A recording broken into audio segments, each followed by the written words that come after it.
عصادك غير قلقول سلام عيبن أين أسن دما أين أسن نورست خوف حقير يوم با مسناخن كله صادق يحكي نخفل موقع تسلم ما تينال نخدم وكون سازي ممرفو حقرك تأكل يوم ترى يحلفو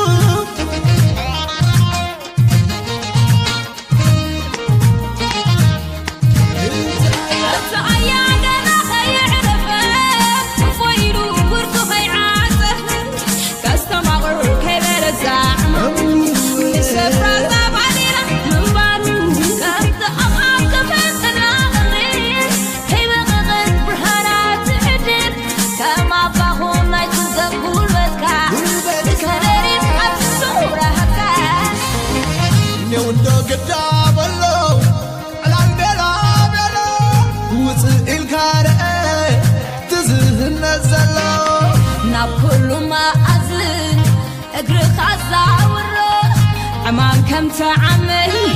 قبر زمسكرو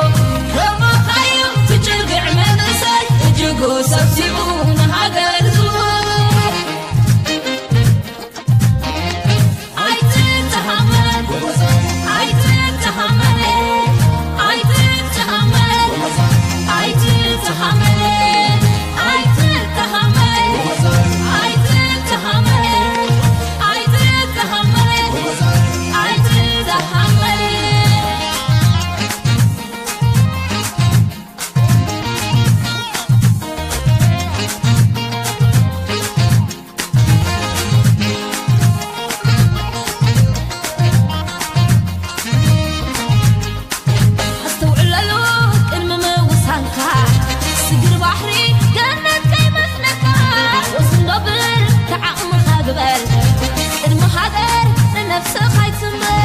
استبدل له كن المساركة سكر بحري ورق غي مسلكة وسن دبل تعاقب خاقبة كن حاجر مرس خايتبر فتاو نفسه وجوز للسعكة زي تعرف ما سكري بالكام هاي تباهلو كترف تاريخك فتاو نفسه حملي مسافر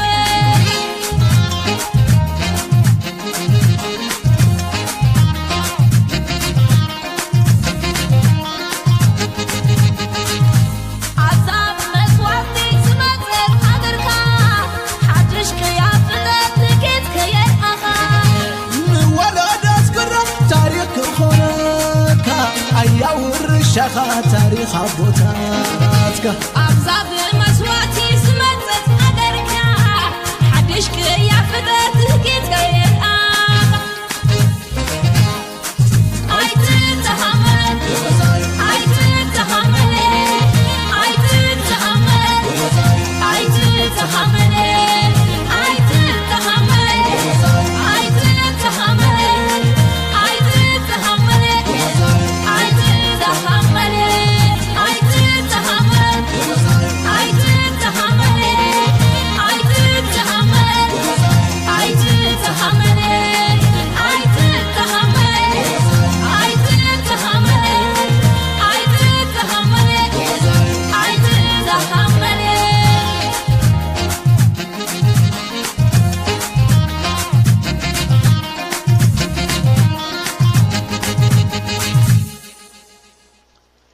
Thank you.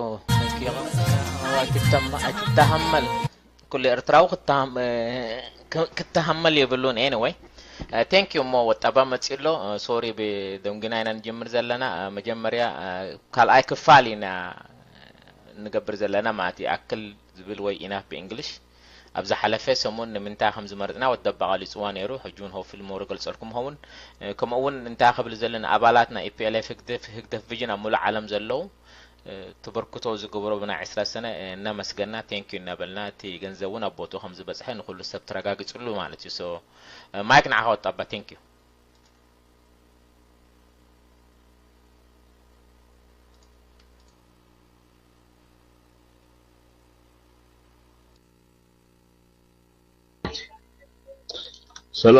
سلام كما يوعدكم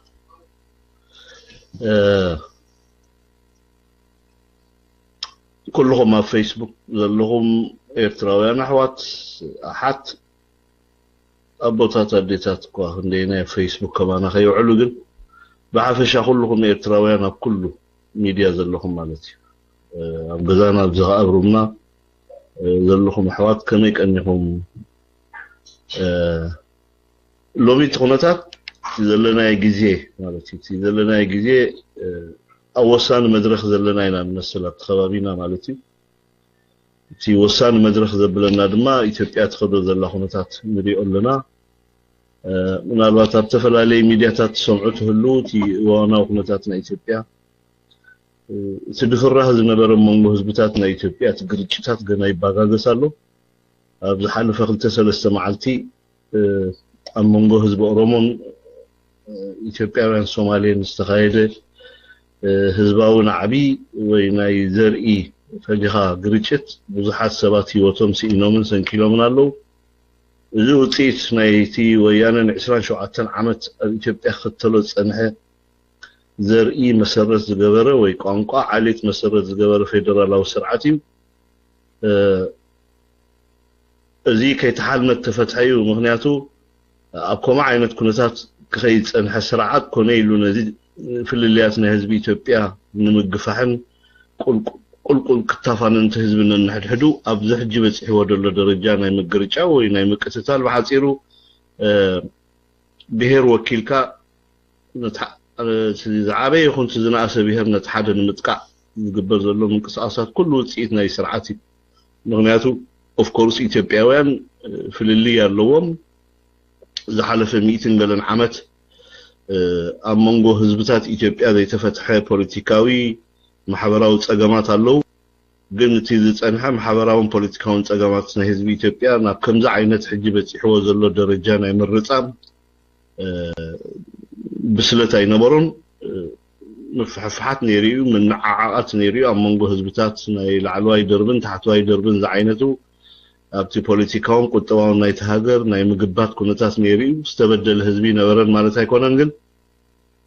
ابزح جبت يحوز زلو معبال ناي متهررام وي ناي مقتال درجه ايبصحن ابكم خنتون سور سديدو ايصنحن ግን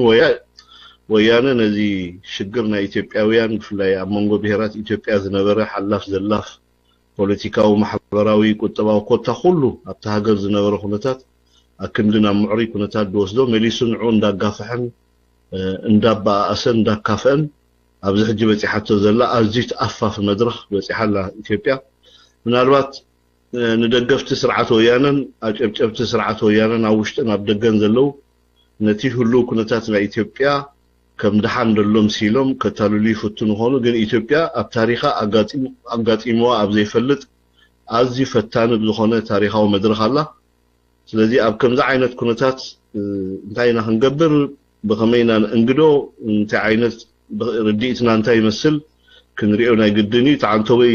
ريمنا زبالكايو من الوات أبتي نايتهم يأكل تبال بروغرامنا كم زلو خوينو قروب جن أبتي وقعوي كنتات زلنا له أكوابينا بس يحوز اللهم عبالة خنريهم كلا لنا بوجنا خم إيرتراويان انتي ترانس أوت مغنياتو أبتنا إثيوبيا كنتات بغت تايخون بتزواري 10 عامات عناون سرعات ويان خطلوا أن حقوقي بوليسية قبل علي تات إثيوبيان إيرتران نزعج بس إحنا يزلنا مدرخ نخبط حق جديدنا يتلذي بغت تايخون تزواري ونعنا يملكت الناس اللي زخونه يتسألوا الناس اللي زخونه بحافشة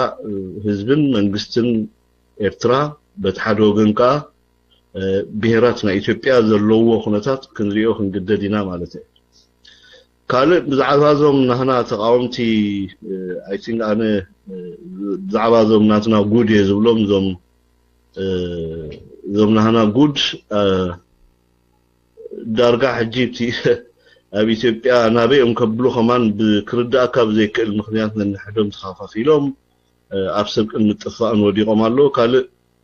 تي 20 قلن عامتات ويانا مبصعة أتيلهم دتنحي سرعتنا إيرترا غيركا أمسايو خاواتهم استواصوا جزياو مستقاقر من قصة تخيل كاب إيرترا أبي إيرترا زي نمر كنتات نمفتار زقورو دنبرة درجة تسفا أوريتو سرعة ويانا لومي بتوم አካል ናይ መንግስቲ ይዝነበሩን ወተቃወምቲ ዝመስሉን ግን ምስርዓት ወያነ ተደናገጽትን ተደጋገፍትን ዝኾኑ ነዚ 20 ገለን ዓመታት ወያነ ክገብሮ ዝጸንሐ ጌጋ ዓገብ ከይበሉ ኣብ መጨረሻ ገምገም ክሳዕ ዝበጽሕ ተጸብዮም ትእምኮ ፍታሕ ኣብ መንጎ ህዝብታት ኤርትራን ትግራይን ዘሎ ሽግር ንምፍታሕ ተባሂሉ መንግስታዊ መልክዕ ዘይብሉ ዝመስል ናይ ሰይጣናዊ ምሕዝነት ወይ ናይ ሰላም ኣዋጅ አውፂና ኢሎም ብበዓል ጀነራል ጻድቃን ዝምራሕ ከምኡን ብሓደ ክልተ ሰለስተ ምሁራት ኢና ዝብሉ ኤርትራውያን ካብዚ ናይ ዲያስፖራ ካብ ኣሜሪካን ካብ ኣውሮፓን ዝተላኣኹ ኮሚቴ ቆይሞም ኣብ ኣዲስ አበባ ኣብ መንጎ ህዝብታት ትግራይን ኤርትራን ብፍላይ ህዝብታት ኢትዮጵያን ኤርትራን ዝመስል መልክዕ ዘለዎ ግን ብውሽጡ ኣብ መንጎ ህዝብታት ኤርትራን ትግራይን ነቲ በዲሉ ዘሎ ስርዓት ዓገብ ዘይብል ሕጂውን ኣብ ተፈታን መድረኽ ኤርትራ ከምብኛ ትጸገም ኣብ መንጎ ህዝብታት ጸገም ኣይኮነን ኣብ መንጎቶም ስርዓታት ዝብል ዘምስል ነቲ እንኮን ወይ ቅያር ዘይብሉ ወይ ክቅየር ዘይክእል ናይ ውሳኔ ዶብ ንዕኡ ጎሳ ኣብ መንጎ ህዝብታት ኢትዮጵያን ትግራይን ናይ ሰላም መዝሙር ክንዝመር ኢና ኢሎም ዘባጋግስዎ ዘለው ናይ ኣማውትና ፕሮግራም ከዓ ንሪኦ ኣለና እዚ እቲ ናይ መጨረሻ ዝተጸንቀቐ ዕድላት ናይ ወያነ ኮይኑ ምስቶም ተስፋ ተነቢሩሎም ጸንሑ ተቃወምቲ ኢና ባህልቲ ውሽጢ ኢትዮጵያ ዝነበሩ ክገብሩ ጥራይ ዘይኮነ ነፍሶምን ክነብሩ ከም ዘይክእሉ ስርዓት ወያነ ብጉባእ ኣረጋጊጹ ኣንፈቱ ዝቀየረ ይመስል ስርዓት ወያነ ኣብ ህዝብታት ኤርትራን ትግራይን ናብ ንቡር ንምምላስ ዝመሰለ እዚ ግን እቲ ሓቀኛ ናይ ሰላም መዝሙር ዘይኮነስ ህዝቢ ኤርትራ ኣብ ልዕሊ ህዝባዊ ግንባር ወይ መንግስቲ ኤርትራ ንዓበ ከልዕል ተጻብኦታት ከልዕል ሰላማዊ ሰልፍታት ግርጭታት ከልዓል ምክንያቱ እዚ መንግስቲ እዚ ኢትዮጵያ ዘውፀቶ ናይ ሰላም ኣዋጅ ክቅበል ስለዘይደለየ ክቅበል ዘይምድላይ ድማ ኣብ መንጎ ህዝብታት ትግራይን ኤርትራን ዝጸንሐ ነባራዊ ዝምድና ናብ ንቡር ምምላስ ስለዘይደሊ ዕድሚኡ ከናውሕ ስለዝሓስብ ስለዚ ህዝቢ ኤርትራ ኣብ ልዕሊ ሻዕብያ ክብገስ ኣለዎ ዝዓይነቱ ናይ ሰላም እማመ ዝሓዘለ ዝመስል ግን ውሽጡ መዓት ዕረ ዘለዎ ኣዝዩ ነንሕድሕዱ ዝጋራጮ ዓይነት ካብ ፖለቲካ ነፃ ኢና ዝብሉ ሰባት ዝመስሉ ግን ሙሉእ ሙሉእ ኣብቲ ናይ ኢትዮጵያን ናይ ኤርትራን ናይ ፖለቲካ ጉዳይ ከቋማጥዑ ዝጸንሑ ከቋማጥዑ ጥራይ ዘይኮነ ብደም ዝጨቀው ሰባት ኣተኣኻኺብካ ናይ ሰላም መዝሙር ክንዝምር ኢና ምባል ንምንታይ ዝዓለመ እዩ ንመን ንምድሓን ከዩ ክንሪኦ ዝግባአና ማለት እዩ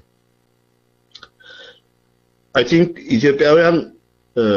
ኢትዮጵያውያን ኮይን ብሎም ኒና ዞም ተጋሩ ንብሎም መሪሕነት ናይ ስርዓት ወያነ ኣብዚ ሕጂ ዘይተበፂሓቶ ዘላ ኩነታት ኣብፂሖም ኣለው እቲ ዘይነበረ ወይ ንኽነብር ብሰንኪ ስንኩፍ ኣተሓዛ ናይ ስርዓቲ ኣብ መንጎ ብሄራት ኢትዮጵያ ክመጽእ ተባሂሉ ዝንበየሉ ዝነበረ ወይ ዝእመነሉ ዝነበረ ዘይተርፍ ግርጭታት ናይ ኢትዮጵያውያን ንሪኦ ኣለና እዚ ግርጭት እዚ ኣብ ተወሰነ ናይ ህዝቢ ኦሮሞን ሶማሌን ጥራይ ተወሲኑ ዝተርፍ ዘይኮነስ ቀፂሉን ኣብ ተፈላለየ ብሄራት ናይ ኢትዮጵያ ከይልሕም ስጋኣት ኣሎ ሶ ምስ ከምዚ ዓይነት ኩነታት ስርዓት ወዲቑ ዘሎ ኣብዚ ናይ ኢትዮጵያን ናይ ኤርትራን ሰላም ከረጋግጽ ኢልካ ምውርዛይ ጥራይ ብፍላይ ኢትዮጵያ ከምዚ ዓይነት ኩነታት ተዋጢራ ኣብ ዘላትሉ እዋን እቲ ስርዓት ኩሎም ኣንፈቱ ጠፊኡ ብሽግር ኣብ ዝወደቐሉ ስርዓት ግዜ ኣብ መንጎ ኤርትራን ትግራይን ሰላም ከነምጽእ ኢልካ ኣብ ውሽጢ ኢትዮጵያ ሰላም ከረጋግጽ ዘይከኣለ ስርዓት ነቲ ዘመሓድሮ ህዝቢ ንባዕሉ ብሰላም ከመሓድሮን ሰላሙን ከረጋገሉን ከረጋግጸሉን ዘይከኣለ ኪኖ ዶብ ሰጊርካ ኣብ መንጎ ኢትዮጵያን ትግራይን ወይ ኣብ መንጎ ኢትዮጵያን ኤርትራን ኣብ መንጎ ኤርትራን ትግራይን ዘሎ ሽግር ናብ ሰላማዊ ንቡር ክንመርሶ ኢና ኢልካ ኣብዚ ተጸንቀቐ ግዜ ኣብ ናይ ዜሮ ሰዓት ከምዛ ዓይነት ኣወፅእ ስለምንታይ እዩ ዝብል ከነልዕሎ ናይ ግድን ስለዚ ተቐንዲ ጠቕሚ ረብሓ ሕጂ ምናልባት በየኒ ድዝመርት በዓል መን እዮም ድዝምርዎ እቲ መዝሙር ኣበይ ኮይኖም እዮም ድዝምርዎ እቲ መዝሙር ርዱእ እኳ እንተኾነ ግን ንመን ረብሓ እዩ ንመን የደርብሕ ንዓና ይደርብሕ ወይስ ንዓኣቶም ንዕኦም ከየርብሖም ዶ ብኣውራ ማለት ሲ ኣብዚ እዋን እዚ ኮሚቴ ቆይምና ኣለዉ ሓደ ኮሚቴ ቀውም ከሎ መቸም ከምቲ ባህልና ንፈልጦ ንሕና ንኽልተ ዝውክል ኮሚቴ ክቀውም ኣለዎ ናይ ብሓቂ ናይ ሰላም ኩነታት ዝድለ ነይሩ እንተዝኸውን ويتسلام أتخباب كراجع ذدلا نيرت زخون بعد غاز ودر كايو سخاخ تبلو تدلي قالات مليخان نتحدو جن زوجنا نتحدو جن زجلة عينة ناي سلام مزمور أو تيم الضال ديكونس ناي بحكي كم سلام كم تيجي شمو سلام كم تدخلوا خلت شماغلتات قوموا قولوا لهم بخلتي وجن مالتي لهم كلت قدسات شماغلتات بوجن إيرتراي هون بوجن تجراي وإثيوبيا زلوا أجمعات فتحهم أو إيرتراون أجمع زلوا فتحهم زي كنتات زي نابزخف أمل كعو قد ما مخادو حجخن آليل لنا تي نابزخف أمل كعو قد ما مخادو تبالكان بعلو كراخاري يجن دحان ولاونكم أنت تدلي كاب كلتي وهزبتات كاب زخون يكون بوليتيكاوي من قصقاس حرا زخونه ناي زخون يكون بوليتيكاوي ودب سمعيتات علاماتات صقعتنيا زيكونه ناي بعلو حرا ناي سلام مرقص زلوه نخلتي يوم هزبتات سلام زحسب كم ناي كلتي يوم هزبتات سلام تراي كربح كم زفلت عينة كوميتي أو إمكان زي كوينو دي بحاد وجن ناي سلام كوميتي وتينا إلكا إلكا مش هاللون حدا أف موت من زبط حيلين مدحان تبهيلو الشباب إيرتراس تولدو كلا جبر ليبانوس كلا جبر ليبانوس تبهلو كمون جلا لكباسي ناس بهلو إيرتران مهرات أبعد ديسابا أتكاب برانس أتكان زمرح حجون علامو كنفلتو زقبأنا حوات إيرتراويان حنت علامة انكو علامة لا تعلامة وي أمونغو حزب إيرتران حزب تجراين زلو تأجم ويامونغو إثيوبيان إيرتران زلو شجر بوليتيكاوي يكون وتهدراوي مفتات يكون كله دبلوماسياوي شجر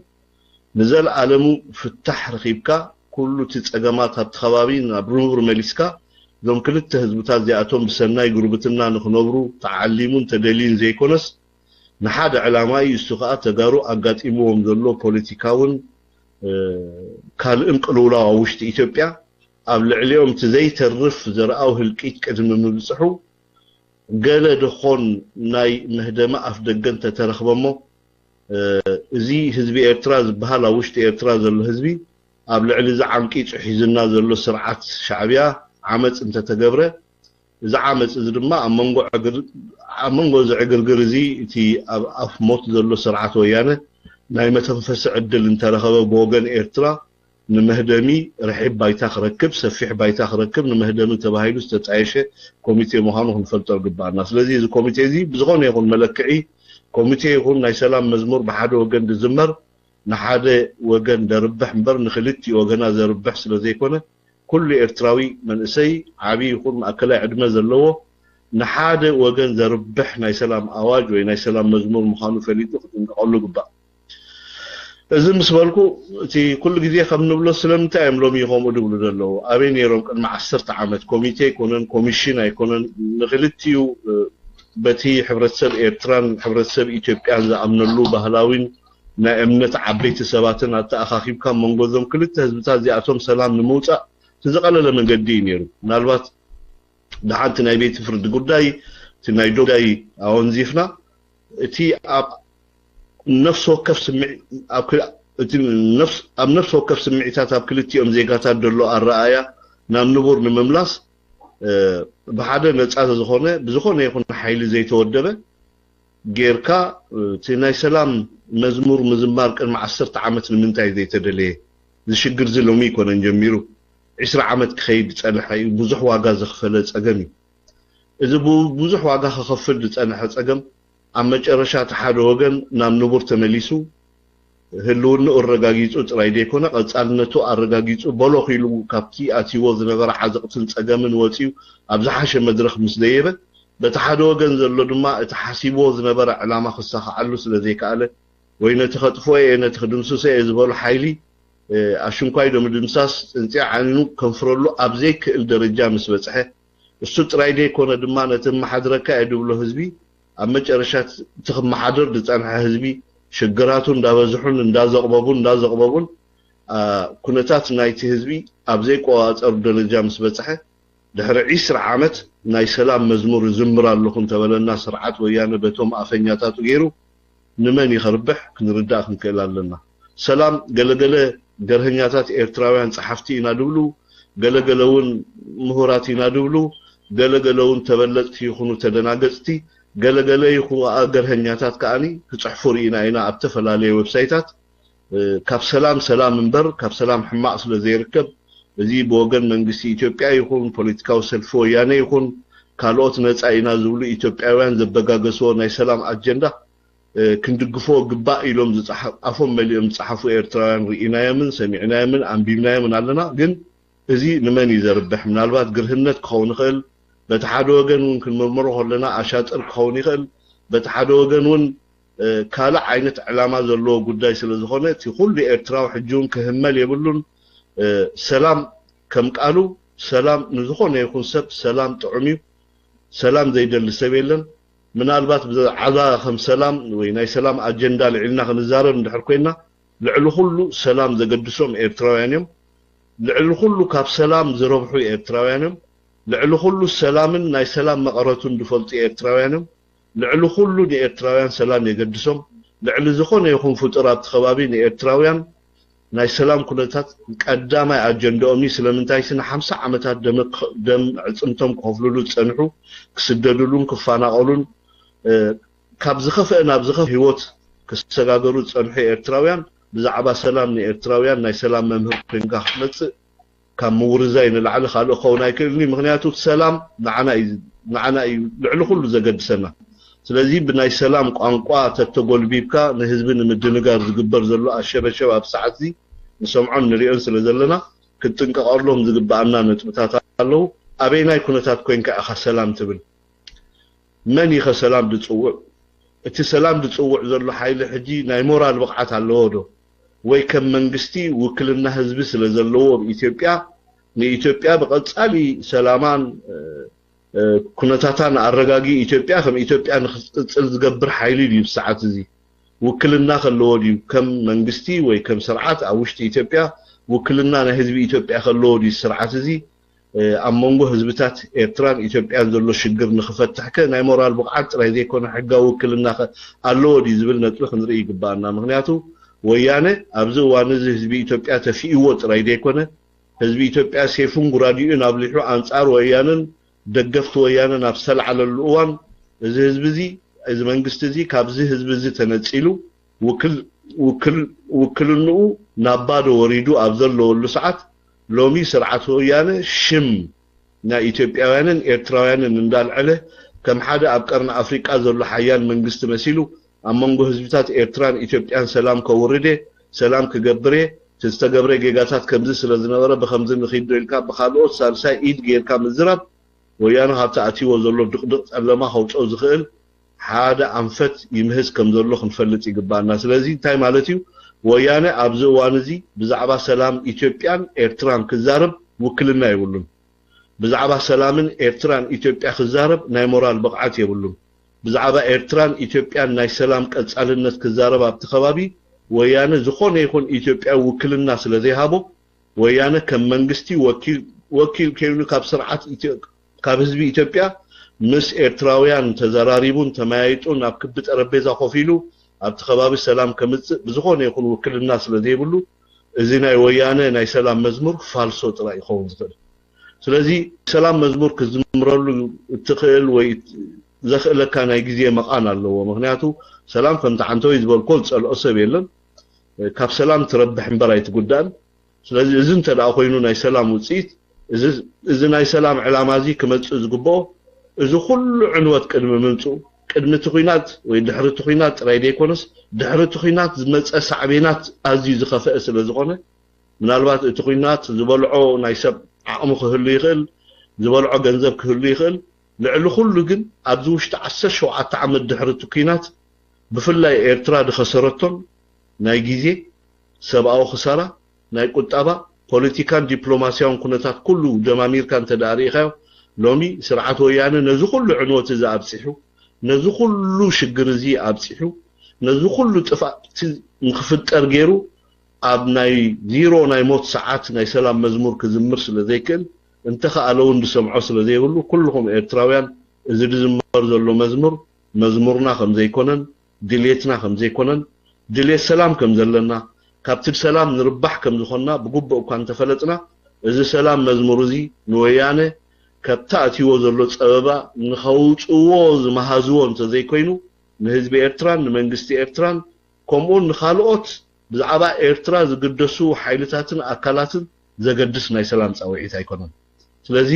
መዓልቱ ዝሓለወ ግዜኡ ዝሓለወ ናይ ሰላም ጻውዒት ስለዝኾነ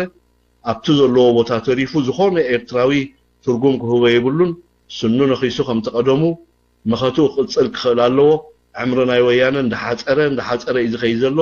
ምናልባት ኣብ መጨረሻ ትምሕፃር ናይ ዕምሪ ወያነ ውፅኢቱ ሓደገኛ ኩነታት ከይከውን ካብ ምፍራሕ ሓሊፍና ወያነ ናይ ወያነ ዕምሪ ወዲ ወያነ ዝበሃል ስርዓት ካብ ኢትዮጵያ ስሩ ነቂሉ ከልግስ ምዃኑ ግን ዘጠራጥር ኣይኮነን እቲ ሱ ድሕሪት ወያነ ዝመጽእ ዲዛብ ኢትዮጵያ ድሕሪ ወያነ ዝመጽእ ጥፍኣት ኣብ ኢትዮጵያ ይኸገድሰና ዝኽእል ኣብ እዋን ምክንያቱ ኢትዮጵያ ካብቲ ተሓሲቦ ዝነበረ ኣንፈት ናብ ዝኸፍአ ደረጃ ትኸይዳላ ድሕሪ ሕድሕድ ኩናት ምልዓል ኣብ መንጎ ብሄራት ግርጭት ተላዒሉ ህዝብታት በኣልማማ ብጃምላ እንተደኣ መንግስቲ ዝበሃል ስርዓት ኣብ ኣዲስ ኣበባ ኮፍ ኢሉ እንከሎ ኣብ በዓል ጅጅጋን ሃረርን ኣብ በዓል ኣወዳይን ኣብ በዓል ድሬዳዋን ሰባት ልዕል 80 90 ብብረትን ብሴፍን ተዳደቁተሉ ኮይኖም መንግስቲ ሎ ተዓዲልካ ክትዛረብ ስለዘይካል ወያነ ነቲ ኣብ መጨረሻ ኢትዮጵያ ክትኮኖ ዝደልዮ ዓይነት ስእሊ ዝሰኣሎ ንሱኒ ትግብሮም ዘሎ ተረዲና ኣብዚ ሰዓት ናባና ዝዝምሮ ዘሎ መዝሙር ከምቲ ኩሉ ግዜ ኣነ ድብሎ ናይ ኣማውቱና ከም ዝኾነ ክንፈልጥ ክንክእል ኣለና እዚ ናይ ኣማውቱና ፕሮግራም ሕጂ ኮነን ወያነ ጀሚሮ ኣብ ዝሓለፉ ጊዜያት ብዙሕ ናይ ባዛር ሲምፖዚየም ዘተ ዓይነት ብዙሕ ዓይነት ነገር ክገብር ጀሚሩ እዩ ፈቲኑ ኣብ መንጎ ህዝብታት ኤርትራ እንዳበለ ክንዝንግዖ ዘይግባአና ግን መንግስቲ ኣለና ስርዓት ኣለና ብዓድና እዚ መንግስቲ እዚ ወኪል ህዝቢ ኤርትራ እዩ ወያነ በቀጥታ ምስ ህዝቢ ኤርትራ ዘይኮነ ክዛረብ እንተደኣ ኮይኑ ምስትን ህዝቢ ኤርትራ ዝውክል ውላድናን ኣካል ህዝብና እንደኾነ መንግስቲ ኤርትራ ይሕሰመና ይኽፋአና ባዕልና ንብሎ ንዓና ኮይኑ ከም መንግስትናን ከም ወኪልናን ስርዓት ወያነ ምዚ መንግስቲ ዝጥራይ ክዛረብ ዝኽእል ኣብ ታሕቲ ከም ዚ ፕራይቬት ኣምሲልካ በገለገለ ካብቲ መንግስቲ ነፃዮም ካብ ፖለቲካዊ ፀግዕኝነት ነፃ ዝኾኑ ሰባት ጌርና ኮሚቴ ቁምና ኢልካ ናይ ምትላል ዕዮ ምግባር ግን ብኣግኡ ክንፈልጦ ክንክእል ኣለና ስለዚ ግስትለና እቲ መንግስትና ድውስኖ ውሳኔ ብፀጋ ንቕበሎ ኣብ መንጎ ኤርትራን ትግራይን ተፈጠረ ሽግር ኣብ መንጎ ህዝብታት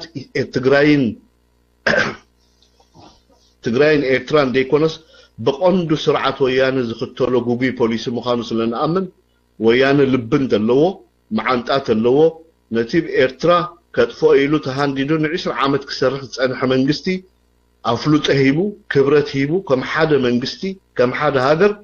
ተቐቢሉ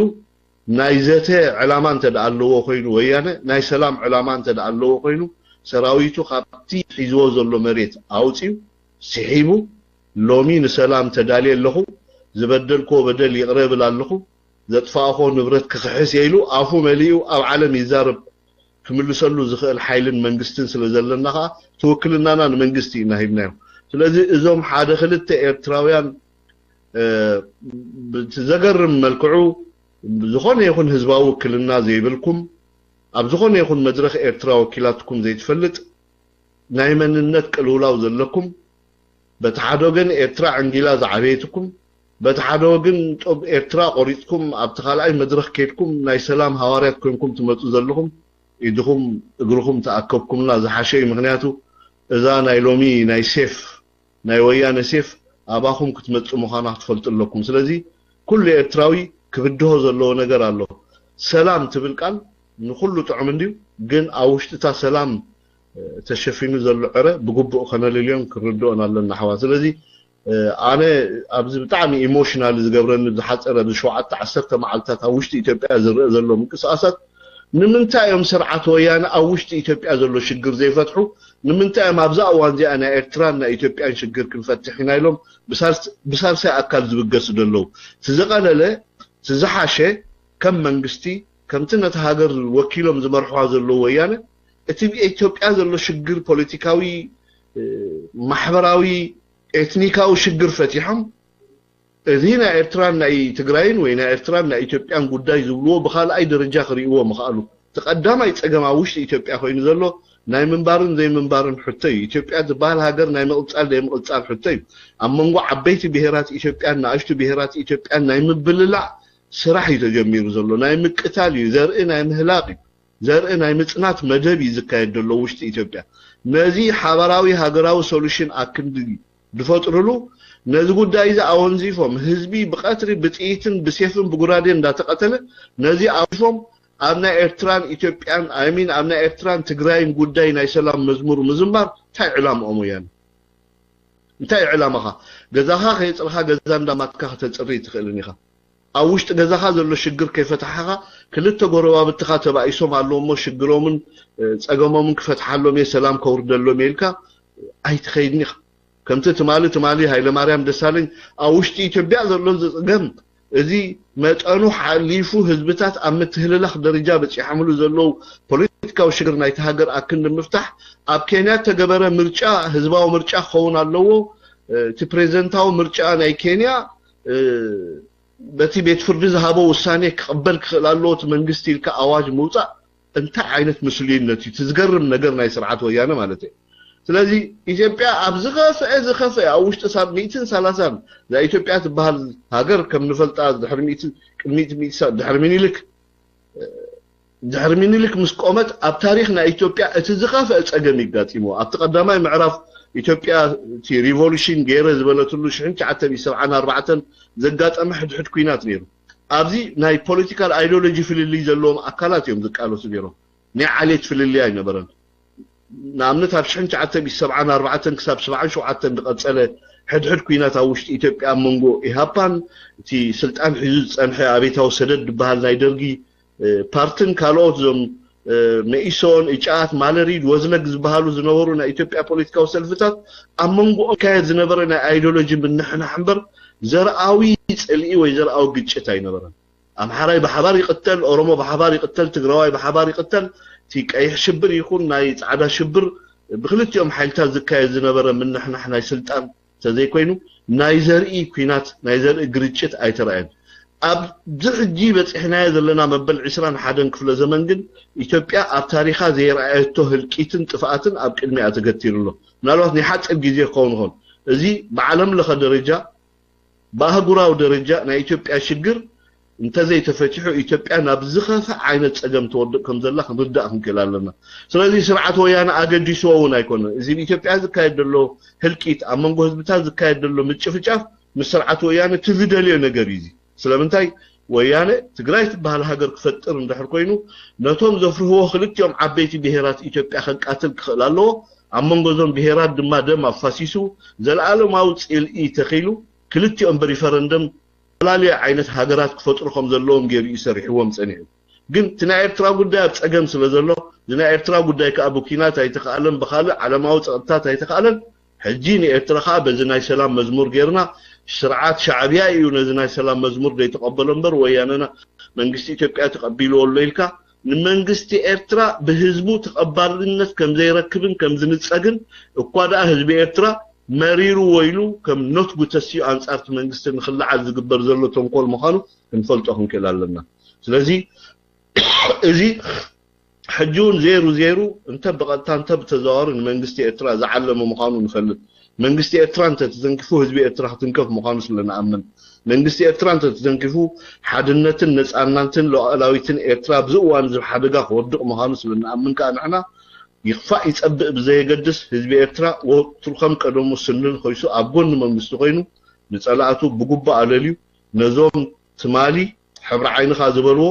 ሎሚ ከዓ ንፈትወካ ኢና ነፍቅረካ ኢና መንግስትኻ ይሕማቕ እምበር ንሕና ሰላም ንደሊ ናይሎም ከታልልዎ ዝደሊ ዘለው ካልእ ትረፍ ብደቁ ገይሮም ከታልልዎ ዝደልዩ ብጉቡእ ተረዲኡ ነቕሕሎምን ፎቅ ክብሎም ክኽእል ኣለዎ ስለዚ እቲ እዋናዊ ኩነታት ናይ ኢትዮጵያ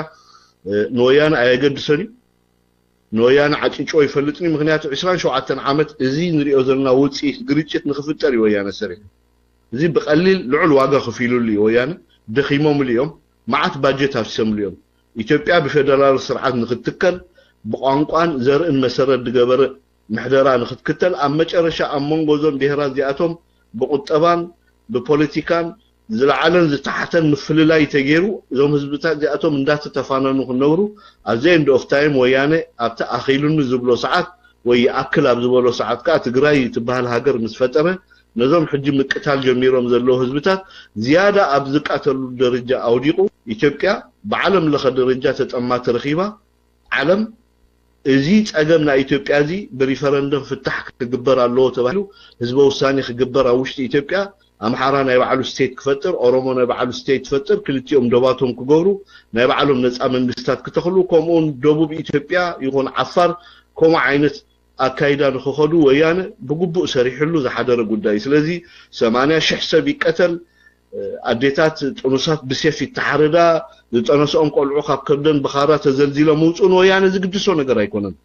እዚ ክሰርሓሉ ፀኒሑ እዩ ማዓት ሚልዮናት ባጀት ኣብሲስሉ እዩ ንኽቃተሉ ነፍሲ ወከፍ ኣብ ደቡብ ኢትዮጵያ ዘለው ንኣሽቲ ይኹን ዓበይቲ ኤትኒክ ግሩፕስ ጎዞሞ ገዚኦም ኣብ ትርኣሶም ንኽቐምጡ ወያነ ክምህሮም ፀኒሑ እዩ ዘይነበሮም መንነት ፈጢሩሎም እዩ ዘይነበሮም ባንዴራ ሲኢሉ ሂብዎም እዩ ዘይነበሮም ናይ ከባቢኦም ካርታን ናይ ዓዶም ካርታ ከም ዝፈልጡ ን27 ዓመት ክምህሮም ፀኒሑ እዩ ዞም ህዝብታት እዚኣቶም ዳግም ኣብታ ኢምፓየር ኢትዮጵያ ተጠርኒፎም ክመሓደሩ ከም ዘይክእሉ ገይሩ ሰሪሕዎም እዩ ስለዚ እዚ ውፅኢት እዚ ናይ ስርዓት ወያነ ውፅኢት እምበር ናይቶም ህዝብታት ፀገም ኣይኮነን ስለዚ እዚ ስራሕ እዚ ቶም ህዝብታት ነቂሖም ንዕኦም ከኣል ዝኽእል ሓይሊ ፈጢሮም እታ ኢትዮጵያ ትበሃል ብውሕድ ዋጋ ናብ ንቡር ትምለሰሉ እንተደገይሮም ዞም ኢትዮጵያውያን ንብሎም ሕጂ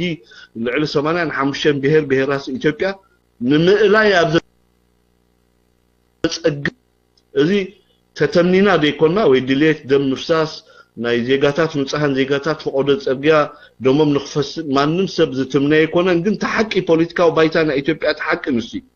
ተሓቂ ንሲ ካብዚ ከተምልጥ ኣይትኽእልኛ ኢትዮጵያ ሓደ ዓቢ ዝኾነ ለውጥ መፂ ኢትዮጵያውያን ነዚ ብወያነ ተጠጅእሎም ዘሎ ተንኮላት ብግቡእ ተረዲኦም ነዚ ክምክትሉ ዝኽእሉ ሓበራዊ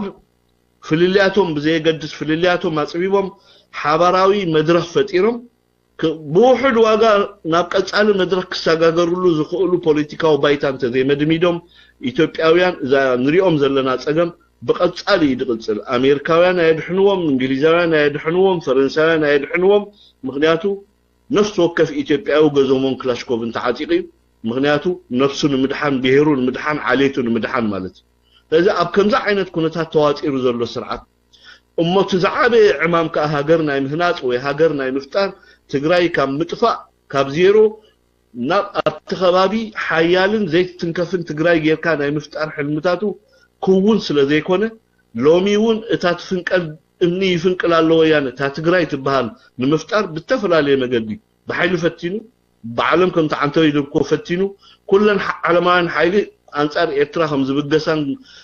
كم دسلفان غيرو ازو كله سلازي تقال حجيون اتهمكو همتون دليتون سرعه ويانا حزب ارترا انصار منغستو نخلع عالن اب ارترا زينو وركونتات كفتر ام مጨረሻ تا تግራይ تبهال هاجر فتيرو نظام حجي دباجاجلون دبالالو عندلو ኢትዮጵያውያን አጥራح ጎልጎል ገዲፉ ናብ መቀሉ خسفريس زلي ስለዚህ نحنا مدحن نفسكم كوناي نخلينا كل تزغبرو ገጋ ዋጋ ከከፍል ክኽእል ኣለዎ ናይቲ ዝገበሮ ጥፍአት ዋጋ ከከፍል ስለዘለዎ ክንገብሮ ዝግባአና ዋጋ ንከከፍል ማዓንጣና ሸጥ አቢልና بحد سميرنا حدنتنا ክንዕቅብ ክንክላልና እሱ ንስርዓት ወያነ أمجرشا نايموت هم موت زبصحو مالتي لذي إثيوبيا بكم زخنتات الله نحنا كنتاي نحسب نتاي كنقبر نقبا تلزمر زلو مزمور ملكة ندين عاي سلامتاي كمس منقستي دي زارب بحقاونت منقستلو بإيرترا حقاو منقستلو نمنقستن هزبين إيرترا وكيلو لسرح سرعات علنا مزي منقستي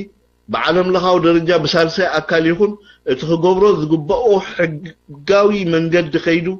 اتقوبيت حيزو زلو مريت نلو علايت مريت ارترا اركيبو نزقبرو بدل يقريت حاتيتو زكا حاس كحيسو سناي سلام مزمور كزمر تلاقوينو قطع منقستنا انت زي كوينو بمنقستنا زوهابنا مقلت تدي كوينو بأفلي ام مندفران اب كرن فقودون دا سوا توليدوم زعابيو ኢትዮጵያውያን ኤርትራውያንና ባህልቲ ደቂ ሰበይቲ ናይ ሰላም መዝሙር ስለተዘመረ ኤርትራውያን መዓንጣና አይንፈትሕ ስረና አይንፈትሕ ኩሉቲ ካብ ትግራይን ካብ ዓድዋን ካብ መቐለን ዝምንጩ ፖለቲካው ጎስጓስ አይንታይናኒ ስለዚ بعلمن يسرحوا له بعلمن يودبوا له بعلمن يفطروا له بغبو نردو ስለዝኾና ብዙሕ ደጋጊምና ንዛረበው ነገር አይኮነን ግን ኢትዮጵያ አብዘር ደረጃ በጽሐላ እዚ ምናልባት ጸሎት እድልን ደኻላ አርስቲ እዞም ሰባዚያቶም ንኢትዮጵያ አይጣሙ ንትግራይ አይጣሙ ንኤርትራ አይጣሙ ምክንያቱ 27 ዓመት ከም ተዓንተው ይዝበልኮ መስፈር ዘይብሉ ጌጋታትዮም ክገብሩ ጸኒሖም ንዕርቁን ነቃዕ ዘይብሉ ጸገማት እዮም ክፈጥሩ ጸኒሖም ንዕርቂ ነቃዕ ዘይገድፍ በደላትዮም ኣብ መንጎ ዝክልተ ህዝብታት ዝኽፍጽሙ ጸኒሖም ኣብ መጨረሻ ሕጂ ኣብ ከምዛ ዓይነት ተሓላለኸ መፍትሕ ኣልቦ ወይ መፍትሕ ዘይብሉ ፖለቲካውን ካልእን ሽግር ምስ ወደካ ናይ ኣማውታ ዓይነት ፕሮግራም ኣብ ልዕሊ ህዝቢ ኤርትራን መንእሰይ ኤርትራን ከምዛ ዓይነት ጎስጓስ ምግባር ፍጹም ናህና ጉዳይ ከም ዘይኮነ ክንዝም እቶም ምሁራት ኢና ትብሉ ኤርትራውያን ሕጁም ካብ ዓዲ እንግሊዝን ካብ ኣሜሪካን ዶክተር የገለ ባህልቲኡ ኸይድኩም ምስቶም ናይ ኮሚቴ መዝሙር ትዝምሩ ዘለኹም ወከልትና ይኮንኩምን ዝወከለኩም ህዝቢ ኤርትራ የለን ኣፈኛታት ናትና ይኮንኩም ብዛዕባ ሰላም አዲስ አበባን መቐለን ከይድኩም ምስ ወያንን ምስ ጻድቃንን ተዛረቡልና ዝበለኩም የለን ኢትኩምን አግርኹምን አኪብኩም ኣብቲ ተሰዲድኩም ዘሎ ዓቅኩም ንብረት ደቅኹምን ውራይኩምን ትገብሩ ካብዚ ወጻግን ህዝቢ ኤርትራ ጽባሕ ንግሆ ብታሪኽ ክሓተኩም ምዃኑን ብደም ዝኹሉ ዝሓለፈ ብጥፋት ዝኹሉ ዝሓለፈ በደላት ስርዓት ወያነ ዘይኮነስ እዞም ክልተ ምሁራን ኢና ባህልቲ ማለት ተጣ ግዜን ኤርትራን ትሕተቱ ምዃንኩም ክትፈልጡ ትክእሉለኩም ክንብሎም ኣለና ኣፍና መሊእና ዶክተር ሰሎሞን ይኹን ዶክተር ካለ ኤርትራ ወኪሎ ንአዲስ አበባ ድኸደ የለን ኣብ ዝኾነ ይኹን መሰረታት ናይ ኤርትራውያን ኣብ ኣሜሪካ ይኹን ኣብ ካናዳ ይኹን ኣብ ኣውስትራልያ ይኹን ኣብ ኣውሮጳ ይኹን ኤርትራው ዝወከለኩም ሰብ ስለዘየለ ኢትኩምን እግርኩም ክትእክብለኩም ስርዓት ወያነ እንተ ኸጥፋና እንተ ኸነጥፎ ኣብቲ ናይ መጨረሻ መድረኽ በፂሕና ስለዘለና ኤርትራውያኑን ትናይ 0 ሰዓት ክትጠፊኡኩም ተባሂሉ ንዓለም በአዋሽ ተነጊሩ ሻድሻይ ወራርን ሰላሕታ ወራርን ኤርትራውያን ከጥፎም ራእይለይ ተባሂሉ በቴሌቪዥንን በጋዜጣታትን ንዓለም ተነጊሩ ዘይጠፋአና ዘርኢ ስለዝኾና ሕጁን ካብኡ ክንድኡካ ዘይበቅዕ ግን ብኡ ዝዳረግ ዓይነት ኣዋጅ ኣውጁ ስርዓት ወያነ ንዓና ከጥፍእ ካብ ተበገሰን እሱ ስለዘይከኣለን ኣብ መጨረሻ ንሕና ንስርዓት ወያነ ንህቦ መልሲ ኣብታ ደብዳቤኡ ወይስኻ ወይ ንሕና ክንጠፊ ኢና ድሕሪ ተኸባብ ሰላም ዝረክብ ኢና ክንብሎሞ ናይ ሎሙ ኣዚ ኣምሲ መፀ ግን እዛ ትማሊ ናይ ሰላም መዝሙር ኢሎም ዘውፅዋ ብዛዕባ ከም ኣጀንዳ ክዛረብ ንዓውን ክንማያጠላ መድረኽ ንዓኹም ኩሜ ምክንያቱ እቲ ቀዳማይ ካልኣይ ሳልሳይ ፕሮግራምና ብቐጻሊ እቲ ኢናፍ ዝብል ፕሮግራም ወይ በቃ ንብሎ ፕሮግራም ቀጻሊ ሰንበት ክንቅጽል ኢና እዚ ወግዓው ኩነታት ናይ ኢትዮጵያ በፂሓቶ ዘላ ትርጉም ናይዚ ናይ ሰላም ኮሚቴ ዝበሃል ቶም ሰባት በኣካል መነመንዮም ኣበይ ተወሊዶም ኣበይ ዓብዮም ብግቡእ እንፈልጦም ሰባት እዮም ኣብ ምንታይ ኩነታት ተዋፊሮም ዘለዉ ውሽጢ ኢትዮጵያ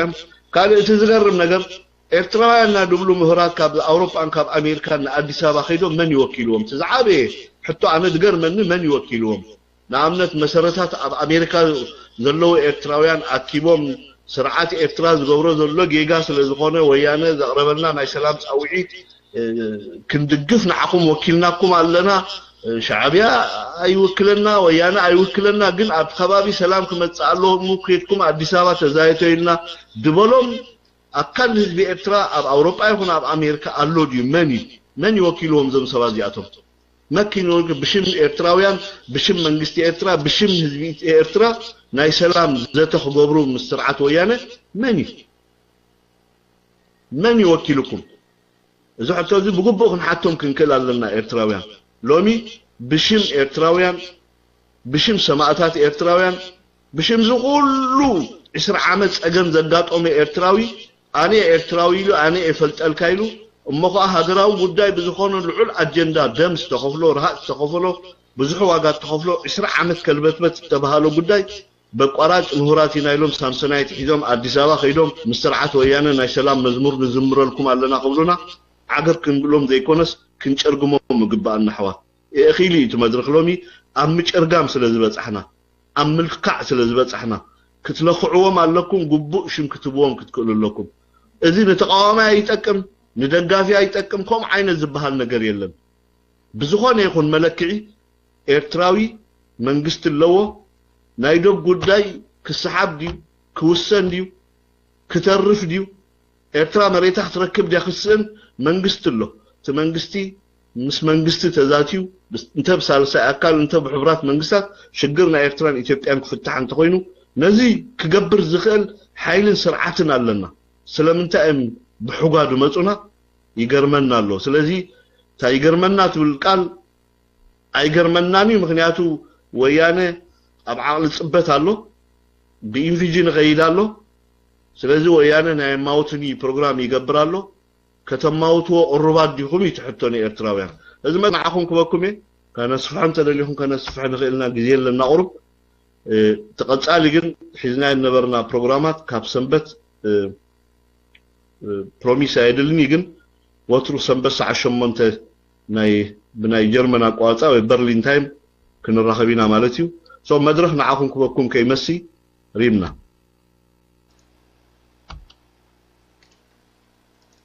Thank you وطبانا Thank you أنا حتى لو أنا خلت سلسلة حتىك قدامي تحتو أمون جوزي ناي سوماليا كللن ناي أوروما دحريها بزح في اللي يبلو من ولا بإمنت بزح يوم زر خبو جنسي قرب نسان تتبرها اللي اخترد عني خالت إن من تايم حجسيت يوم أوروما أب كل الصومال زنبرو ديبورتيشن مقتالن يزغلوا تسقموا تيزلو ምናልባት ትክልልና አሮሞ ምስ ወያነ ዲዩ ወሲዩን ዘሎ ዝገብር ዘሎ አምሹር ወያነ ከም ዝግበሩ ከም ትብሎም ሁሉን ፈለጥና ግን ጽባህ ክልልና ሶማሊያ እኮ ጎረቤቱ ዘኹን አሮሞ ይሁም ተጋሩ ይኹኑን ይሎም በኸመይ ያዚያ አንተ ብረኻ ተኸለይት ሕቶናተ ያብዛ ሓለፈሶም ሓታ ከደልና ለግዜ ይረኸብኩን ብሄር ሳሆ ዘለዋ ወያነ ካብ ላዕሊ ስጋዕ ታሕቲቶም ሓለፍተ ወያነ አሲራቶም አላ እንታይ ምኽንያቱ ትብልኒ ምንታይ አሲራቶም አላ نتيم كلهم ناي بارتي ناي منقسقاس ناي بهير ساهو زنبرو او تግራይ كلهم تأثيرهم አለው والله شماتون كتقصوم زلغنا ادلاي خونن غزي خوستلنا ازي انكلتن تبراخ علي سالسي تحطو مسا دحري تحتي سمعك اب تግራይ ዝንቀሳቀሱ ዝነበሩ ብረት ሒዞም ምስ ትግራይ ሰርሑ ዝነበሩ መጠረሽታ ክኾነሎም ዘይከኣሉ ኣብዛ አሜሪካ ዝመጽሎ ንሕና ንፈልጦም በብሓደ ግን ኣብዚ ግዜ እዚ ትግራይ ወያነ ክሰዶም ከለውን ውዳበ ክገብሩላ ኣብ ዳያስፖራ ሓሳባ ግን ኣይጣዓሞምን ግን ሕጂ እዚ ካብ ናይ ምንቅስቃስ ናይ ውድባት ገዲፎም ኣብ ብሄራት ወይ እዚ ኣና ኣውራጃዊ ገይሮም ይጥርነፉሎ ፍቱኑሎ ምናልባት ተቀባልነት ትረኽቦ በኸመይ ኻትሪዮ እዚ ናይ ኣውራጃ ዝገብርዎ ዘሎ ማሕብዒድ ዝኸውን ዘሎ ምናልባት መብዛሕትኡ ድሕሪኻ ወላ በዚ ናይ አፍጋኒስታን መብዛሕትኦም ቶም ተለባን ኣብትናቶም ኣውራጃም ዝሕብዑ ሕጂ እዚ ኣብዚ ናይ ኤርትራውያን ንሪኦ ኣለና ኣብዚ ዳያስፖራ ገበን ስለ ዝገበሩ እቲ ኣውራጃ ከምዚ ናይ ማሕብዒ ኮይኖም ዝሪኦ በኸመይ ትሪኦ ኣብኡ ስለ ዝነበርካ ቴንክ ዩ ማክ ንዓኻ እዚአን ሰለስተ ወጣባ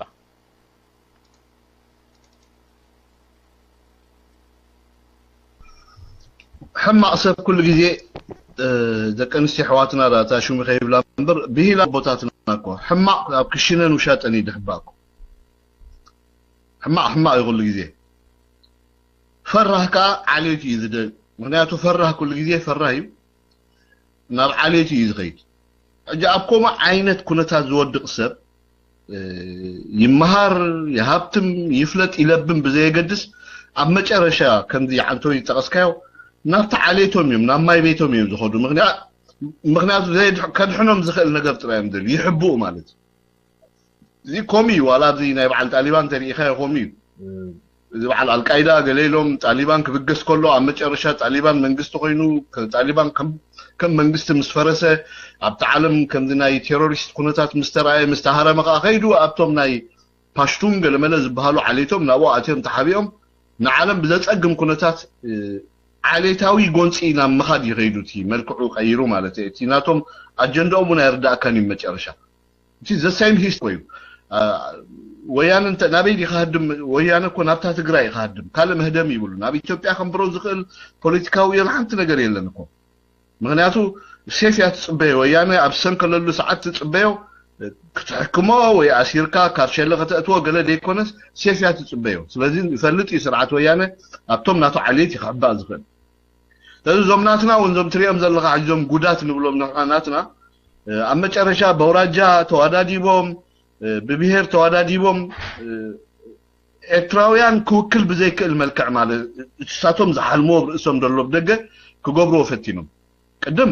ከም ሓደ ዓቢ ህብረ ብሔራዊ ሰልፊ መሲሎም ንኤርትራ ዲሞክራሲያዊ ለውጥ ከምዘምሱ መሲሎም ቀሪቦም ኣብ መጨረሻ ህዝቢ ኤርትራ ጉዶም ምስ ፈለጦም ምስ ተቃልዑ ከዓ እንዳተመቃቀሉ ነንሕዱድ ስለዚህ ተኣማመኑ ብብሔሮምን ብዓሌቶምን ብማይ ቤትን ክውደቡ ጀሚሮም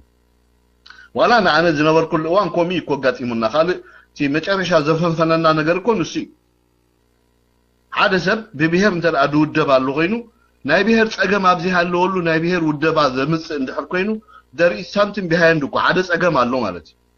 ስለዚህ ኣብ ኤርትራ ናይ ብሔር ጭቆና የለን ዛ ሃዝ ወይ ዛ ቃል ዚ አኸም ቃል ተዳው ሲትካት ፖለቲካው ትንተና ኣብ ኤርትራስ ናይ ብሔር ጭቆና አለው شعب ኤርትራ ድግነት ክእሉ አላ ቆዋም የለን ክብሉ ኾኑ ምልጫይ ተገብረን ክብሉ ኾሉ እዚ ካል ክትጓሳጎሰሎም ወይ ክትጉስጉሰሎም ጠቅሞኻ ፖለቲካውያን ትንታነታት ክህሉ ይኽእሉም ግን ኣብ ኤርትራ ግን ናይ ብሔር ጭቆና የለን ተሓደ ብሔር ነቲ ሓደ ረጊጹ ከይምሃር ከይምዕብል ከይነብር ኣብ ኤርትራ መሰሉ ረብጾ ወይ ይቆትሎ ይኣስሮ ይጭፍጭፎ ከምዛ ዓይነት ነገር የለን ከምኡሎ እንተኾይኑ ናይ ግድኒ ናይ ብሔር ጭቆና ተሎ ብሔራዊ ሕቶ ኸልዓሊ ብሔራዊ ሕቶ ኸልዕል ናይ ግድኒ ምክንያቱ ናይ መንባር መሰሉ ይድኽልከል ደሎ ግደፎቲ ካልእ እንብሎ ነገርሲ ታ ናይ መንባር መሰሉ ከም ብሔር እንተህሉ ግድኒ ኣተራይ ሓደ ዝጠፍእ ዘሎ ዓሌት ተደኣ ንኸተጥፍኦ ተበጊስካ ኾንካ መሰሉ ተሓርሞ እንድሕር ኮይንካ ከምዘይ ዜጋ ትሪኦ እንድሕር ኮይንካ ብብሔር ክውደብ ናይ ግድኒ ምክንያቱ እቲ ናቱ ፕራዮሪቲ ቀጻልነቱ እቲ በቋንቋ ምምሃር ኣብ ሃገር ምንቅስቃስ ናይ ቁጠባ ነጻነት ናይ ፖለቲካ ነጻነት ፖለቲካ ስልጣን በማዕረ ናይ ምክፋል ገለ ግደፎም ሞዚ ካላ አርስቲዮም ከም ትንተና ማለት እዩ መሰሉ እንዲግን እዚኦም ኣብ ሓደ ወጊንካ እታ ምንባር ትበሃል ከም ዜጋ ይሕረም ስለዘሎ ናይ ምንባር መሰሉ ንምርግጋጽ ክውደብ ክኽእል ኣለዎ ስለምንታይ ናይ ብሔር ጭቆና ስለዘሎይ ናይ ብሔር ጭቆና እንተሎ ናይ ብሔር ውደባ ባዕሉ ትመድረኽ ይጥልብ ህይወት ትናብራ ይጥልበካ ባዕሉ ዝኾነ ይኹን ሓይሊ ኣገዲዱካ ብብሔር ክትውደብ ትግደድ ኢኻ ማለት እዩ ናይ ብሔር ጭቆና ኣብዘ የለወሉ ብብሔር ክውደብ ኢልካ ምምጻእ ግን ብድሕሪት ዕላማ ኣለዎ ማለት እዩ ምክንያቱ ስኻ ኢደበይዛ ኢኻ ናይ ካልኦት ሓይልታት አገልጋሊ መሳርሒ ባንዳ ልኡኽ ዳእምበር ኣብቲ ብሔረሰብ ናትካ ውሽጢ ኤርትራ ስለተጨቆነ ተረገጸ ናይ ምንባር መሰሉ ወይ ናይ ምንባር ዕድሉ ኣብ ሕቶ ምልክት ስለዝወረቐ ኣይኮንካን ተወዲብካ ብቐንዱ እቲ ምውዳብ ኣብ ደገ ይኮነን ዝግበር ኣብ ውሽጢ እቲ ብሔር እዩ ዝግበር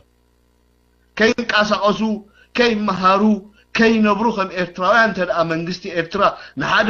ብሔር ወኪሉ ዝጭፍልቆም ተደኣ ኮይኑ ኣብ ውሽጢ ብሔሮም እምቢ ንግዛእን መሰልና ንሕረም ኣለና ናይ ምንባር መሰልና ይርገጽ ኣሎ ኢሎም ክውደቡ መን ይኽልክሎም ዋላ ክትክልክሎም ተደለኻ ውሽጢ ሕልንኦም ተወዲቦም ኣለዉ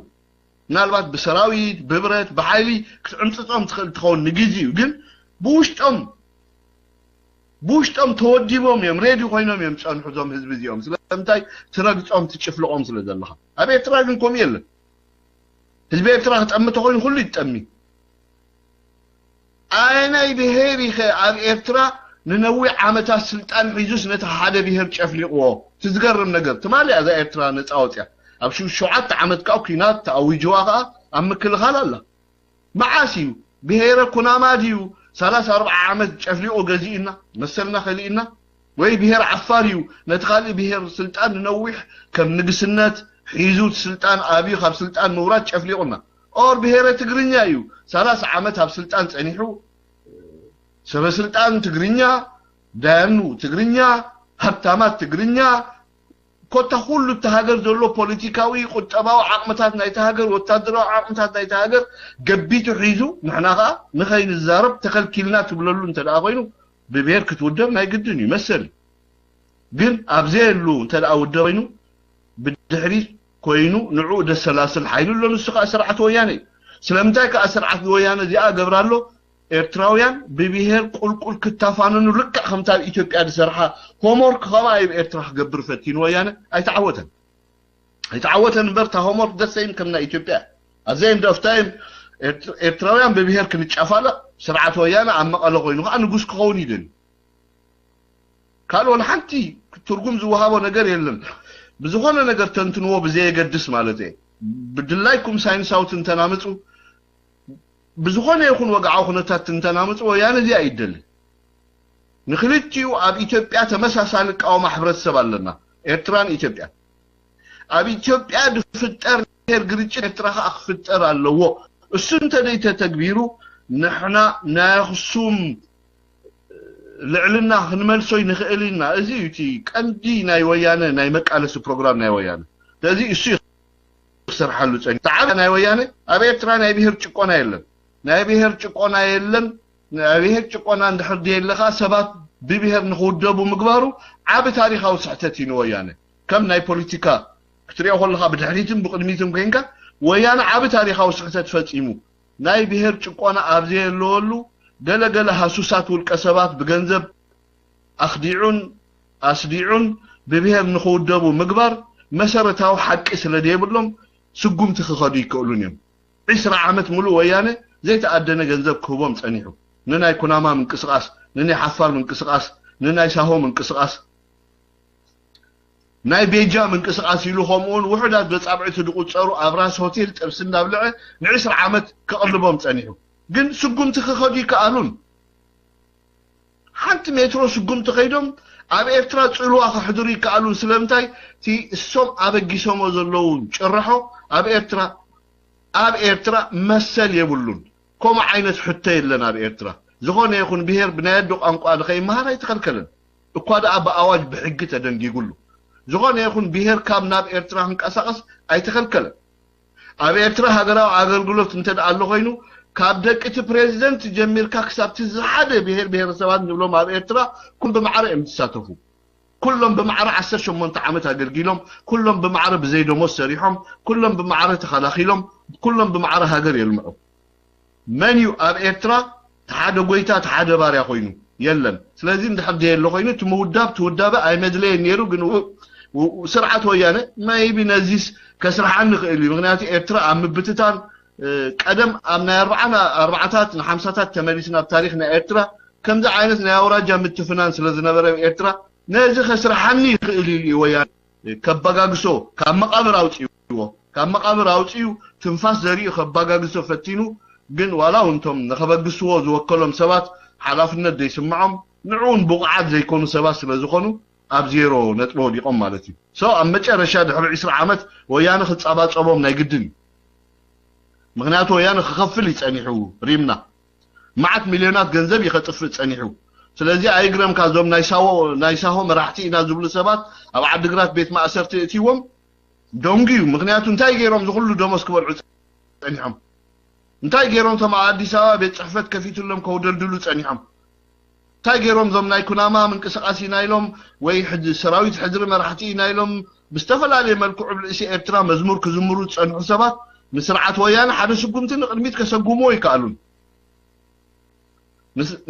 ንስርዓት ወያነ መቐለ ኸይዱ መንግስቲ ክትተክል ቁሩብ ትንፋስ ይሃብዎን ስለዚ ተመሊሱ ካብ ሻዕብያ ኣይትሕሹን ኢኹም ስኻትኩም ክትጻወቱልና ኢኹም ጸኒሕኩም تزبلعهم مرسخ تمرسوا لكم من البيت ما أسرتي يأتيوا ماله تحق النساء قال البوليتيكاو تنتاني يقولون مغنياتو بهرساهو بزخون يكون ملكعي ويانه بزخون يكون حقه حتى ما يكلني مغنياتو زي ما قال مغنيات اللو بن تنزخفلهم سرد نكون مرسلو أبيت ما أسرت قاتومي صباحنغو ابتخبابخ غبروت صنح دبناتون ويانه تحتاتو هينو حتى سلازيدلي نظام سبازياتو محليفو هبوم ناي قدني ስለዚህ እዞም ኩሎም ትሪኦም ዘለኻ መራሕቲና ዝበሃሉ መራሕቲና ዝነበሩ ገሊኦም ባጉ ሃዲሞም ኣብ ኣውሮፓን ኣሜሪካን መጽኦም ኣለዉ ከም ዝበልካ ቶም ደገር ህልባኻ ኣብኡ ኣማሒር ወዲቆም ኣለዉ صباح ويانه كموت تخوينو مسؤوم يخموت مغنياتو اب طبقو مسؤ انت اصنيحم اب حمقو اخساتو فسلازلوم مالتي ስለዚህ በሆሚ ዞም ተማል ዝራኻም ሃዲሞም ገሊዮም አሜሪካ ኸይዶም ገንዘብ ሂቦም ጎስጉሱ ተባሂሎም ወያነ የበቃ ከምዘሎ ስለተረዱ ወያነ ናብ ዚሮ ይወርድ ከምዘሎ ስለተረዱ ወያነ ደሃቦም ገንዘብ ሒዞም ዘስቀጡ ጸጸቆም ዝሓዙብ አውሮፓን አሜሪካን አለው አነ ንዖም ንፋዓት የድብሎም ምክንያቱ ባጋ አخላ ፈሊጦማ ተናብ ጅቦም መሊኦም አውልቃው ጉዕዞም ከይዶም ካለ በኤርትራውያን ንሓተም ነገር ክህሉ ይኽትል አመጻፍ ንሬና ግን ከምሰብ ውሳኔም ቆነዕ እቶማ ውሽጢ ኢትዮጵያ ተሪፎም ዘለው ዘን ኩሉ ጊዜ ያአክል ንብሎም ዘለና ሰባት ግን አነ እቲ ጊዜ አብቂዑ ጥራይ ደኮነ ተጸንቂቂ ትማሊ ንኤርትራ ከተንበርክኻ እንተ አዘይቲ ኻልካ ሎሚ ንኤርትራ ከተዳኽማልካ ምሕሳብ ሽነቶ ትማሊ ዘይካ አልካ ሎብሬልካ ምሕሳብ ወይ ጽራሕ ገብሬልካ ምሕሳብ እሞኻ አምስቲ ኩነታት ና ኢትዮጵያ በጽሓት ተደላ ደረጃ ማለት አብተዛማድ ንቡር ሰላም ኔራት ተተኸውን ኢትዮጵያ መንግስት ወያነ ከም መንግስቲ ሓያልን ናይ ምግባር ዓቅሙ ብቁዕ ኔሩ ተተኸውን አብቲ ከባቢ እዚ ዛረቦ ዘለና ቃላት ከምዛ አይመኾነን ኔሩ ወያነ ግን ክገብር አብዘይ ክእለሉ ደረጃ ስለዝወደቀ ወያነ ናይ ምግባር ዓቅሙ ተዳኺሙ ስለዝኾነ በብዝ ተፈላለየ ቋንቋ ይመጸናሎ እዚ እንታይ ማለት እዩ በጃኹም አፍ ደጎኹም አርሑለይ ትድመጸን ዘሎ ጎዞሞን ሴፍን ከቢድ ስለዝኾነ አነ ካድም ተኮይነን ኤርትራ እኽነብር ተኮይነ ምሳኹም ካለ ወላ ሓንቲ ኮንኩም ድብለኩም ደሎ ወያነ ኦፊሻል ሆሙ ስለዚ ተዛረበ ይኮንኩም ተሓስቦ ዝግባኩም ወያነን ኢትዮጵያን በጽሖም ዘለው ሁሉ ኩነታት ብግቡእ ክትሪኡ ወቅት ክእለለኩም ናበዮም ዝብል ዓብ ሕቶ ከተልዕሉ ክትከለለኩም ኢትዮጵያ ድሕረጂ 5 ዓመት 10 ዓመት 20 ዓመት ወይ ሓነ መርሕዋ አይከሉኝም ጎብሩ ዘሎም ወያነ ዓብ ሕቶ ናይ ዓብይ ሕቶ ምልክት ይቅድሚም ተከቲር ዘሎ ስለዚህ ክንድትዝካአሎም ጎብሩለው ሓንሳ አክሽሽቲና ዝብሉ ወዲቦም ናይ ሰላም መዝሙር ዝዝምሩ ሰባት አለው ሓንሳ ሓደ ሕዋት ይናይሎም ብዙሕ ናይ ሕዋት ታሪኽ ክዝርዝሩ ጀሚሮም ሕፍር ከይበሉ በዓል የማነ ጀማይካ ከይተረፉ ኣብ መራሕቲ ኤርትራ ዘለዎም ናይ ትግራይ ትውልዲ ከምዚ ኢሎም ንምድንጋር ብዙሕ መጽኦም እዚ የማነ ጀማይካ መን እዩ ወዲ መን እዩ ካበይ ተወሊዱ መን ይወሊዱ ወንፈልጥና ወዲ ኢብን እግረ መገደይ ብዛዕባ የማነ ጀማይካ አድምሕጂ ዛሪበ ነረ የማነ ጀማይካ ቦሰን ተወለደ እዩ ቀኛዝማች ኪዳነ መሰለሲ ቦሰን ካብ ከዳሚት እዮም ወሊዶሞ ምናልባት እሱ ከዕብዮ ደሊ ነይሩ ኸውንት ነገር ኣብ ተሓደ ገዛና ገዛባንዳ ኣብ ተሓደ ገዛና ይብል ግን ካብ ከዳሚት ተወሊዱ ታሪኾም ብዙሕ ይናይቶም ገዛ ማለት እዩ ሕጂ እዚ ታሪኽ እዚ ንምንታይ ይመጻሎ ሕጂ እንታይ ይኽገብር ከ እንታይ ለውጥ ከምጻብ ኤርትራ ብዛዕባ ናይ ሰብዚ የማነ ጀማይካ ከምዚሉ ተዛሪቡ ኣብ ዘርኢ ናይ ደቂ ሰባት ሰንሰለት ገለመጺ ከምዚሉ for what purpose ሕዋት ንምንታይ ይድመጽ ዘሎ ዝቃላት እዚ ይጠቅም ዲኸ ከም ሃገር ከም ህዝቢ ክንዛረም ተቆይናስ ይጠቅመና ዲኸ እዚ ክልተ ግዜ ክንሓስበሉ ኣለና ማለት እዩ ግን ወያነ ኩሉ ግዜ ወራዳ ስለዝኾነ ኣብቲ ታሕቲ ወሪዱ ምናልባት በዝስ ህዝቢ ኤርትራ እንተዓመፀ በዚ ህዝቢ ኤርትራ እንተዓመፀ እሞ ጽባሕንጎ ህዝቢ ኤርትራ ዓሚጽ ብልዕሊ መንግስቱ ሃጓፍ እንተረኸብና ተባሂሉ ዝመጽ ነገር እዩ ስለዚ ብኸሞ ክትርድኦ ዘለካ ይድመስለኒ ካልእ ግን እዚ ናይ ብሔረሰቡ ዓንተበይ ዝበልኳ ንሱ እዩ ገና ድሕተቱ ሰባት ኣለዉ ቀይሕን ጸሊምን ክበልዑ ጸንሑ ውሽጢ ኢትዮጵያ ዶላራት ጅቦኦም ክመልእ ጸንሐ እሞ ገለ ደይገበሩ ካብ አዲስ አበባ ደይኮነስ ብሎኮስ መራ ዝበሃል ኣብ ውሽጢ አዲስ አበባ ክሰግሩ ደይከኣሉ መራሕቲ ውድብ ኢና ዝብሉ ውሽጢ አዲስ አበባ ከውጠጢ ጸንሑ ሰባት ኣለዉ ሶ ክሕተት እዮም እሶም ወያነ ዝገድፎም ነገር ኣይኮነን ክጠፍእ ተኮይኑ ወያነ ሶምን ምስኡ ክጠፍኡ ኣለዎም እንተ ኮይኑ ወያነ ኻ ሙሲኦም ክድሕኑ ስለዚ ናቶም ትንፋስ ኣብ ጎሮሮ ወያነ ተሰኺዓ ስለዘላ ብኸም የኻት ከዶትር ስለዚ ኣይግረም ካትምብልላዕ ክመጽእ ማለት እዩ ኩሎም ቶም መራሕቲ ናይ ወይ ናይ በዓል ናይ ኩናማዶ ናይ ገለ ትብሎም ኣው ደሎ ደቂ ሰበይቲ ኩሎም ክእሰሩ ምዃኖም ክትፈልጥ ኣለካ ኣብ ቀረባ ግዜ ምክንያቱ ወያነ ኣብ መጨረሻ ክገብሮ ዝደለየ ነገር ኣሎ ዘላቶም ከኺዱ ወይ ከኣሉን ከስርሑ ወይ ከኣሉን ክገብሩ እውን ኣይክእሉን እዮም ስለዚህ ከቀይዶም መኻኑ ክትፈልጥ ክትክእል ኣለካ እቲ ናይ ምብልላዕ ሰዓት ክመጽእ ኮሚ ኢኻ at the end of time ታሪኽናውን ኮሚ ይድምህረና ታሪኽና ኢትዮጵያውን ኮሚ ይድምህረና ናይ ትማሊ ታሪኽና ኢትዮጵያ ተሪኻ ኮሚ ኢትዮጵያን መራሕትነን ሕድሕዶም ዳተባላልዑ እዮም ኣብ ደረጃ ዝበፂሖም ኢትዮጵያውያን ነቲ ንጉሶም ወናይ መዓርዎም بعد وقت إثيوبيا كابت زنبرتو تسلمات هيوت زمناو هيوت زلابسا زمناو تمرت زخفت لهم زمناو مدربابر زخفت لهم زمناو ندلابسهم دقه بسكولارشيب كيدوم إثيوبياوያን بعد فرنساين عد انجليزين تماهيرهم منسترات نخونو بايتا زرحاو نغوس ولو خالو بدلات انتلو بخوم اغباب تقتيلو ابشقاق ابتحت حدا بيت صحفت ابشقاق كم حدا نغوس كقتل نا افريقيا رايا نحدنت افريقيا دسرحه نحدنت افريقيا وانا بيت صحفت اديس ابا خدكون دغبره تاريخاو سبي اثيوبيا تحبنلو كل غزي يا افريقيا والتانن يا افريقيا جغنوچنن التگزانم ينصانت ጮራነን ኢሎም ኢትዮጵያ እንድፍክሩ ነቲ ንጉስ ሒዞም እዮም ገይሮም ሁሉ ንጉስ ገበሩ ስለዚህ ንጉሶም ክሳብ ሕጂ ኦፊሻል አይቀበሩን ነቲ ንጉስ ኩዋሃብ ዝግብኦ ክብሪ አሃቦን ኦፍ ኮርስ ተጋገን ብዙሕ ጌጋ ኣብቲ ዋንት ዝነበረ ናይ ንሓድ ደረጃ ኣብቲ ዋንት ዝነበረ መስፍናው ተሓሳስባ ግምት አሪኻ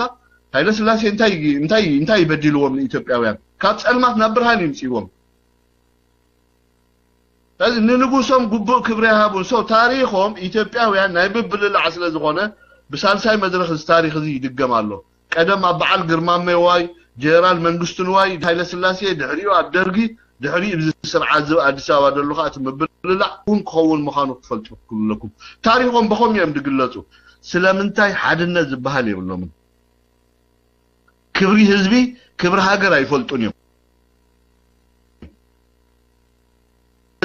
ويانخا غزي كمزي امحارا دبلو غزي سطو قل دنگاي سبران غزي ذهبو حمحم امن سبر زبلو امحارا ويانخا عدر رخيبهم ابلع الحزب اثيوبيا حنا فديو مالو ناتا واغا خفولو مخانوم كا ردي نالبات حجي وينتي نز غدايزي نحنا عيالاتنا سراويت علنا خلذينا خمزمزمتي دزاربكم سبقمو كزاربكم لخونو كن تعق خالي at the end of time زخفل واقع خمزلهم كفلتلهم سائل كان دامات كا بيت مقبو ببلعخا ستت يلن دامات كان نبرز زميت كا ستت يلن زي ولد كايو حزبي زي نات كا زيغا دمن عصنتن دامات كا سيسكا بجاملا حزب هليكا قوم إلكا بسلام ينبرني حنت معلتلا واقع تخفللا حنت معلتلا تتعسلا حنت معلتلا نتخلو زغبر كايت الناس حلو ازي بتفطر حقهم كومي بدل كنفصن صنحنا امچرشا موتنا مسقربن الناززينا 4 دي 7 دي 8 عامت مصنحنا بس موتنا مقرابو مسفلتنا قش صوعلي شيخ صوعلي كان بالنزاز نغوري ويانا خنازز مخانو قرب اوانكاني ناي قدن يمو بورا يريمنا يخبلك عليه so thank you تنكي وطبايتكم حافظوا حجي حتى وانا حنت حتى لا تندحري اخو الرديه على الاخو حجي ما تيمر ما بعد شيء تنقص قصاصمو اتكم حافظ ناتا حتى انت وطبا ابزي لو من عينكو قرب نكات علانينا هم نفلط اكو كل غزه ويانه اكو انا زبله بخبدو يحسب بحنقولو يحسبني حجي دحريخا كله كاب زخونه كل مريت الناس سرقاي زخي زلو ويانه ولا كاب بنشانغول كاب كل بوت خامل اثيوبيا حجي ز كل مريت سرقو زلو اما طرشتا انت انا ناتي ريتو اما طرشتا اتي ارتكل 30 شعتن تتقيمو ويانه كم هاجر كتفنچل كوينا سمعن لبخميتريه بيكوز دحرز كل مريت سرقو له خاب زخونه كل سي اما طرشتا بينهم كم هاجر كونو دو حسبتري انا بخمو يزريه خميتري ازيا ثانك يو مايك فري أبتانا يجيرو ساعات انوي حجنتاي جيرو مسلكا دارغا 4 كفله سراوي دخونا ناي تغرينيا عنقا تزارت تطري يي امسراق از دبوب از مهراب از گلز بال زنبر سراويت ناي ويانه بمولو سيحبوم نا تغراي امصيمن زي سراوي تغرينيا دزاربي دبلكا دلهم مسكالي اثيوبيا وتحنافيصو صنحه اب سراويتات سيحبوم امصيمن اب تغراي دارغا بميكانيزد درجان بخفله سراوي درجان اقيمهم ولو اذا انت يابتناي زيرو ساعات مچس زي ترف ነገር مسمصه سراويتهم حيزهم زاكل برت اصوار اساغيرنا تግራይ امدبلو حيل ايرنا ኢትዮጵያ بملو ናብ تግራይ ወሲዶም ኣብ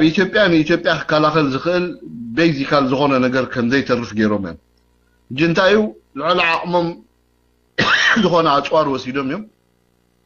ትገንዘብ ከይራኣና ወይ ሓሰብና ብዛዕባኡ ማለት እዩ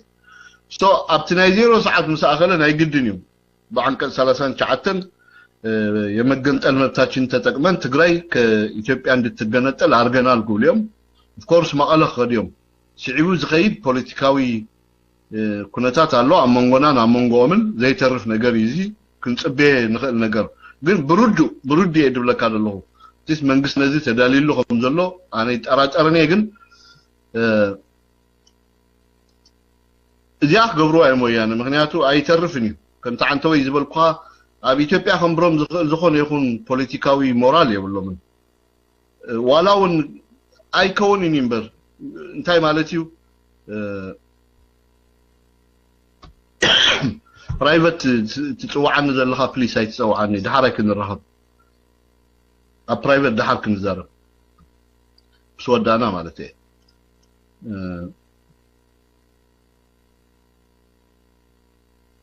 thank you እዚ ዳይተርፍ ነገር እዩ ታይ ማለት እዩ ከም ተዓንተው ይዝበልኮሲ እዚ ዝኾነ ካድር አይድልን እኮ ትምርቲ ዘድልየ ነገር አይኮነን ዝኾነ ይኹን ናይ ስኢልካ ርቅቕ ዝበለ ፖለቲካል ሳይንስ ገለ ትንተና ዘድልየ ይኮነን ወያነ 27 ዓመት ታይም ክገብሩ ጸኒሖም ኣብ ኢትዮጵያ ብሩእ ይዝረአይ ነገር እዩ ማለት እዩ ተሃብቲ ምዝማት ገለ መለ ምናልባት ሰሪቆም ገንዘብ ወሲዶም እዚ ትዝሓሸ ነገር እዩ ምክንያቱ ኦፍ ኮርስ ትግራይ ኮ ተበዲሎም እዮም ተወጽዖም እዮም ተረገጽዮም እዮም ክሰርቁ ሆናሉ ሞያ ኢትዮጵያ ማዕረት መብሩዋ አነ አዋይ በፍጹም አነ አው ወላንት ቅር አይብለኒ በደረጃ ቅሬታ ዘይኮነስ ቆኑዕ መገዲ ይድብሎ ማለትሲ ስሙዝሊ ነው ለኢትዮጵያ በሰላም እንዳመራሕካ መሰል ካልኦት ኢትዮጵያውያኑን ከይጋሃስካ ትህዝቢ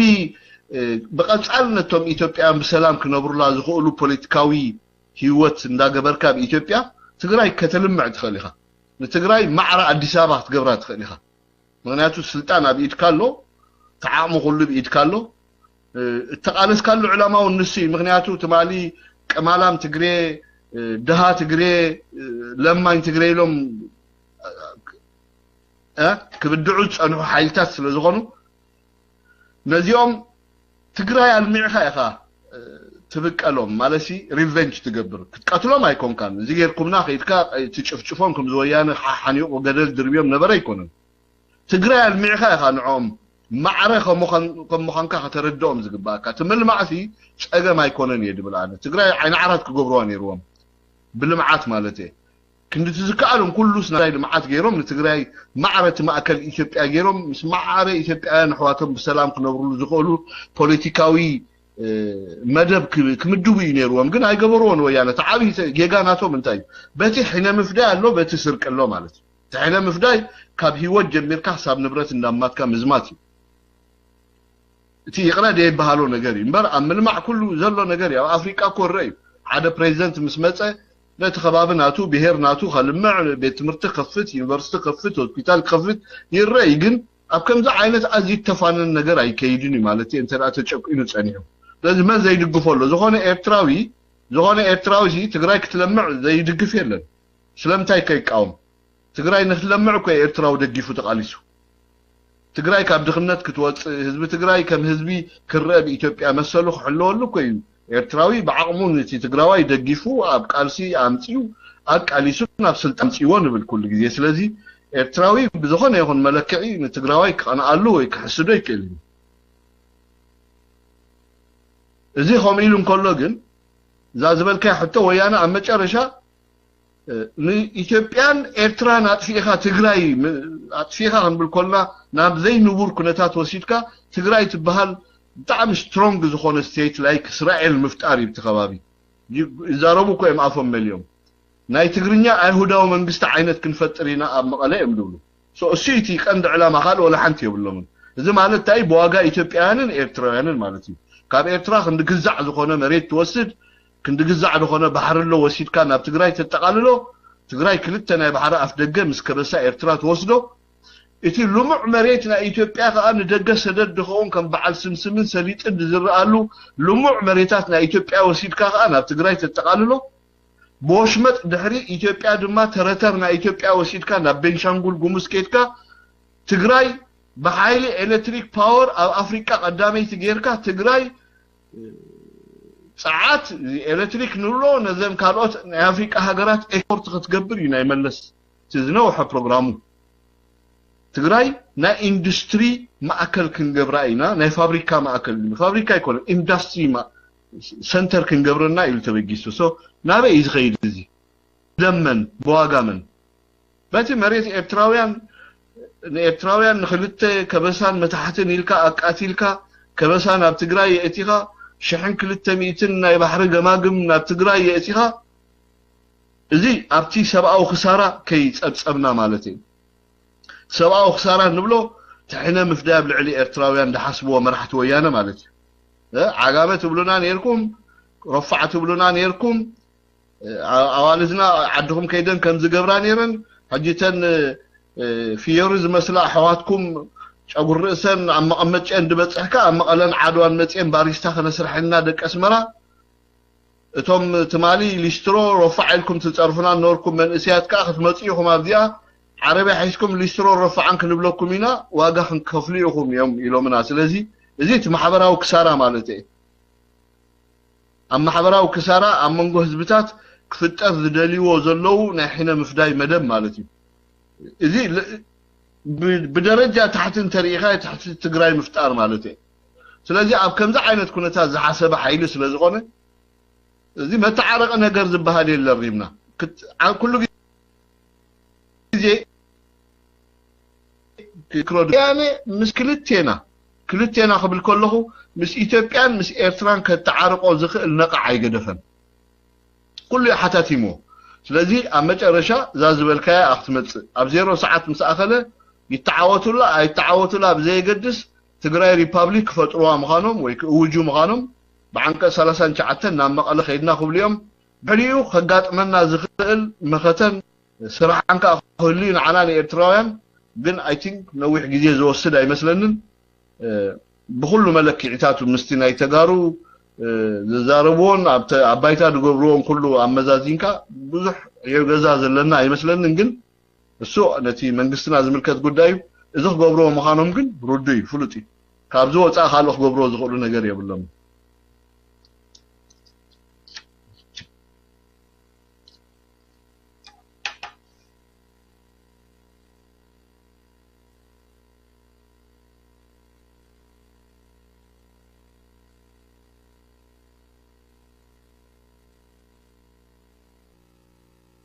اوكي مارشال يا كان يردو مارشال الله خير مارشال يرحب بالنيو دون عايز جايين والله سلام كما عيد ثانك يو حق اخي ودي داش مقرن انا تي حتى نوتابا انت يا اخو دلتي زي عنكت 30 شعتن ولا تقاروخ ابتقار كو علو انت دليسي تهاجر كم هاجر قطعو كتبل تخيل تقراي سيزان فلتا تقرا رسفتي وانتي تفطر هابت زي بالله زخون عينت ريسورسز ناتشورال ريسورسز زي بالله هاجر حجي اذا هاجر دي خالق ترفسي ماي كمان بقبو نهزبا خطا ستي تخيلنا زخون يكون نتهاجر كابيتي بيج متى اب الكتريك جميركا كل زخون يكون ولا مغبي كابيتي بي عند غففكا يدمتو زلو حجيسي زخون التاريفوس عنك 30 شعتن ابلاين تو غبروس كم يجرو خونه لهم نوماتر كندي مسارح حيزم نوماتر كندي جنزب حيزم ورا قدا حيزم سي تهاجر كم هاجر سي ما يد 6 كمان حزب قد ستي تقدنا الا خبي تبيا غوفيفون غفافون كم تشلو مغبو خمو خبي تبيا كم تشلو الكتريك خبي تبيا كم تشلو بزخون عينت منقد ذا هاجر دي نفسها تقلا يتقدنا سلازي اي تعدلت ان كان زخون عينت ناتشورال ريسورسز كايبلا سلازي ولا عنك 30 شعتن حراي عالم صيبهم አንቀጽ 39 ድሕዳ አፕላይ ገይሮሞ بخمي سرفايف كغورو كله مايك فري I think تا سرفايف تبال قصالነት سي ማለት እንዲያ تا سرفايف تبال سي ኣብ ካላይ መድረኽ ኢና ክንሪያ ዝግባአና ማለት እዩ ኣብ ናይ ወጥር ሰዓት ፖለቲካዊ ውሳኔ ያቱስ ብሩዱ ብዝተፈላለየ ሩዱ ኩነታት ናይ ትግራይ ማለት እዩ ኣብቲ ወሳነ ናይ 0 ሰዓት ፖለቲካዊ ውሳኔ ያቱስ بوحدو زغلو تقراوي اب ኢትዮጵያ خزمتو دصنحه هابتن نبرتن ገለን بقندون ህይወት ናይ ትግራዋይ ንምድሓን ትዘለካ ዓቅሚ ኣተኣኻኺብካ ናብ ትግራይ ኢኻ ትሰፍር ምክንያቱ ክትርስዖ ዘይብልካ ሸገይ ኣብ ኢትዮጵያ ዘሎ ዓሌታዊ ምክፍፋል ናይ ስልጣን ይደሎ ስለዚ ተጋሩ ክንደዛ ዓቅሞም ዘሚቶም እዮም ተሃገር ልዕሊ ዓቅሞም ወታደራዊ ዓቅሚ أدليمنا لنا يقولوا في زمانه وزخون حيل أيرنا إثيوبيا زمانه وأسوارنا إثيوبيا بملو بهبت إثيوبيا زميتهم أبتغراي جيروم الله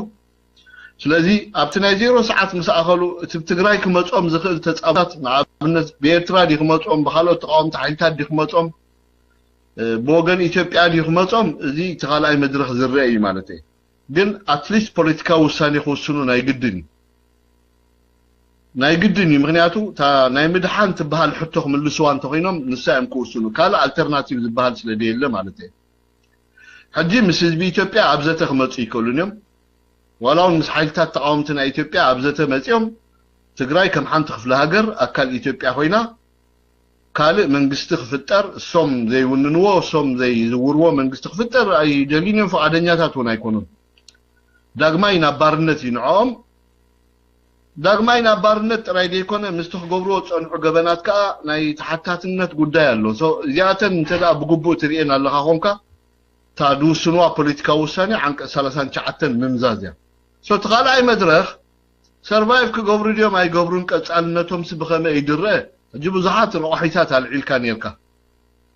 ከም ምንባር በዓል ቻድ ከማን ይነብራ ኣለዋ ማለት እዩ ዘን ቻድ ንብለን ሃገራት ወልዓንቲ ሪሶርስ ዘይብለን ይነብራ ኣለዋ ማለት እዩ ከም በዓል ጅቡቲ ዘሰለ ሃገራት ጅቡቲ እኮ ኢትዮጵያ ትበሃል ሃገር ኣብ ጥቓ ተደይ ትነብር እንታይ ማለት እያ ጅቡቲ ትምንባር ካልእ ኣርእስቲ بخماء الجواب ينورو تايجرهم ينورو عقمهم انتهى يزخال أرستي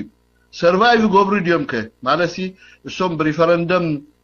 بناتهم وساني بعنك سلاسان شعتنا بتحق منجس لزلو نابتقراي كينا لنا يلوم من إثيوبيا على الهواء من تراي ميدا قديفهم إثيوبيا حتى واقع مخالف للشعوب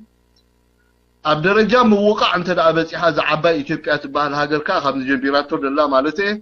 اتي بحاجة اتني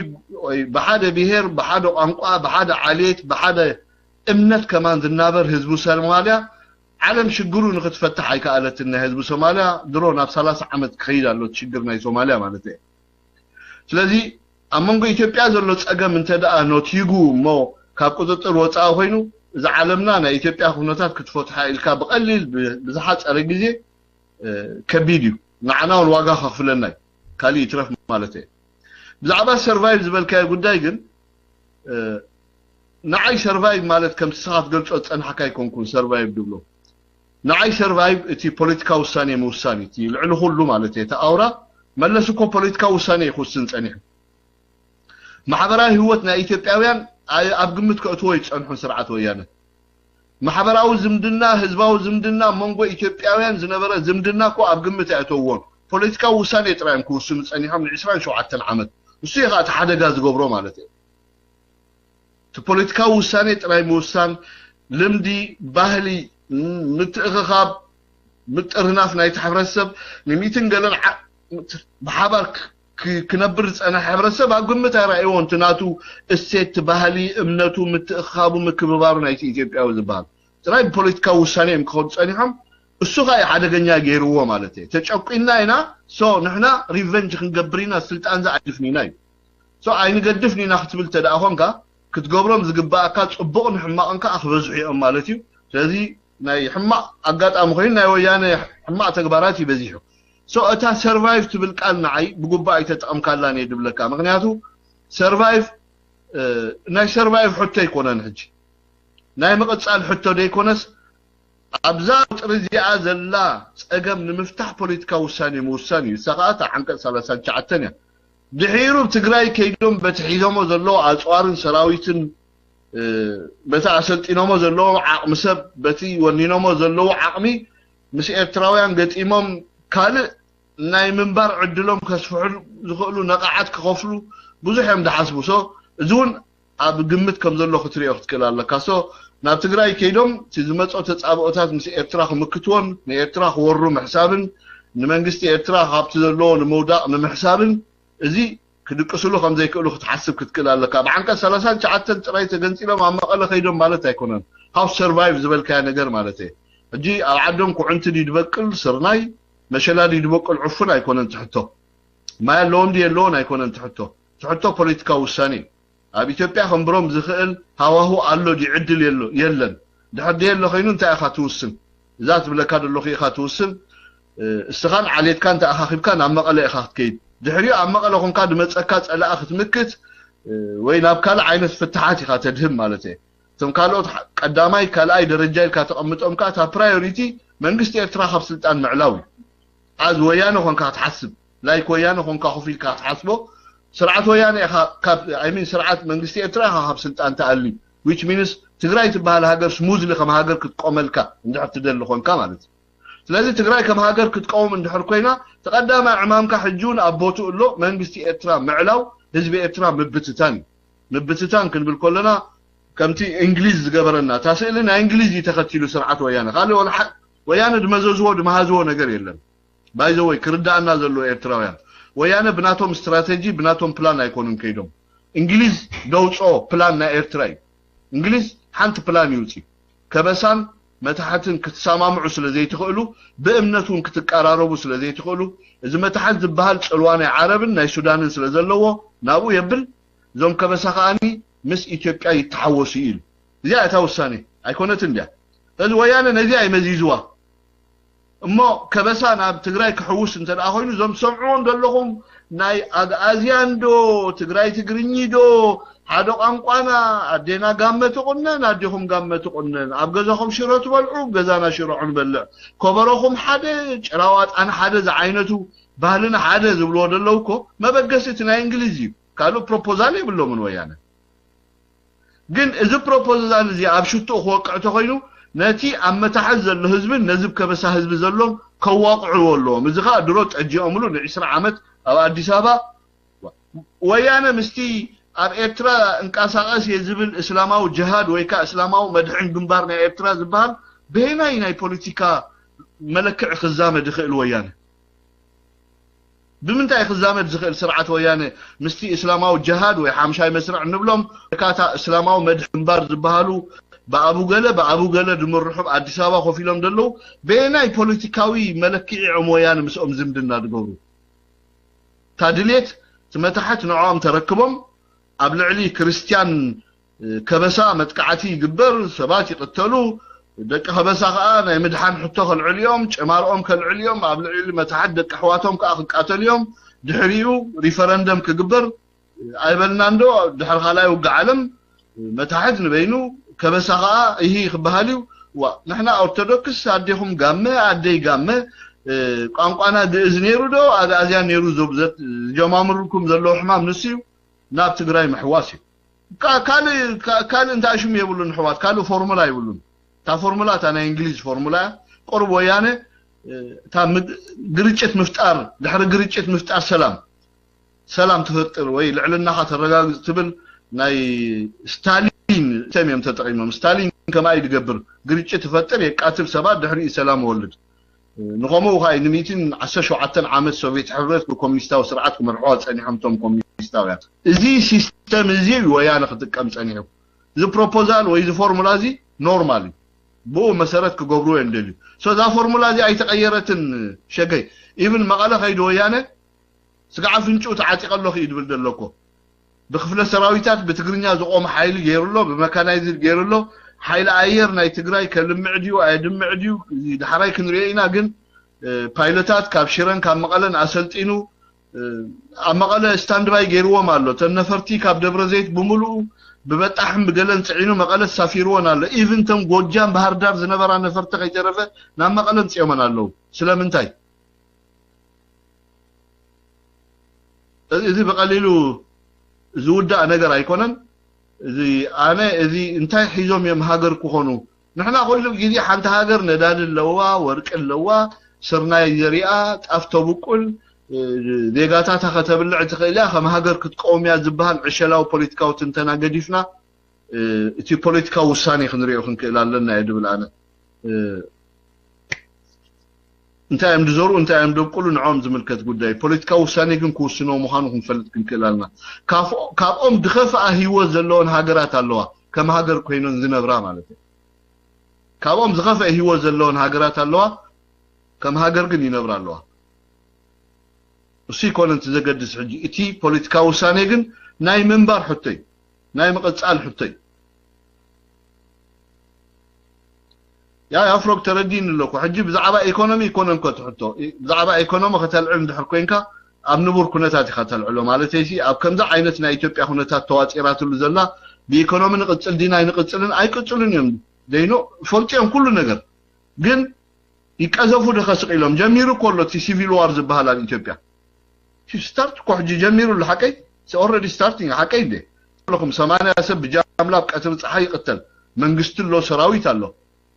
سو تي يجمرالو دحاركه نامني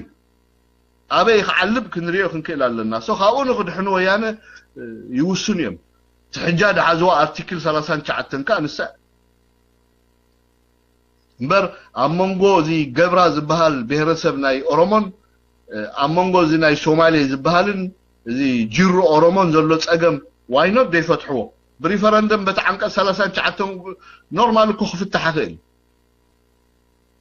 سبكي موتا خيت قتله مالته ግን ሲኮነን ንወያነ አይምን ንትግራይ ተታሒዙ ማለት እዩ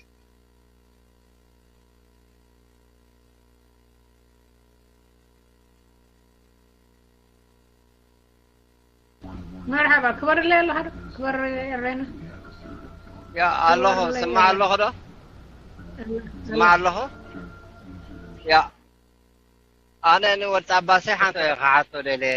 ማለት እዚ ሕጂ ዘሎ ኣብ ኢትዮጵያ ንሪኦ እንዲና ዘለና ምናልባት ወያነሲ ከምዚ ኢልዎ ዘሎ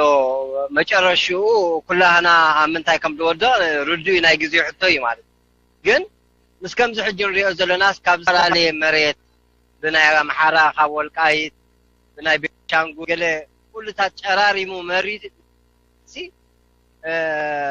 ነታ ትግራይ ትበሃል ከዕብያን ከስፋሓን ንሪኦ ኣለና ግን ዋላ ጽባሕንኮ አርቲክል 39 ተጠቂሙ እንድሕዳ ወያነ ትግራይ ሒዙ ክፍንጨል ኮይኑሲ እዚ ዝገብሮ ዘሎ ካብ ክልላት ኢትዮጵያ ኣይኮነሉን እምበር ካብ ኤርትራ እውን ሓሲቡ ነይሩ ካብ ክልላት ኢትዮጵያ ጨጨሪሙ ዝወስዶ ዘሎስ ብሰላም ከምብሮ ይኽእል እዩ እዚ ተግባራት እዚ ምናልባት ነዚ ነገር እዚ ዘየስተውዓለሉ ዲዩ ክትብሎ ንኽእል ዋላ እስከመዩ ማለት ዋላ ዳ ይገንጸል ዋላ ይፈንጨል ወያነ ጽባሕንኮ መሬት ሕጂ ዋላ ይፈንጨል ዳ እምበር ንትግራይ ትበሃልሲ ሰላም ከምብራ ይኽእል እዩ ትገብሮ ዘሎ ተግባራት ጽባሕንኮ ተንክልላት እውን ካብኡ ምስተፈንጨለሲ ሕነ ናይ ምፍታይ መሬትን ናይ መምላስ ተበግሶ ክወስዳ ይኽእላየን ولا ويانا خما هاجر انتقوم حجس ابزن تايري تخا قبل دلي ثانك يو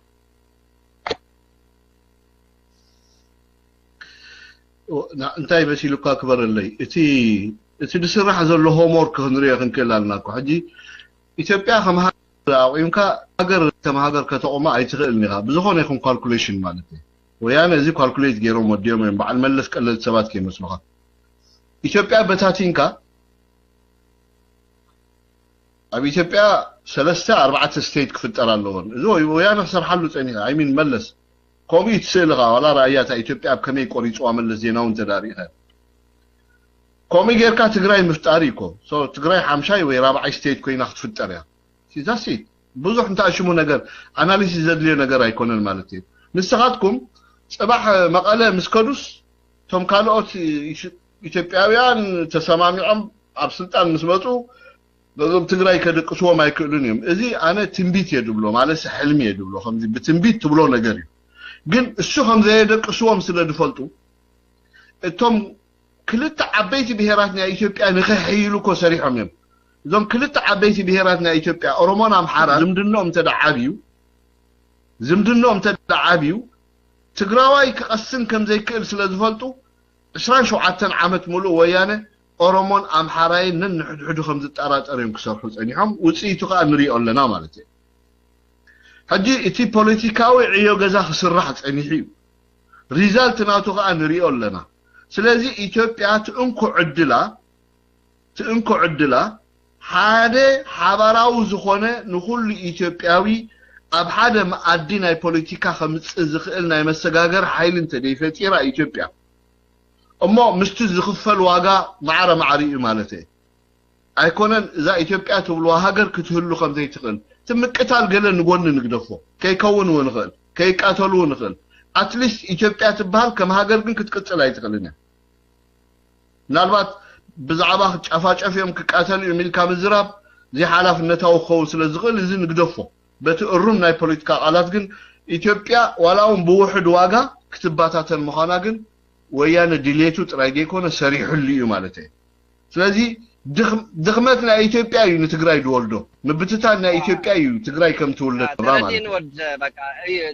ትግራይ ወያነ ክነብሩ ተኾይነስ ኢትዮጵያ ክትባታተን ክትል ኣለዋ ከም ሃገር ሓሙሽተ ስፋናጭር ኣለዋ ያ ኢትዮጵያ ጥራይ ዘይኮነ ኤርትራውን ክትባታተን ከም ደለዋ እዚ ኣይትረሳዓዮ ምክንያቱ እቲ አጀንዳውም ንሱ እቲ ትናቶም ካልኩሌሽን ንሱ ኤርትራ ደኺምካ በታቲንካ ኢትዮጵያ በታቲንካ እዚ ዋላ ምዕራብ ሓይሉን ኮ ደጊፎ ዝሓደረ ጉዳይ እሱ እቲ ቃል ኪዳን ናይ መለስ ምስ ምዕራባውያን ዝነበረ ንሱ ይኮ ስቲል ክሳብ ሕጂ እዚ ናይ ኣሜሪካውያን ሓገዝ ናይ CIA ሓገዝ እኮ ኣብ ጎኖም ኣሎ እዚ ኩሉ ብኢትዮጵያ ገበን እንዳተገበረ ዓገብ ዝብል ኣይተረኽበን እዚ ኩሉ ሰብኣዊ ህልቂት ኢማጂን ኣብ ኤርትራ ዝተፈፂሙ ነርቶ ዝኸውን ሎሚ ክንደይ ቆይቆም ሰማዓና ዘን 2-3 መዓልቲ ኣብዘን ሳልስቲ የድብለኩም ደለኹ እዚ ቆይቆ ደይኮነስ 2-3 ሰብ ብሓላፍነት ዘይወደሉም ሰባት ተዝቆተሉ ብኤርትራሲ እንታይ ዓይነት ክስን መደረን ሰማዓና ነርና ኣብ ልዕሊ ኤርትራ ማለት እዩ ግን ኣብ ኢትዮጵያ ብቀትሊ ብጃምላ ህዝብ ሃለቕ ኣሎ ይቅተል ኣሎ ይሕረድ ኣሎ ብተመልከተለ ይቅተል ኣሎ ዓሌት እንዳፈለኻ ግን ዓለም ኣይዛረበትሉን ስለዚ እንታይ ከም ዘሎ ብዛ ዓለም እዚ ምስኣቶም እውን ዘርእየካ ሓደ ሓቂ ነገር እዩ ከምዚ ማይ ሓቂቅ ንብሎ ፅሩይ ነገር የርእየና ኣሎ ወያነ ኢትዮጵያ በታቲኑ ትግራይ ድፈጥር ወያነ ኢትዮጵያን ኤርትራን በታቲኑ ትግራይ ይፈልጥ እቲ ሮል ራእዩ ተዓብ ሮል ናይ ወያነ ንሱ እዩ ሕጂ ስትሮንግ ዝኾነ መከላኸሊ ሓይሊ ፈጥር ኣሎ ኢሉ ወያነ ኣው ፈጥር ኣሎ መቐለ ድሓር ክንዝንግዕ ዘይብልና ኣብ ፖለቲካ ሰዊድካ ምውፃእ ሓይልካ ምውፃእ ሓይልካ ተወፂኻ ዶሚኔት ክትገብር ትኽእል እንተ ደኺምካ ከዓ ጠፊእኻ ማለት እዩ ስለዚ ንስውድ ኣለና ዲና ንስውድን ንዓና ዝምልከት ጉዳይ እሱ ስለ ዘይኮነ ትርእስ ኣብ ካልእ ግዜ ክንመውፀ ኢና ግን ሰዊዱ ዝወፀ ጥራይ ድስዕር ኣብ ፖለቲካ እዚ ዲሞክራሲ ገለ ትብልዎ ኩሉ ግዜ ምስልይነት እዩ ዓለም ምዝሓየለ እዩ ዓለም ምዝሰወደ እዩ ዓለም ምዘድምዕ እዩ ዓለም ምዘስምዕ ጥራይ ድፅጋዕ ዓለም ምዝደኸመ ኣይውግንን እዩ ዓለም ምዝሰዓር ኣይውግንን እዩ ዓለም ምስ ምሕኩልቱ ተኣሳሲሩ ኮፍ ጽባሕንጎ ሓደ ነገር ጌርካ ምዝእል ሓይሊ ኣይውግንን እዩ ዓለም ዋላ ሃብትም ኣይሃብትም ብዘይገድስ ስለዚ እቲ ኩሉ ግዜ ቋንቋና ዓለም ምዝሓየለ ኣትውግን ምስ ዲሞክራሲያውያን ሓይልታት ኣትውግን ዓለም ምስ ፍትሐኛታት ኣትውግን ዓለም ዝበሃል ቋንቋ ምስልይነት ጥራይ ከምኡ ይረኣናን ኣብ ተመክሮና ኣብ ዕድሜና ኣብ ዓለም ንሪኦ ነገር ንሱ እዩ ስለዚ እዛ ፕሪንሲፕል እዚኣ ኸ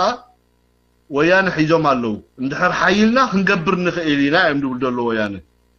ኦፍኮርስ ከዓ እንድሕር ሓይሎም ኣብቲ ከባቢ ሰዊዶም እንድሕር ወፂኦም ዶሚኔት ተደኣ ገይሮምና ንኹልና ዘይተርፍ ሕልሚ ትግራይ ክፈጥርዋ ኢሎም ሓስዮም ግን ንሕና ከምኡ ኣለና ዲና እንታይ ንገብር ኣለና እዚ ካልእ ኣርእስቲ ካልእ መዓልቲ ክንዛረበሉ ኢና ግን ብደረጃ ወያነ ዕላምኦም ንሱ ምዃኑ ክንፈልጦ ክንክእል ኣለና ማለት እዩ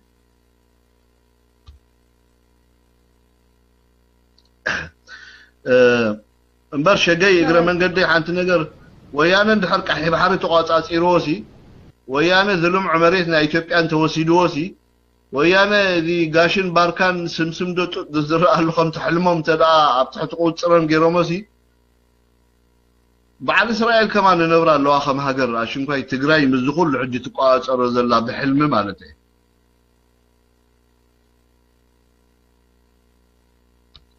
يا افريقيا مسيو شواير لدعري وروط الله حسب عن 4 يتحفظ مرحبا لكم مرحبا شواير ثانك يو الله كي ثانك يو ودت ابا ناتي حتى انتايو درجه كل ثلاثه نرن درجه خيتين ما ايكونومي نا سكيورتي ملسكاي ها ذا موداسا ما ثلاثه ما الفو حتى انتاي نرن هاي معربان قدي انتاي ها يقول كبريش كتقاطع كتبوز زباشا زباش كندر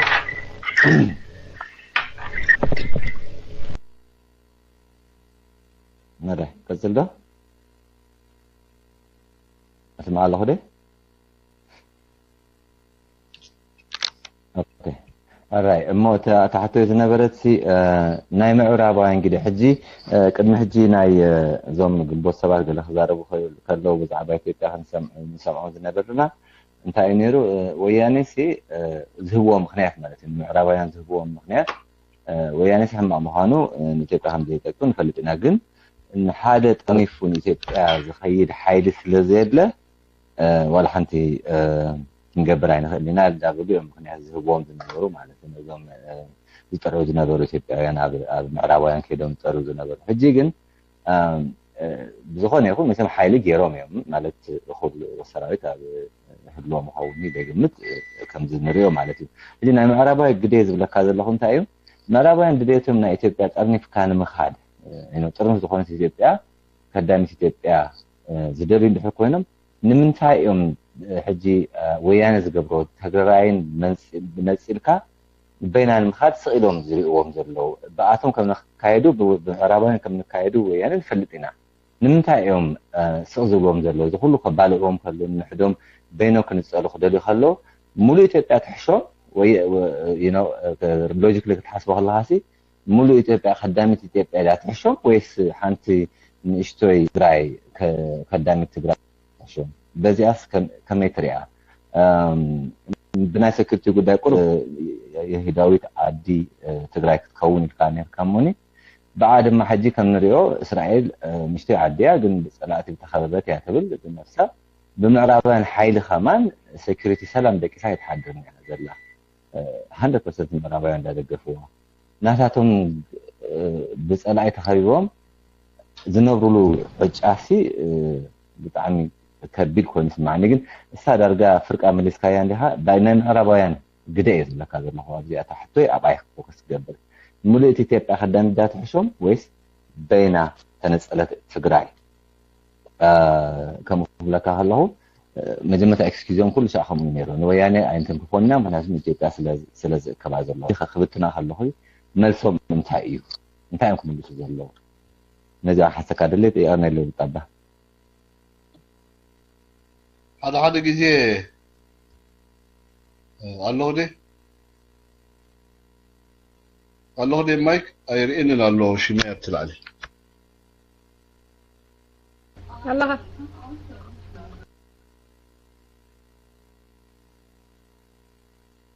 جدي مسلم حكي الله لي الله لكي على حدا بلن ندحر الله خلينا اوكي anyway تعبتها صبغت يا مغنياتو اب مالت اب بزح تنتنا خيكدنا نامنت عامي اب مفارق ني عامي قال اب زي اوروبا ناي كلهم تقاومتي اثيوبيا ني اوروبا بارلما اب براسلس يمسلني صوير نيرو بتحد وجن امنغو وياننتم تقاومتن زلو زي مرددا المفتاح يمثل بتحد وجن كا الترناتيف زلو يمثل مالتي تي عالم مالتي محبر سب عالم امارات تدل زلو يمثل اوف كورس كابوزح مقد تاريخي قللتي كونتم ناي ኢትዮጵያ ተቃውምቲ ሓይልታት ፖለቲከኛታት ገለ ግን ተዛዓበ ይሽግር ኮይኑ ዘሎና ዓለም እንታይ መስልኳ نربع عمتات كخيد أنا بوليتيكاو في اللي قالوا منقطهم فيجرز نقولهم ناي تقوم تحديثاتنا إثيوبيا مالته كابتي ريفولوشن كابزا كايدو جزء جميرهم أزيهم كبيد واقع مخفلوس أني حمالته بقول شيء نخذهم كلهم حجي تريهم زلها أب تفعل عليه سلفتاتنا إثيوبيا زين كاسا أصح حديثات كابزي دكتور برهان نجار جمير كاجنة بقولهم تاريخهم أب تفعل عليه بوليتيكاون سلفتات بفلاي أبتاع عباينا إثيوبيا ناي سلفي ريفولوشن جلز نبرتني إهابا وي بي آر بي نبلهم دا أبلاز مريحناس ممبرز جلز بزحو سنترال كوميتيز نوريهم كلهم زم كنجيت علو نبلهم على أبدجز اللو كلهم حيلتات مالته نزوم حيلتات زياتهم تأرنيفكا حدا كتنصم كتكل علىك لعلو كله تشجر نخفتح مالته جنتاي مالتي أو كم زي حدا عورات حدا عين نقص نبلو بهلاو بهيل زعينته خينوم نتهم عرباين ويانا إثيوبيا تأكل هاجرنا ممرح بقعات كم دي بقولهم تعلم بردو بستفر على يردو نجار قبولي even نبتي إثيوبيا خبر دس أنا هاي كابتي فيدرالا وسرعات أمامت أجميركا بملو جيجا خمزلون نبز خفة أغنية تهاجر كيد مخانا محبر سو عالم بردو فلطيب جن أمارات إينا ورون مغنياتو نحدا نجار كتلقس عند حكينك خم تعنتو يزبلكاو حدا استقرب حيل له حجيت استقرب حيل غا بوزع انجلي خاف تشوز غبا كمالت حدا تناتكا انترست ناي برايورتي تبوناتكا انترست فيرست اوف اول دحرا تهاجر كم صو زخل لو حساب كندي خيد خل تهاجر بخميك سجون كتقصل تقل بوزح ملكيتا زاتو نجارات አሉ سو مزخلو برايورتي ويزم كرايتيريا خقربون كلهم معرباويان ويتم محبرسب عالم تأنكو مش كل حمق كنتاتو تأنكو استودبه ويستعدك حيلي كتصنحا يخيلي نتهاجري لهم كساب حجي بإنفيجن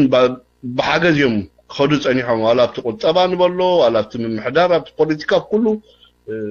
هذا جزيء ولا ويانا السعر كله مرجعون تم محبرسب عالم ويانا 5 سعره قدمو ويانا زيناتات ناوتهم قالحون يرومي مابز عالم تريون يركي قدمتي تلفزيون ايثيوبيا وينا ويانا راديو تلفزيون زي عالم زلو ناساتهم مراخبو بزحات غيرهم اي بي ار بي وي اي مين اي بي ار دي اف بزلعله دمص خم تعوته غيره ممصو نيرهم ግን تحقن سيكونن فولطوهم ግን اتليست اب ايثيوبيا زلو حدا سمعيتات نايت حزب له امونغو ايثيوبيانن زمحبرسب عالم زلو ناي أتمامتا خنوتات رأيتو إثيوبيا كل جزء استنبرك حزبي أمريكا كل نجار كتجبر كم تخيل جيري حزبي إثيوبيا في بوليتيكا كسمكوت أني هو يكفلتوت أني حمالتي ስለዚህ እዚህ ስርዓት እዚ ኣሜሪካ ቦኑ ስለዘላ ዝድፈር ስርዓት ኣይኮነን ዝብል ዓይነት ናይ ፍርህ ፖለቲካውን ኣብ ውሽጡ ፀኒሕዎ እቲ ህዝቢ ማለት እዩ ስለዚ እዞም ምዕራባውያን ሓደ ኣልተርናቲቭ ክገብሩ ኣለዎም ማለት ነዚ ስርዓት እዚ ልጊስካ ስሙዝሊ ይኹም ብውሕድ ዋጋ ካልእ ስርዓት ክትክእ እንድሕር ኮይንካ ሓደ እቲ ናትካ ናሽናል ኢንተረስት ኢኻ ተቐድም ንኸምኡስ ብቑዓት ድዮም እዞም ሰባት እዚኣቶም ቅድሚቲ ናሽናል ኢንተረስት ናትካ መቐማጥካ እቲ ናቶም ብዘረብዎ ቋንቋ ድመሳሰል ድዩ ማለት ቋንቋ እዚ ናይ ኣዶ ቋንቋ ደይኮነስ እሶም ደኣምንሉ ፖለቲካ ፍልስፍናኦም ብሓባር ክስርሖም ይኽእል ድዩ ብዘይ ቀልዓለም ኣነ ብርጉፅ እየ ዝነግረካ ኣብ ኢትዮጵያ ዘለዉ ፖለቲካውያን ሓይልታት እያ ኣብ ውሽጥን ኣብ ደገን ብደረጃ ተቃወምቲ ዝንቀሳቐሱ ሓይልታት ናይ ኢትዮጵያ ነንሕድሕዶም ደይሰማምዕ ፖለቲካዊ ፀገም ኣለዎም ዝኻ ንነዊሕ ግዜ ይኸይድ ፀኒሑ ማለት እዩ ንነዊሕ ግዜ ልዕሊ 4 ዓመታት ክኸይድ ፀናሑ ኣብ ልዕሊ 4 ዓመታት ከዓ የቕረ ክበሃልን ዋጋ ከኽፍሎም ዝግባኦም ብዙሕ ጌጋታት ተፈፂሞም እዮም ኣብ ውሽጢ ኢትዮጵያ ገሊኦም ኣብ ስልጣን ከለዉ ገሊኦም ንስልጣን ክቃለሱ ከለዉ ማለት እዩ ኣብዚ ናይ ሕነ ምፍዳይ ወይ ናይ ስኒ ምሕርቃን ፖለቲካ እዩ ዝካየድ ኣብ ውሽጢ ኢትዮጵያ ማለት እዩ ኣብ ደገን ኣብ ስለዚ እዞም ሓይልታት እዚኣቶም ብዝተፈላለየ ርዱእ መንገዲ ዝሃገር ተኸዶ ዘላ ፀገም ኣብ ግምት እትዮም ጥራይ ደይኮነ ብግቡእ ዲፕሊ ተረዲእዎም ሃገር ናይ ምድሓን ፖለቲካ ጥራይ ክገብሩ ኣለዎም እቲ ናይ ፍልስፍና ጉዳይ እንዳጓሓፈ እትዮም ሃገር ናይ ምድሓን ምንቅስቃስ ክገብሩ ይኽእሉ ኣለዎም እቲ ሃገር ናይ ምድሓን ትብል ቋንቋ ኢትዮጵያ ከም ኢትዮጵያ ንኩሎም ኢትዮጵያውያን ከተቐፅል ትኽእል ሃገር ኣትሊስት ዝወለዶ እዚ كقبلها زغل هاجر وي كقصلها زغل هاجر ناي مفتار مرددا ክገብሩ ክእልሎም ፍልስፍና አይዲዮሎጂ ኮነን ሕጂ ንኢትዮጵያ ዘድልያ ማለት እዩ ብርዱእ መንፈስ አይደልን ማለት አይኮነን ግን ሕጂ እንታይ ዓይነት ስርዓት በኢትዮጵያ መጽእ ኮሙኒስታዊ ዲዩ ሊበራል ዲዩ ካፒታላዊ ስርዓት ዲዩ ሶሻሊስት ዲዩ እዚ ኮነን ኢትዮጵያውያን ኣብዚ እዋንዚ ኣብ ቅድሚኦም ተገቲሩ ዘሎ ሕቶ ናይ ምንባር ዘይምንባር ሕቶ ስለዚኦም ኩሎም ሓይልታት እዚኣቶም ኢትዮጵያ ካብ ኢድ ወያነ መንዝዕ ካውፂኻ ብዝቃለለ ዋጋ ናብ ዝሓሸ መድረክ ክትሰጋገረሉ ትኽእል ሃገር ናይ ምትእምማን ፖለቲካ ነንሕድሕዶም ከድሊ እዩ ትባይታ ኣትሊስት ጀመርዎ መስለኒ ኤርትራ ልዕሊ ኩሉ ኣብዚ ዓብሮል ትፃወት ኣላ ኣብዚ ክወዲአና ኤርትራ ስለዚ እቲ ተጀሚሩ ኣሎ ሕጂ እቲ ምርጫ ዝበልካዮ ዓንተወይ ማለት እቲ ኣልተርናቲቭ ንብሎ ነገር ኣብ ውሳኔ ክብፃሕ እንድሕር ኮይኑ ኣትሊስት እዞም ሓይልታት እዚኣቶም ብርዱእ መልክዕ ሓደ ቋንቋ ክዛረቡ ክጅምሩሉ ኣለዎም ኢትዮጵያን ናይ ምድሓን ዕላማ ማለት እዩ ኢትዮጵያ ትበሃል ሃገር ናይ ምድሓን ህዝባ ናይ ምድሓን ዕላማ ሒዞም ክብግሱ ኣለዎም ምድሓን ክንብል ከለና ካብ ዘየድሊ ግርጭ ድሕነሉ መድረክ ጥራዮም ክፈጥሩ ዝግብኦም እሱ ኢኻ ከስርሖም ዝኽእል ማለት እዩ ድሕሪ እንታይ ዓይነት መንግስቲ ክህልዎም ናይ ሓደራ መንግስቲ ድዮም ክገብሩ ሕገ መንግስቲ ሓድሽ ድዮም ከርቅቑ እንታይ ዓይነት ፖለቲካዊ ፍልስፍና ዘለዎ ሓይሊ ብድምፂ ብስልጣን የምፅዎ ዝንዖም ዝምልከት ጉዳይ ግን ኣትሊስት ኣብ ቅድሚኦም ተገቲሩ ዘሎ ሕቶ ናይ ምቕፃልን እንደይምቕፃልን ሕቶ እዩ እዚኣ ክተሰማምዖም ትኽእል ትኩሉ ናቶም ፖለቲካል አይዲዮሎጂ ንጎኒ ገዲፎም ኣብ ውሽጦም ዘሎ ምጥርጣራት ንጎኒ ገዲፎም ኣብ ሓደ ከስምሮም ዝኽእል ናይ ምቕፃል ወይ ናይ ምንባር ሕቶ ክምልሱ ክኽእልሎም ኣብኡ ብዙሕ ፖለቲካዊ ስራሕ ስራሕ ኣሎ ማለት እዩ እቲ ከባቢና ተዳ ብግቡእ ርኢናዮ እዚ ግዚኡ ምስ ኣኸለ ንዕለሉ ንኸውን ወይ ግዚኡ ምስ ኣኸለ ነዚ ሮል እዚ ትፃወት ዘላ ጎረቤት ሃገርና ኢትዮጵያ መን ምዃና ከዓ ብርዱእ ብዕሊ ክንሪኦ ስለንኽእል ማለት እዩ እዚ ንሽዑ ንግዜ ገዲፍና እዛ ዝበልካያ ነጥቢ ግን ኦፍኮርስ ምዕራባውያን ወይ ዞም ማሕበረሰብ ዓለም ንብሎም ምስ ከምዚ ኩነታት ተጠላቂ ከሎ ስርዓት ተባጃጅሉ ከሎ ብኢንፊጅን በቲ እንዳሓከሙ ብሕቁም ብርእሱ እንዳሓከምዎ ብመዓት ፋሻን ታሽሙ እንዳገበሩ ኣፅኒሖም ኣለዉ ዘጥንሕሉ ምክንያት ግን ሓንቲ ሕቶ ኢትዮጵያ ንኸይትበታተን ጥራይ እምበርቲ ስርዓት ኣብቲ ከባቢ ኣገዳሲ ስለ ዝኾነ ወይ ሮል ዓብ ተራ ስለ ዝፃወት ኣይኮነን ኣነ ብናተይ ርዲት ኢትዮጵያ ኣብ 4 ክትክፈል ኣብ 3 ክትክፈል እዚ ዓለማዊ ሓይሊ ወይ እዚ ምዕራባዊ ሓይሊ ዝደልየ ኣይኮነን ብዝተፈላለየ መልክዑ ኣስፊሕና ዋላ እንተሪእናዮ ብብዙሕ መለክዕ ክንሪኦ ንኽእልና ኣይደልይዎን እዮም ግን ኣትሊስት ናታቶም ኢንተረስት ዝሕልወሎምን እታ ኢትዮጵያ ትበሃል ሃገር ከም ሃገር ክቐፅላ ዝኽእል ኣልተርናቲቭ ግን ኣብ ምድላይ ዘለዉ ይመስለኒ ነዚ ከዓ ልዑል ተራ ትፃወት ዘላ ሃገር ኣብ ጎረቤቶም ኣላ ኣነ ከም ናተይ ብውልቀይ ድብሎም ኢትዮጵያ ትበሃል ሃገር ዕድለኛ እየ ምክንያቱ ዕድለኛ እቲ ሃገር እየ ዝብል ስለምንታይ ዋጋ ዝኽፈል ክህሉ እዩ ባይዘወይ ዓቢ ክንእስ ክእል ብዘይ ምክንያቱ ነዊሕ ግዜ ዝኸደ ፀገማት እዩ ስርዓት እውን ዝፈጠሮ ፀገም ኣይኮነን ዝያዳ ኣባሊሕዎ ስርዓት ዝያዳ ኣግዲድዎ ኣማዕቢልዎ እቲ ፀገም ናቶም እምበር ካብ ምኒልክ ግዜ ጀሚሩ እዩ እዚ ኣብ ውሽጢ ኢትዮጵያውያን ፀንሐ ፅልእን ቅርሕንትን ፀኒሑ ግን ወያነ ነዚ ክንዲ ፖለቲካዊ ሶሉሽን ኣብ ምምፃእ ኣብ መሪስካ ኣብ ምርፃም ኣምፅዎ ወያነ ኣባሊሕዎ እምበር ኣይፈጠሮን ፀገም እዚ ፀገም እዚ ን100 ገለን ዓመት ክኸይድ ፀንሐ ስለ ዝኾነ ሃገራዊ ዕርቂ ክግበር ክኽእል ኣለዎ ሃገራዊ መድረክ ክፍጠር ክኽእል ኣለዎ ኣብ መንጎ ብሄራት ኢትዮጵያ ክግበር ፀንሐ በደላት ብቕሬታ ብሽምግልና ብሃገራዊ ዕርቂ ክውዳእ ክኽእል ኣለዎ ከምዚ ይቕረን እግዚኣብሔር ኢልካ ትገብሮ ነገር ማለት እዩ እሱም ዝኸውን እታ ኢትዮጵያ ትበሃል ሃገር ክትቅፅል እያ ከምቲ ዓንተወይ ዝበልኩኻ ግን ዕድለኛታት እዮም ኢትዮጵያውያን ድብሎም ምክንያቱ ኢትዮጵያ ብፀላእቲ ተኸበበት ሃገር እያ ሓንቲ ንኢትዮጵያ ሓድነታን ቀፃልነትናን ኣብ ዋጋ ዕዳጋ ደእተወት ሃገር እንተላ ኤርትራ ጥራያ ዋላ እዛ ሱዳን ንብላ ሕጂ ምስ ወያነ ትማሳመስ ዘላ ስርዓት ናይ ኣልበሽር እዚ ሶማልያ ብሶማሊዩ ይግደፎ ታሪካዊ ፅልእ ኣለዎም ናይ ኬንያ ጉዳይ ከምኡ እዩ ኢትዮጵያ ሓንቲ ብደረጃ ታሪክ ንሓድነትን ቀፃልነትን ኢትዮጵያውያን ምዝ ኩሉ በደላት ኣብ ልዕሊ ኤርትራ ተፈፀመ ከም ኤርትራ ገይሩ ንሓድነት ኤርትራ ኣይሚን ንሓድነት ኢትዮጵያን ቀፃልነት ኢትዮጵያን ሽምጡ ገቲሩ ደው ዝበለ ስርዓት ኣብ መትከሉ ወይ መንግስቲ እንተሎ መንግስቲ ኤርትራ ጥራይ ዕድለኛታት የድብሎም ኣነ ብኸምኡ እየ ምክንያቱ ከምቲ ህዝቢ ኤርትራ ተበደሎን ከምቲ ካብ ኢትዮጵያ ዝመጾ ጸገማት ህዝቢ ኤርትራ ነዚ ህዝቢ እዚ ኣብ ሕማቁ ክውዕል ኣይደልኒ እኳ ደኣ ብግልባጭ ብመተል ደረጃ ብፖሊሲ ደረጃ ኢትዮጵያ ንክትቅጽል ግን ሰላማዊት ኢትዮጵያ ክትፍጠር ምስ ጎረባብታ ዘይተናኸል ኢትዮጵያ ክትፍጠር ኩሉ ከባቢ ነናቱ ናሽናል ኢንተረስት እንዳሓለወ ኣብ ህንካን ሃባን መሰረት ዝገበረ ሰላማዊ ጉርብትና ንኽነብር ሰርሕ ዘሎ መንግስቲ ኤርትራ ብኸምኡ ከዓ ክዕወት ዝብል እምነት ኣለኒ ኣብኡ ተመርኮሰ ነገር ንርኢ ዘለና ይመስለና ብዝተረፈ ግን እዚ ምዕራቡ ዓለም እዚ እቲ ዲሞክራሲያዊ ሕቶ ከም ሕቶ ኣይተልዕሎ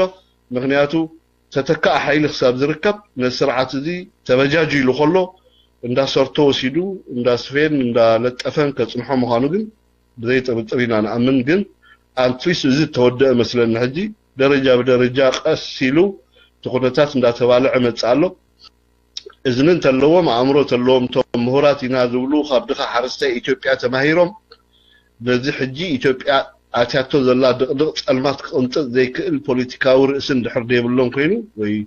ዓቕሚ ዘይብሎም እንተኮይኑ ግን ብሓደ ኢድካ ከተጣቃዕ ስለ ዘይከኣል ኢትዮጵያ እቲ ዘይክፈል ዕዳ ክትከፍሎ ምዃና ግን ርዱእ እዩ ማለት እዩ ወጣባ sorry ኣለኹልኪ I'm so sorry እታ እንኮ ሕቶይ ዝነበረት I don't think ኣይበርሃለይን ምንካ ስቡግሬት ኣይተረዳህለይን من وياني excuse هبوام زنبرون خالع عامل نظام بعل برهانو نجا إثيوبيان معربان مسلم كتر أخلو بزعبا وياني إثيوبيان له وياني أوريدنا يوم كان إثيوبيان تحربنا وإثيوبيا خد بالثانية يوم زبلوهم زنبرون بو مخنيات مثلني كمان جنبو السبن قال لما تعز مسرته مالتيو لأن تا alternative حيلي كهلو مالتيو حجي كن بعلم بتنوالو يعني أبو إمباستاثر نمعراوي ريولو إذا تات ندار عيوسي نمنتا يمسق زبلو تاد مجمع تاز زهبوا زنبرو excuse بعلتهم وياني قبروالو نمنتا يمبازي كزي حجي نوياني عدبيلهم عالقيسهم توم جنبو السبان يكون حيلي أرنفو زخيد حيلي زي دفقولو نعاي حتى كادلني حنت إثيوبيا تحشوب ويس تجراي تحشوب وإنك تجراي دوم مريض مالتي خالد بعلو فلتمون كدامي تجراي تحشنا يلوم دوم مالتي أنت أتهاو تا مفتحتاس أبيع تعمل صومسي أبيعات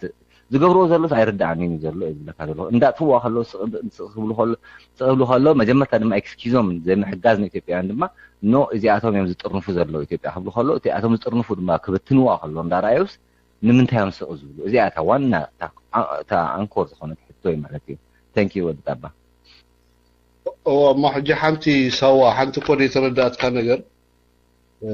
برود أنا تردين اللي خاطب له حتى مالسي أنا تقرأي كم هاجر نخد قوم دحر مقام تقرأي هاجر من الوقت alternative خون يخل خون نظام عربان نبلون بحثيرو مالتي جن أبزا مدرخ زي خمسات بلا زل خاسي why solution زي دليلو هذا بعلو يسرع زي بتنازل له صبغت حتى نعي كم دردان مالتي جن هذا نجر كن زنقع بلنا مالتي ويانا خصني حماد يوم إثيوبيا حساب حجي حتى إثيوبيا زي ما حضر زلكوتي أو أديس أبابا شرو ميدا زركب ناي أمريكا إمباسي أنا بزيك العالم يزبلك ببزح ملكعتات ويانا إثيوبيا كمرحو عقمي باللومن even when بولك درجان دحر كتزارب كوينكا دحرتي ودقوالنا مسموت في برايم مينستر ودقوالنا دحر محلافو ملس زيناوي أبتي أي مريحنتنا حوحات نيثيوبيا كمرح زخل عقمي أي قدفن الصعق من يرودي أي نبرن كلا رستيقن أي قدفن مالتي صوتهم أوازلو في قرص بملهم تداري خايم حجي هالقوم زقناهم بملهم أخاقيبكا أيكونن إثيوبيا نحنتنا تقراي وردا ويكابلي خم محدر دخل عقمي واللوبن بعد هلك أبرها مالتي سو انتا يا أبي زلو تعاقمي إثيوبيا أكساب حجي خي تفرس وتاتي فوز حزل حيلي تي أديس أبابا زركب نا أمريكا إمباسي ويتي CIA نبل حيلي كو بردو كو زرام نجاري أولا وشتي إثيوبيا مالتي even توم مهرات إثيوبيا بوليتيكينيات إثيوبيا أوفيشال غيرهم دزارو بخانو السيوم نيثيوبيا أورجانايز غيرو أنت بحما أنت بتصبق كساب حجي تاتت بالزلا زهاجر زيا تي بأمريكا زمرة حيل قبل عليتهم زوم سوازيهم زغبرو زلو تصقطات يمبر بدرجه عقم زوم سوازياتهم ايثيوبيا اورغانايز يروم كغبرو ايكونن سو انا انت يدرعني سوا انا كم دكاتاتلو مالتي امونغو سرعات ويانن امونغو تي اب امريكا زل انا امريكا امباس زلو اديس ابا ناي سي وكيلن نهات انا ورورا غزي زبصح يመስلن مالتي بتحدو كن عنتو يزبلكو خالو توم بوليتيكان حالتنا ايثيوبيا نايمت اممان بوليتيكا ايشرحن نعملت جنب شوعات تلك عنتو يتقسكانيركا جنب شوعات ملو ايثيوبيا يوكلني اجي نزارب زلنا بزعبا نميسن 30 عامات زخد صقما وشت ايثيوبيا جنب شوعات ملو حزب ايثيوبيا يوكلني منالبات نتوكله نتوسنه محبرسب وكل خون جنرالي نتوسنه محبرسب تراي ديكونخا جنب شوعات ولا كمز حبرسب فاو سرعات كوينو وي جنبار كوين يمصا ግን ንኹሉ ህዝቢ ኢትዮጵያ ክውክል ክኽእል ምዃኑ ክእመነሉ ክኽእል ኣለዎ ማለት እዩ ክእመነሉ ክኽእል ኣለዎ እዚ እምነት እዚ ዝዕላማ እዚ ኣብ ውሽጢ ህዝቢ ኢትዮጵያን ኣብዞም ማሕበረሰብ ዓለም ትብሎም ዘለኻ አንተ ወይን ክሰርጽ ክእመኑ ክኽእል ኣለዎም እዚ ውክልናኦም ክሳብ ክንደይ እዩ ዝኸይድ እዞም ሰባት እዚኣቶም ኣብ ስልጣን ምስ መፁ ንህዝቢ ኢትዮጵያ ከረጋግኡ ክእሉ እዮም ህዝቢ ኢትዮጵያ ነዊሕ ዓመታት ክኸይድ ፀንሐ ዘይተፈትሐ ናይ ብሔራዊ ችግር ክፈትሕዎ ይኽእሉ እዮም እዚኦም መልስታት ተረኺቦም ብግቡእ ንወያነ ዝቕየረሉ ሰዓት ኣኺሉሎ ማለት እዩ እዚ መልሲ ክሳብ ዘይተረኽበሉ ግን እንዳተሸቃቐጠ ክፀንሕ ናይ ግድን እዩ ግን ታ ከም ካልአይቲ ኣልተርናቲቭ ዘምና ወያነስ ኣብ ትግራይ ከም መንግስቲ ቆይሙ እሱ ሕሸና ኢሎም ናይ ኢትዮጵያ ምብትታን ምዕራባውያን ይድግፉ ኢላ ኣነ ኣያምንን እየ ከምኡ ዓይነት ሎጂካ የለን ኣባይታ ነገር ማለት እዩ ዋላ ብዝተፈላለየ መገዲ ትንተናታት ዝህቡ ሰባት ርኢኻ ኣብ ኢትዮጵያ ውሽጢ ዘሎ ኣባይታ ዘሎ ነገር ተርኢኻ ምዕራባውያን ንኸምዚ ዓይነት ኣብ ደገ ዝኸፈተ ምንቅስቃስ ኣይገብሩን እዮም ግን ዶሚኔት ገይሮም ኣለዎ ነስርዓት እዚ ኦፍ ኮርስ ኣብ ኢትዮጵያ እቲ ብዙሕ ሓላፍ ዘላፍ ነገር ይርአ ኣሎ እቲ ስርዓት ድፈጠሮ ፀገም ማለት እዩ እሱ ክፍጠር ምዃኑ ርዱ እዩ ንኣብነት ዛ ትማሊ ኣብ መንጎ ኣምሓራን ኦሮሞን ተፈጠረት ዓመፅ ናይ ህፁፅ ግዜ ኣዋጅ ንኽእወጅ ብመንግስቲ ኣሜሪካ ተወሰደ ስጉምት እምበር ስርዓት ወያነ ዝኣወጀ ኣዋጅ ኣይኮነን ስለምንታይ ይኾኑ ተኣውጁ እንድሕሪልና ነቲ ነገራት ናይ መሰጋገሪ ግዜ ንምርካብ ተባሂሉ ብድሕሪኡ ዝሰዓበ ፖለቲካዊ ምንቅስቃስ እውን ኣብዚ ኣውሮፓን ካልእን ኣሎ ማለት እዩ ሶ እነዚኦም ከመይ ጌርካ ኢኻ ሒልካ ናብቲ መድረኽ ተምፆም ይስራሕ እምበር ኣነ እዚ ናይ ምዕራብ ዓለም ኢትዮጵያ ተበታቲና ኣብ 3-4 ዓል ከምዚ ናይ ወያነ ወይ ናይ መለስ ፕሮፖዛል ዝድግፉ ኣይመስለንን እዩ ብኸምኡ ከዓ ዝኸዱ ይመስለኒ ሶ እሺ ይኽብለካ ዝኽእል እስካዕ ሕጂ ግን ንሪኦ ነገር ኣሎ ብጭብጥ ንሪኦ ነገር ወያነ ኣብ ክመርሓሉ ዘይክእል ደረጃ ይበፅሕ ዘሎ ስርዓት እዚ እዞም ንሪኦም ዘለና ዓመፃት መለክዕ ናይ ወያነ መለክዕ ዓቕሚ ናይ ወያነ ማለት እዩ ንኣብነት ኣብ ሃረር ዘሎ ኣብ ድሬዳዋ ዘሎ ኣብ ዓዲ ኣምሓራ ዘሎ ኦሮሞ ዘሎ ፀገማት ከም መንግስቲ ከረጋግኦ ይከኣለን ዋላ ትክልል ሰራዊት ሰዲዱ ናይ ፀጥታ ሓይልታት ሰዲዱ ከረጋግኦ እንተዘይክኢሉ ስርዓት የለን ማለት እዩ ብኣካል የለን ስርዓት እዚ ነቲ ሃገር ሰላማ ከውሑስ ኣይከኣለን ስለዚ ብከምዚ ዓይነት ኩነታት ዝኸይድ ዘሎ ስርዓት ስለ ዝኾነ መተካእታ ናይዚ ናይ ምድላይካ እቲ ማሕበረሰብ ዓለም ናቱ ተራ ዝፃወት ኣሎ ኦፍ ኮርስ ኢትዮጵያውያን ድማ ኢት ዲፔንድስ ናይዚኦም እዮም ኩሉ ግዜ ኣብዮም ዝንብርከኹ ስለዚ ኣይ ቲንክ እታ ፍታሕ ናብኦም እያ ዘላ ብኡ ክመፅእ ይኽእል ካልእ ዝዓንተበይ ዝበልኩኻ ሮል ንፃወተሎ በቲ ሓደ ወገን ኣብኡ ንሕና ኮኦርዲኔት ኮይንና እዚ ምዕራብ ዓለም ሕጂ ንበይኑ ከጣቕዓ ኣይክእል እዩ ንበይኑ ሓይልታት ክፈጥር ኣይክእልን እዩ ንበይኑ ንኢትዮጵያ ክመርሕዋ ዝኽእሉ ከለ እሚሉ እዚኦም ሕሽሉ ድሕሪ ሕጂ ስልጣን ከምፅእ ኣይክእልን እዩ ግን ምስተን ናይ ጎረባብቲ ሃገራት ክፈጥሮ ዝኽእል ዝምድና ኣሎ ሶ ምስ ከምኡ ድስራሕ ዘሎ ምስሊ ግን ኦፊሻላይዝ ኣይኮነን ኦፍ ኮርስ ሓደ ፅንፅንታ ግን ንሰምዕ ኢና እምበር ኣብቂዕ እዩ እቲ ናይ ወያነ ኣነ መርሓሎ ኢትዮጵያ ኢለ ኣምንን እየ ብውልቀይ ከም ሰብ ክሓስብ ከለኹ ምክንያቱ እቲ ናይ መምራሕ ዓቕሚስ ከመይ እዩ ዝልክዕ ሳዋ ከመይ ኢኻ ትስማ ሓደ መንግስቲ ሓደ ስርዓት ወይ ሓደ ሓይሊ ከም መንግስቲ ቆይሙ ናይ ፀጥታ ማሕበራት ኣለዎ ብዙሕ ናይ ስለያ ማሕበራት ኣለዎ ካልእ ይትረፍ ሚኒማይዝ ክገብር ይኽእል እዩ ማለት እየ ሕጂ ሓንቲ ሃገር ካብ ቁፅጥር ወፃኢ ኮይና ናብ ናይ ህዝብታት ህልቂት ወይ ናይ ዘርኣዊ ህልቂት ኣብ ትሽግር ዘላ እዋን መንግስቲ ኣብ 4 ኪሎ ኮይኑ ኢትዮጵያ የመሓድራሉ ኢልካ ትሓስብ ኣይትኽእል ስለዚ ብከምዚ ዓይነት ሚዛናዊ መለክዒ እቶም ምዕራባውያን እዮም ኣብቲ ናይ ኢትዮጵያ ጉዳይ ሮል ዝፃወቱ ኣለዉ ኣብ ታሕቲ ባይታ ወሪዶም ድማ ኣብ ፀገማት እዚ ምናልባት ክዕግሱ ኣይክእሉን ይኾኑ ግን ግዜ መጢጦም ኣማራጭ ሓይልታት ዝደልዩ ዘለዉ ይመስለኒ እዋኑ ምስ ኣኸለ እቶም ሓይልታት ክንሰምዖም ኢና ክንሪኦም ኢና ምናልባት ሓንቲ ነገር ክብለካ ክእል ኸውን ሳዋ ኣብዚ ሓፂር ግዜ ሓፀርቲ ናይ ነፍሰ ምክልኻል መጥቃዕትታት ተደይ ኮይኑ ናብ ተናውሒ ኩናት ክኸዱ ከም ዘይክእሉ እቶም ተቃወምቲ ዝተገብረ ነገር ኣሎ ነዚ ብርዱእ መለክዕ ማለት እዩ ብርዱእ ምክንያት ናብ ዝተናውሒ ናይ ምርብራብ ኩናት ንወያነ እዩ ዕድመ ድህቦ እዚ ርዱእ እዩ ስለምንታይ ኣብ ከምኡ እዩ ዝነብር ስርዓት ማለት እዩ ስለዚ ኣብ ከምኡ ዓይነት ዝነብር ስርዓት ተኮይኑካ ከምኡ ዓይነት ዕድል ክትከፍተሉ ስለዘይብልካ እዞም ብረት ዓጢቆም ዘለዉ ሓይልታት ምናልባት ገለገሌና ኣበየለዉ እዞም ጉንቦት ሸውዓተ ኣበየለዉ እቶም ኣርበኞች ዝበሃሉ ኣይናይ ወረዳ ሒዞም ኣይንታይ ዓዲ ኣይናይ ቁሸት ሒዞም ሓንቲ ዓቕሚ የብሎምን ንብል ንኸውን ግን ምስቲ ማሕበረሰብ ዓለም ዓንተወይ ዝበልካዮ ዘሎ ፖለቲካዊ ዝምድና ብግምት ርኢና እዚ ዝተናውሐ ናይ ምርብራብ ኩናት እዚ ንሕና ነካይዶ ነበርና ኣንጻር ደርግን ኣንጻር ስርዓት ሃይለ ስላሴን ናብ ከምኡ ዓይነት ተናውሐ ምርብራብ ክትከይድ ስለዘይከኣል እዚ ዕቁር ሓይሊ እዚ ፅባሕ ኣብ ዝፍጠር መንግስቲ ሰላም ናይቲ ሃገር ከም ዘውሕስ ዓይነት ናይ ፀጥታ ሓይሊ ጌርካ ወሲድካ ልዕሊ ኩሉ ግን ብኩናት ደይኮነስ ፖለቲካዊ ስራሕ ክስራሕ ክኽእል ኣሎ ኣብ መጨረሻ እዚ ፖለቲካዊ ዕዮ ተወዲኡ ኣብ መንጎ እዚ ማሕበረሰብ ዓለምን ኣብ መንጎቲ ክመፅእ ዝበሃል ኣብ ስልጣን ምትእምማን ምስ ተበፅሐ ግን ንወያነ ቀይሕ ካርዲ ከተርኢ እቲ ዝቐለለ ነገር እዩ ተረዲእኻ ንክትከውን ተስፋ ገብር ኣትሊስት እቲ ብሕልኽላኽ መገዲ ዝኸይድ ነገር ኣሎ ግን ንወያነ ቀይሕ ካርዲ ከተርእዮ እንድሕር ኮንካ ንኢትዮጵያ ብግቡእ ወኪሉ ክመፅእ ዝኽእል ሓይሊ ናይ ምትእምማን ሓይሊ ክፍጠር ክኽእል ኣሎ ብዝኾነ ይኹን ምጥርጣር ዘይብሉ ሓይሊ ዝኾነ ይኹን ኣይዲዮሎጂ ኢንፋክት ትፈልጥ ኢኻ ኣብዚ ዓለማዊ ሓይሊ ናይ ኣይዲዮሎጂ ጉዳይ ዓብ ፅሉ ኣለዎ ንኣብነት ዋላ ሰባት ይሕረዩ እዮም ሳዋ እቲ ኣይዲዮሎጂ ክንብል ከለና ንኣብነት ክልተ ሰባት ተጠቂሰልካ ልደቶ ኣያሌውን ዶክተር ብርሃኑ ነጋን እንድሕር ኣምፂኻዮም ብምዕራባዊ ዓይኒ መኖም እዩ ዝምዕራባዊ ዓይኒ ካብዞም ክልተ ናይ ፖለቲካ ዓበይቲ ሰባት ክመርፅ ዝደሊ ማለት እዩ ምክንያቱ እቲ ምዕራብ ናይ ባዕሉ ኢንተረስት ኣለዎ እንተኢልና እቲ ፍልስፍኑ ወይ እቲ ናቶ ኣይዲዮሎጂ ዝኣምነሉ ዕላማ እንታይ ይመስል ካሎ ፅባሕ ኣብ ስልጣን መፂስ እንታይ ይገብር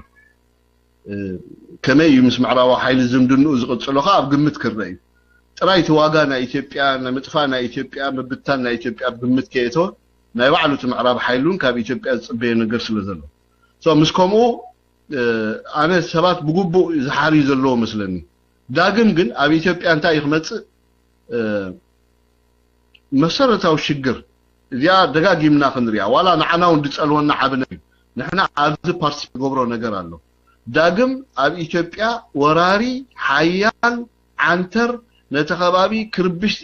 ሓይሊ ክፍጠር የብሉን እዚ ዶሚኔት ክንገብሮ ክንክእል ኣለና ማለት እዩ ሓንቲ ዓባይ ሰላማዊት ሃገር ክንፈጥር ክንክእል ኣለና ልዕሊ ኩሉ ኣዲስ ኣበባ ወይ ኢትዮጵያ ናይ ውድብ ሓድነት ኣፍሪቃ ማእከል ከተማ ወይ ዋና ከተማ ብከምዚ ዓይነት ደረጃ ክትንትና እንተኾንካ ኢትዮጵያ ኣርኣያ ናይ ኣፍሪቃ ክትከውን ኣለዋ ማለት እዩ ስለዚ ኢትዮጵያ ማለት ናይ ኩሉ ናይ ኣፍሪቃ ሃገር ማእከል እያ ማለት እዩ ኣዲስ ኣበባ ማለት ናይ ኩሉ ኣፍሪቃውያን ዋና ከተማ እያ ማለት እዩ ኢንክሉድ ኤርትራውያን ኬንያውያን ዩጋንዳውያን ሕጂ ብከምዚ ዓይነት ናይ ፖለቲካ ተሓስባ እንተበፂና እንታይ ዓይነት ሃገር ኢና ክንፈጥር እንታይ ዓይነት ጎረቤት ኢና ክንፈጥር ዘለና ንሕና እውን ዝኸፈልናዮ ዋጋ ቀሊል ስለ ዘይኮነ ንሕና ነቕርቦ ሓሳብ እውን ኣሎ ማለት እዩ ንሕና ክብለካ ከለኹ መንግስትና እዞም ኩሎም እዚኦም ተደማሚሮም እዮም ናይ ፅባሕ ኢትዮጵያ እንሪኣ ማለት እዩ እዚኣቶም እንተ ደኣ ውፅኢታውያን ዘይኮይኖም ኢትዮጵያ ብሕማቕ ክትወድቕ ዝሕዝን እዩ እሱ ማለት እዩ ናይዚ እኩብ ድምር ኢትዮጵያ ክትፍጠር ዘለዋ ብናይ ኤርትራ ኩነታት ኣሎ እዞም ዝብለካ ዘለኹ ተቃወምቲ ሓይልታት ኣለዉ እዚ ናይ ምዕራባውያን ኢንተረስት ኣሎ እዚ ከተዓርቕ ዝኽእል ፖለቲካዊ ሃዋህው ክፍጠር ክኽእል ኣለዎ I think እሱ ዝፍጠር ዘሎ ይመስለኒ ብዙሕ ሕጂ ኣብዚ ክዛረብ ኣይደልኒ ግን ሓደ ንሰምዖ ነገር ኣሎ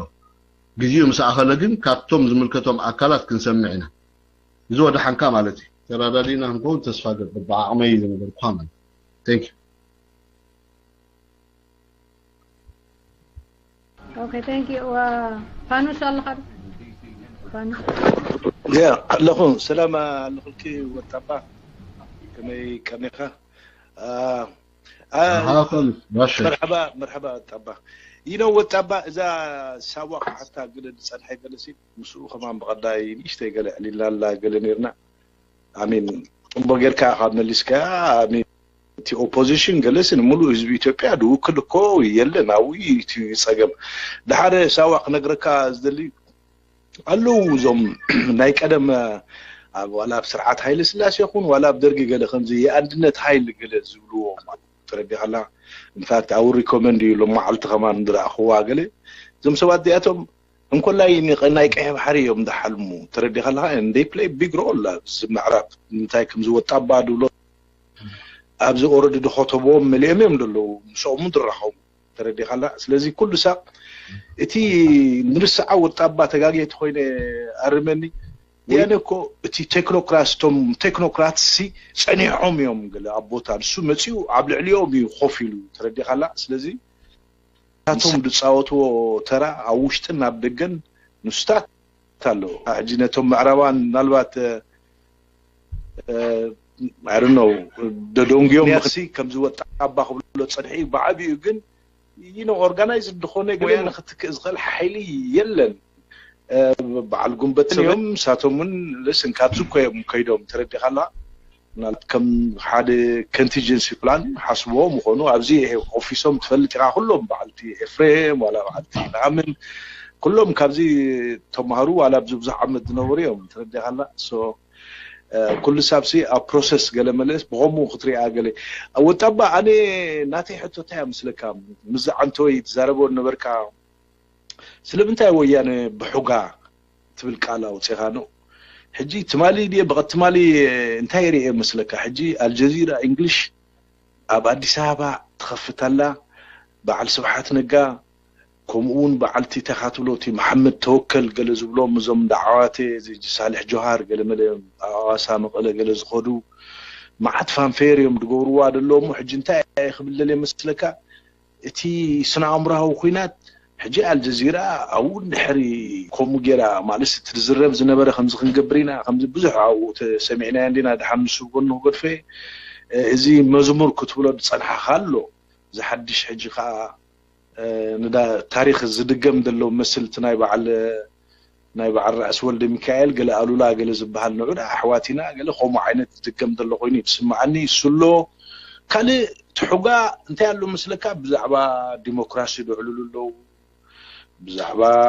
مرجع دعلول له بزعبا قوام دعلول له زخلو كم تقدم بالكذب كي اخم بوليتيكا خزارو له تخيل لي كنت ساعاتاتو سلازي اخلي امخان اتم فرونت لاين حجي قال زلو اتم معرب تمهارو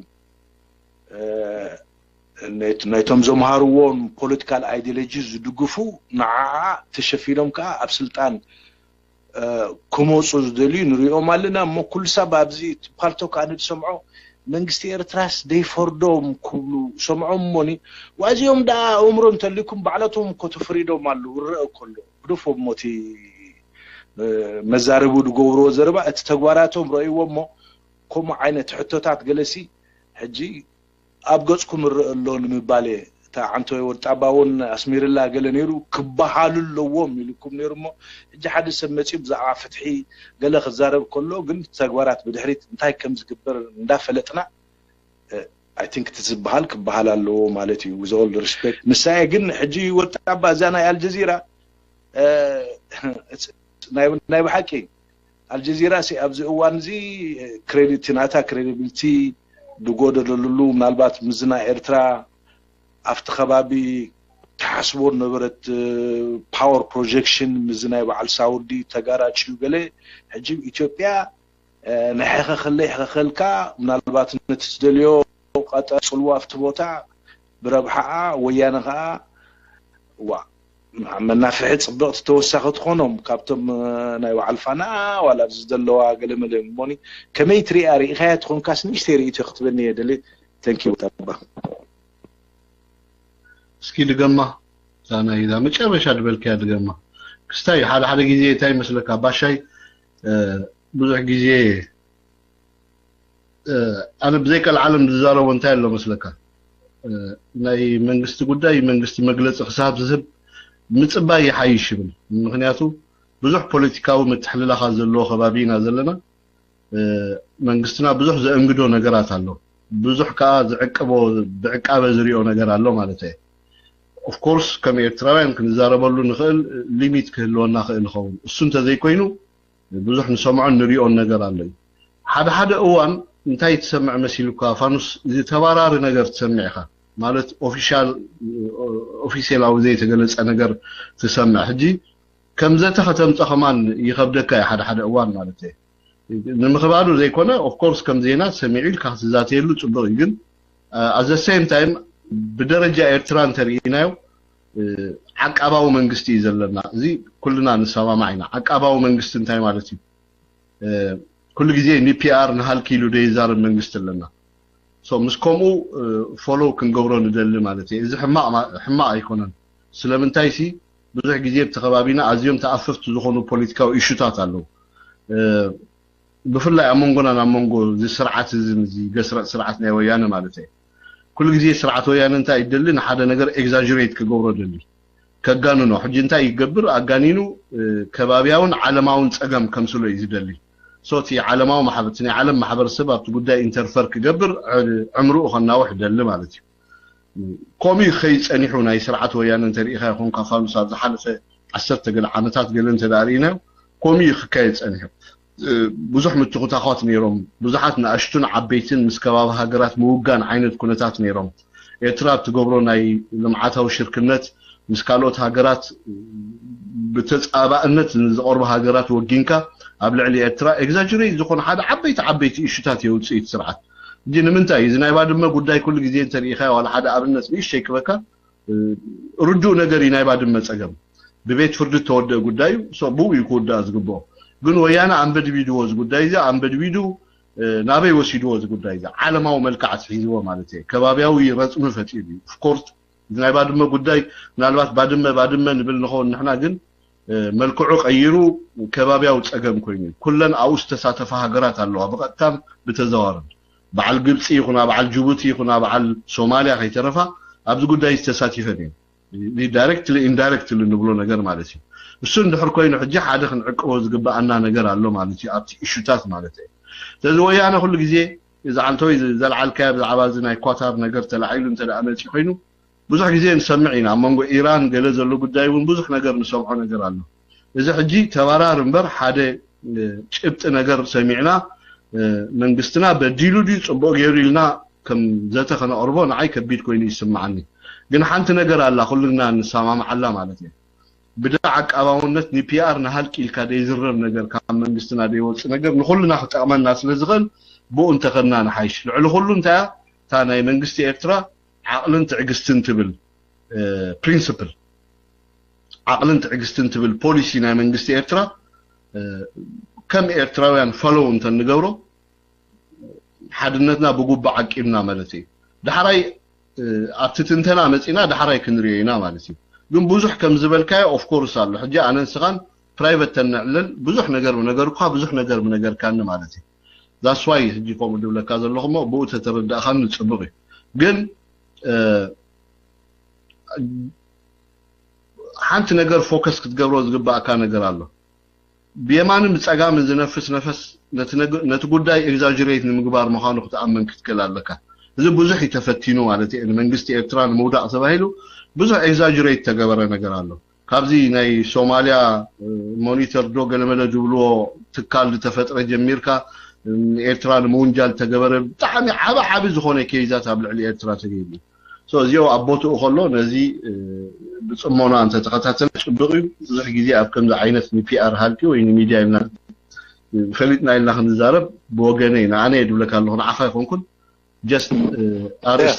وطبا I think ምናልባት أنا أمنتها يدسك نير مثلك أبتي تفهم فير حجي الجزيرة سي obviously حنت عباي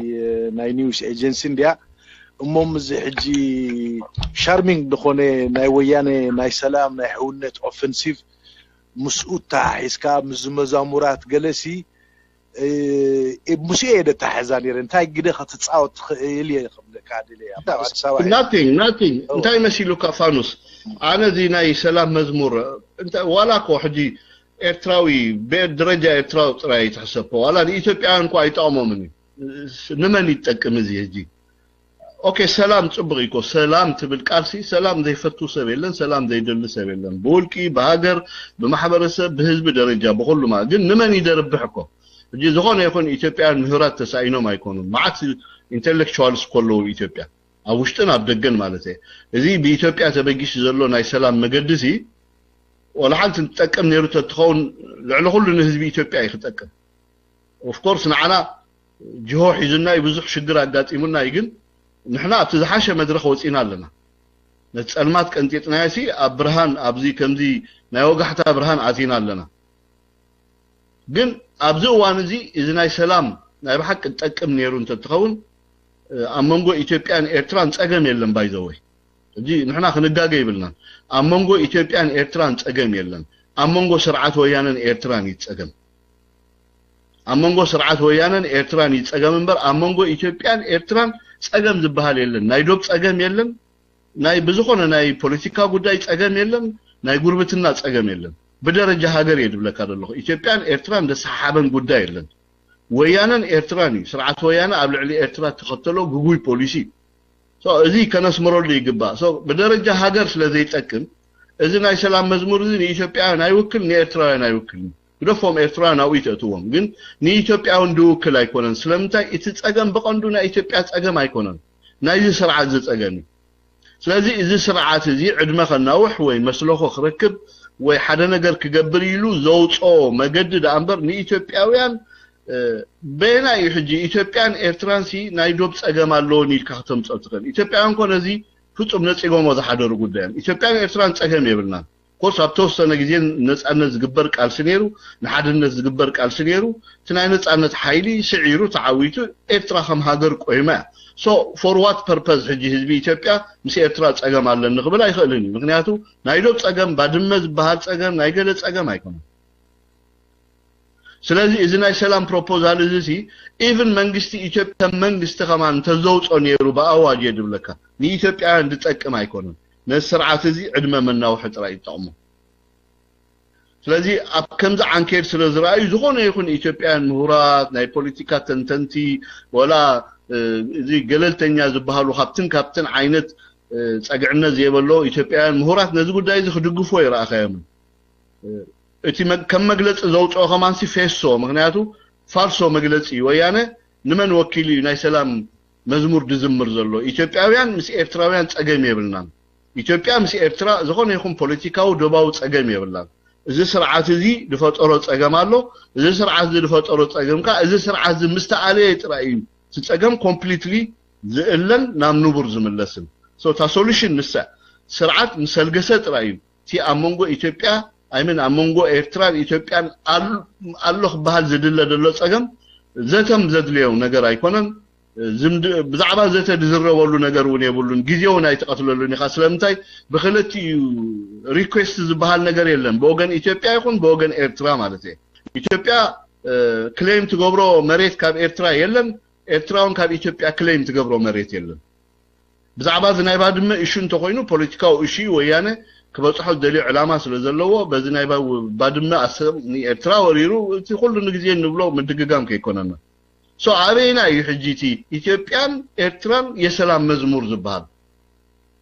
ኢትዮጵያና ኤርትራ የሰላም መዝሙር ኢትዮጵያና ኤርትራ ዝበሃል ኮ ጸገሙን የለን ከም መጀመሪያ ይድብለካ እዚ ብጉቡ ኢትዮጵያን ተረድዎ ይመስለኒ ኢቭን ቶም ምሁራቶም ፖለቲከኛታቶም ዓበይቲ ዓዶም በዓል ፕሮፌሰር መስፍን ወልደ ማርያም አለው ማለት ብናይ ሰላም በዓል ፕሮፌሰር ኢሳቅ አለው እዚኦም እቶም ክገብሩ ዝኽእሉ ንሰላም ክፈጥሩ ዝኽእሉ ኣብቲ ከባቢና ኢልካ ተሓስቦም ሰባት እዮም ዋይ ሳፖርት ዘይገበርዎ ነዚ ስለምታይ ብጀነራል ጻድቃን ተበጊሱ ብድሕር ጀነራል ጻድቃን ዘሎ ሓይሊ ከመን እዩ ወያነ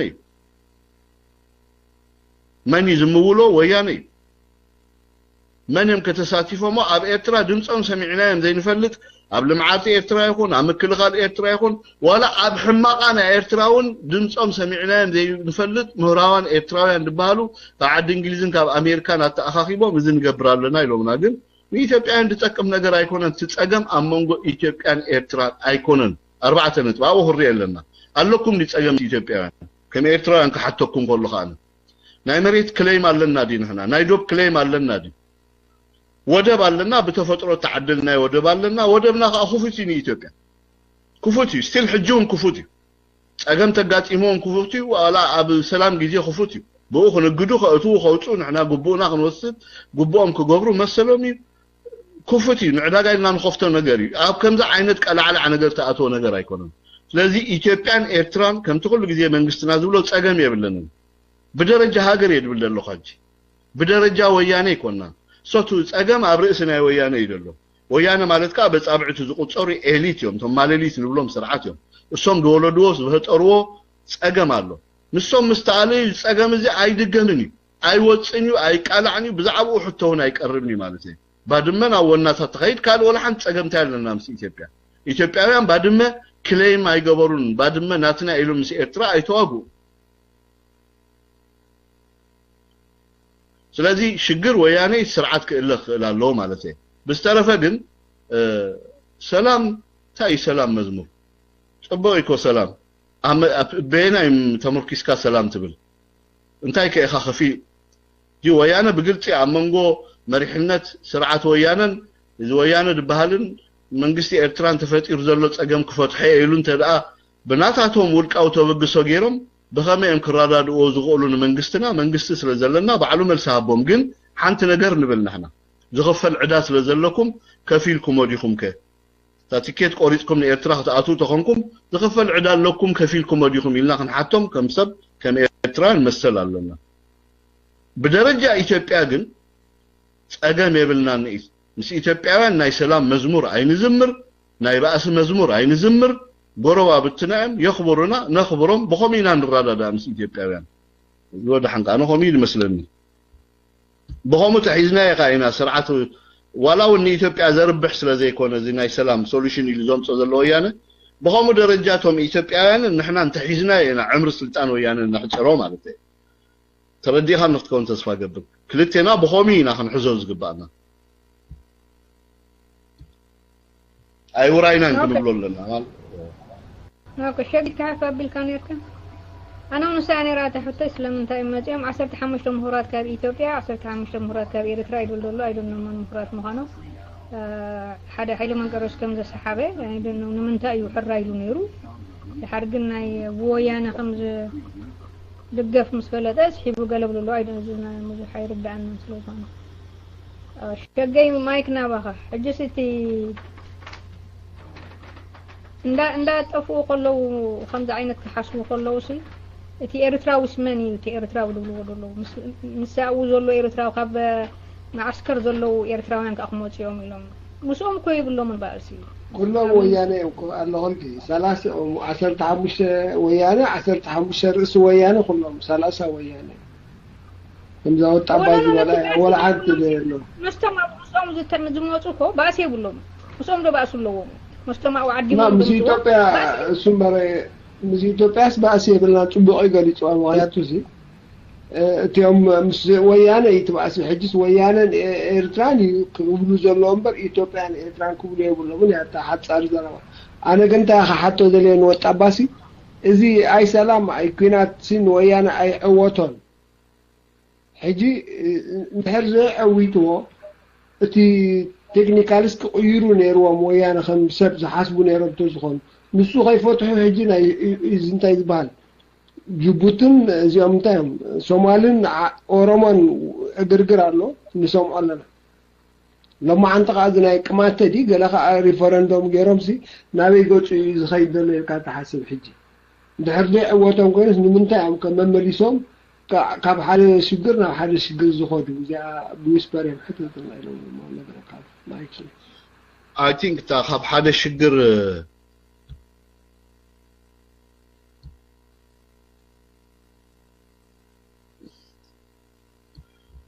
نعنا كاب حدا شجر ناب حدا شجر يسجاجلهم دلو بري نري لنا نعم ግን ናብ ሶሉሽን ዝኸይዱ ዘለው እዩ ድመስሎም ዓቕሊ ጽበት እዩ ብዘይቀል ዓለም ዓቕሊ ጽበት እዩ ታይ ማለት እየ ዓንተወይ ብዙሕ እንደ ዝዛረብ ጸኒሐ ሃጓፍ ኣይገደፉሉን እኮ ንዝኾነ ነቲ በደላቶም ነቲ ጌገኦም ማለት እየ ሕጂ ክልተ መነጻጸር ነገር ክነግረካ እየ መራሕቲ ናይ ደርግን መራሕቲ ናይ ወያነን እስኪ ንነጻጸሮም بتزامد حج رعد درج حيش مستقل بدلاته مالتي أبي تبقى بزح نشوف شاف جيريو بزح بدل جيريو معنا حويسكا بزح نجاريو جن أتليست منجست درجي نا إثيوبيا عندنا أبغى قاعدة قاعدتهم حدنا تعقيبي ونتهاجر نويانا راح يحوا مالتي سلازي إذا كريديت زلوا درج مالتي كان مرحتنا يدرجي كتحازو خلو حدا كوا منغوست هايلان جميركا خصومتهم ابقيد زاتو فكره سلاسيه بلوم غليوم في سادستهم غلمليوم بمولهم تم ناي درغ مرحت زنبرو حدا بكورابشن تخصص يلم بسب هيوت بقى شبر بغليم تخصيصهم بكورابشن كبلكا خلو كم زحج ويانا دغورو زلو مليونرز جنرالات مليونرز نغادو مينسترات غلمله بلا فاي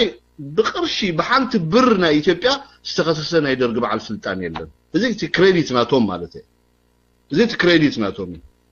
ስለዚህ አትሊስት ዞም ሰባት ዚአቶም ኣብቲ ውሽጢ ኢትዮጵያ ዝግበር ዝነበረ ፖለቲካዊ ምትሕንና እንተ ብቐጥታ እንተ ብተዘዋዋሪ ገበን ገይሮም እዮም ብኡኻ ተቐፂዖም 20 ገለን ዓመት ወፂኦም ምስ ህዝቦም ተሓዊሶም ኣለዉ ሎክ ሕጂ እቲ ዲፈረንስ ኣብ መንጎ ስርዓት ወያነን ስርዓት ናይ ደርግን ዘሎ ፍልሊ ይረአዮ ማለት እዩ ጃ አትሊስት መራሕቲ ናይ ደርጊ ነቕዓ ገዲፎም እዮም ብይቕሬታ ዝሕለፍ ማለት እዩ سران قالنا عمت وديهم يقريتها تبهيلو واتيهم دروكا خد صحفو جميرو مالو اب مسيحتات انترفيو قبرو نريو مالنا هجي نقع مقداف مالت مسي مرعت ويانا قل نقع دبها لا يقدفون مالتي كل شيء تحت منقري وانجل بونجل دم بدم سرق بسرقي سلازي كابتي زي دقيقة سقعت زعابي ايتوبياوي يقرأ زبلوم يلن مالتي كابتي قطبا مغبات جميركا كابادو تبغيسكا مليونر بليونر مخان جميركا جنرالوم كورنيلوم ازمادوم كلهم سلازي نقعد بهال نجر ايغدفون مز كله سرقون ابلع الحزب زرعوا هلكيت فصيمم يقتلوا يچفچفو يحردو الحمد لله يمغبرو زي حجي يقرز نجر ايكونن معناته سو اب كمز عينه تواتر سرعات بزح غزي مفتوح زغونه نجر يزناد معناته مريت يچرم مسرق عدو يغفح لأن حدود تأخذ بزح نجري تقدر. سو مزكم مخاطي مس إرتراز اللي تجمع نخفتح كا قموت أنك وخايك على سالو ويانا كويك على سيزلو تبي إرتراز اللي من قست نخجلبت نخلقس ألاقي نصيب. حزب إثيوبيا عمي بقول ويانا حمت نجري يجوروني مغنياته ويانا أقدموا دليبي خمس موجودة دوت سبع راي تنقفوا نجري له. زناده حسرعتي. ስለዚህ ካብ ኢትዮጵያውያን ድሞጽ ጸገም ከም ዘለ ብጉቡእ ስለድፈልጥ ወያነ እንተ መጻውን በአንቀጽ 39 እና መቀለ ተሰግር መኻኑ ስለድፈልጥ ተቀንድ ጸላይ ግን ንምፍጣር ትግራይ ሓደጋ ኮይንዎ ዘሎ ሻዕቢያ ዝበሃል መንግስቲ ሶ ነዝን ምእላይ ለይትን መዓልትን ደይፍሕሮ ነገር የለን እንተ በሰላም እንተ በኺናት እንተ በዝማዲና እንተ በጋዚያን እንተ ትግራይ ትግርኝ እንተ በስተፈላለየ መንገዲ ደይፍትኖ ነገር የለን እንኮስ ንሻዕቢያ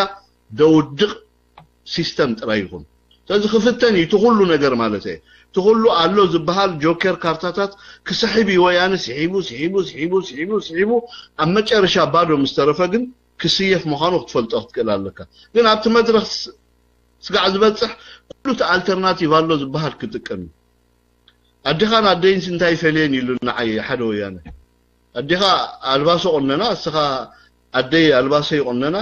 النوخا قام قلنا إنه قامت قلنا أبي في الليل طلعت لي عند الله تعالى كوش أقرات مشتاء تاب جرمن الله تعالى خاج أقرات مشتاء أنت يا جرمناوي تاتي أي إيطالياناوي تا شغلان كلتين حادين كلتين ما شاشتين باروكا قبرالو ولا يتكوسو تنصعدو حدا يملكعن ولا حدا يشغرن قلت يا جرمناوي تاتي أخا إيطالياناوي تا أتاب سعودي عرب زلا عرب عما جيرا وي إذا تاهم تلوز ألين جيرا جلبيا جيرا تخيل دتعي الرأيني تاب كلا عد عرب زلا عرب كأخومي أدين تحنت عراقاوي تحنت سعودية ويتحنت ليبانوساوية يتحنت قلع السيتي نماساسلنا زبها يكون نود سبت بلا فإذا ويانا مفتحي يتأجر زوصدو نجار كل نجار كجبر ناقدني مخنياتو نبي دايم أنت أي سوليشن مو شجع عركي نجار النسك تا سوليشن أنت أخذ تجبر نسخة كم من قستوه في الكخم ويانا محسب كل يخذ فتنه يحواتكم ينايلونا حبر عين لازم تي تكنيكال فاول قدفنا معاسي ويانا حبر عينكم كله زقبانا مسعارنا ترى حبر عينكم كلنا زقبوهم نيرو ግን ገና ከይሰዓሩና ከሎ ሕብራ ዓይንና ኢሎም ጸላእት ብዚሖም እዚ ርእስን ተዝነብሮም ነይሩ ንህዝቢ ኤርትራ ክትንክፎውን ኣይግባእን ነይሩ ዝያዳ ክሕብሕብዎ እዩ ነይሩዎም ዝያዳ ሳፖርት ክገብርዎ ነይሩዎም ዝያዳ ሓለፋታት ኣብ ኢትዮጵያ ከም ዝረክብ ትብ ኢትዮጵያ ዝነብር ኤርትራ ክገብርዎ ነይሩዎም ጽንጺ ዓይኑ ዘንፍረሉ ከምዘየለ ሓልዋ ክገብርሉ እዩ ነይሩዎም እንተደኣ ናይ ብሓቂ እዚ ዕላማ ዝኽዕውትዎም ግን ወያነ ኣብቲ ፖለቲካዊ ዕላማ ናይ ብሓቂ ድኹማት እዮም هذا تي باك جراوند له تمرت عقم له مغنياتو هذا قابره قرط فلت جزات راي يفلت كلا يفلتني رفعتوا لنا نيركم لما انت تولنا نيركم انستنا ابغزاوتكم اباشاور شرامطناتكم نيره لوم تندق اسمرا قناجو اما قال خنا شرمطني نايلهم عفوا مليهم يمدزارو كمزا عينت بوليتيكاو سبئنا زلو اماراص خمصيلكا تحسب يبلكان ስለዚህ ኢትዮጵያ ኣብ ሓደ ናይ ታሪክ ሃጓፍ ሓደጋ ይወዲቕዋ ሃገር ንዓዓ ዘይበቁዑ መርሓብቲ ባሂሉ 4 ኪሎ መንግስታት እዮም ኣብ ከምዚ ዓይነት ሽግር ደርቢዮም ማለት ሃገር ኣብ ከምዚ ዓይነት ሽግር ካእትዮም ናናዓና ብቕዓት ዝባል ነገር ኣሎ መንግስቱ ኃይለ ማርያም ብቁዕ ነይሩ ጨካን ሓርድ ነይሩ ግን ሓድነት ኢትዮጵያ ኣብ ምሕላው ሓያል መትከል ነይሩዎ ሕብሪ ዓይንኹም ኢሉኻ ምዝኹም ኤርትራውያን 30 ዓመት እዮም ተዋጊኦም بوحدو نمنغستا هايلا ماريام سي إرتراويان 17 عامت يوم كابيت صحفتو خمزي وصل بخوينات تراي نتخف شلو نتخف حزو نتخف قدفو تراباري بو ما قن حانتو معالتو منغستا هايلا ماريام كوري نتو مع إثيوبيا ذنوبر إرتراويان حبر عينوهم يلو أي سقوقو من نبرتو من أي زمتو من سلازي أتليس أبزي سبقاوي كسارة سبقاو مخصم نبلو نقرقوا أبقمت نقطو نقرات اللو مالتي فداينا وشت أديس أبا نيرومين أوشت أديس أبا أوشت إثيوبيا جنزب نواصو نميدان سدو إرتراويا نيرومين دت حازو دمر مرو دفتحو دقتلو نيرومين دركشانو جن بالماما أذن دا قبرو خلو إرتراويان كلكم إرتراويان شعبي أيخمون حبر عينهم يلوما كاينهم غراجهم نبرتهم هبتهم غزاوتهم حديقو أيباررهم تي كسارة بهالنا ويانا بوليتيكا وخسارة كابزي يدي جمر ስለዚህ ወያነ ነቲና መጨረሻ ታርጌት ናይ ትግራይ ምፍጣር ሕምድ ክገብርም ከሎ ፖለቲካው خساره ከጋጥሞ ከሐስብ ክኽእል ነይርዎ ስለዚህ ምስ ህዝቢ ኤርትራ ኣብዘ ተዓርቅ ደረጃ ስለዝበጽሐ ህዝቢ ኤርትራ ካስኑ ነኺሱ ግብአተ መሬት ባራ ወይ ኣብቲ ከርሰ መቃብር ስጋዓ ዝኣቱን ወያነ ይቃለሰሉ ህዝቢ ኤርትራ ይደሉ ዝቃለሰ ዘሎን ወያነ ሻዕቢያ ይኮነ ፕሬዝደንት ኢሳያስ አይኮነን ህዝቢ ኤርትራ ባዕሉ ወያነ ስኑ ነኺሱ ዝቃለሰ ዘሎ እዚቲ ምርጫ ይድብለካ ደለኹ ሸገይ አልተርናቲቭ ሲ እንታይ ኢላ ኣሞ ክገብር ወያነ حራ ዚገሩ ኢልኩምና ኣለኹም ኣካል ሓንቲ ኣካል ናይ ኢትዮጵያ ትግራይ ኮይና ግን ኣብ ትግራይ በዓልና ፕሬዝደንት ክንከውን ብማዕከላዊ መንግስቲ ናይ ኢትዮጵያ ክንግዛእ ኢና ኢሉ ድሕሪ ሕጂ ኢዱ ዝህብ ትግራዋይ ከም ዘየለ ፍለጥ ወይ ሞት ወይ ህይወት ያ ትጽበየም ደላ እዚኣ ሓቢርና ክንርአና ኣብዛ ዓድመና ሓጻር ግዜ I hope smoothly ጽቡቅ ኮነሎም ሰብኣው خساره ከይጋጥሞም ተዘይኮነ ግን ሰብኣይ እንደሊኽን ጭሕመድ ጸሊኽን ድበሃል ነገር ኣሎ ክሰረቕ ጸኒሕካ ክትቀጥል ጸኒሕካ እንዳማትካ ክትቀጥፍ ጸኒሕካ ለመሬትካ ክዘምት ጸኒሕካ ጽባሕ ንጎስ ሰተት ይልካ ኣብ ትሰርሓኻ ቪላታት ክድቅስ ይልካ ተሓስብ እንድሕር ኮይንካ ኣብ ኣፍሪቃ ትነብር ከም ዘለኻ ሲ ዘንጊዕኻ ኣለኻ ማለት እዩ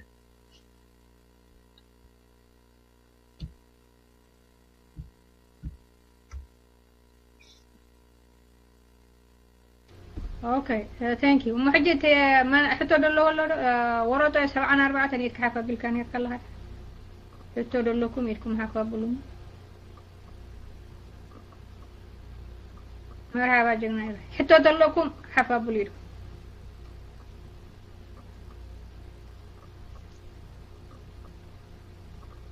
اوكي اجي حتى يلن مالتي مدمدم تاغبر لامو سغا انا قاز ما تسنبت نرخب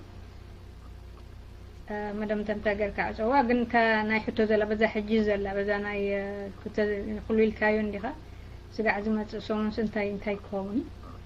እንታይ ክንሪና ገርካ ዝመልና ያገነን አንተ ወይ አብዚ ፌስቡክ ሲ دحاتتن سبنيرو بين تحاتيته ስለዝነበርኩ በዚህ ክምልስ ብዙሕ ጊዜ ራውኩነት መስለኒ እንታይ ድብል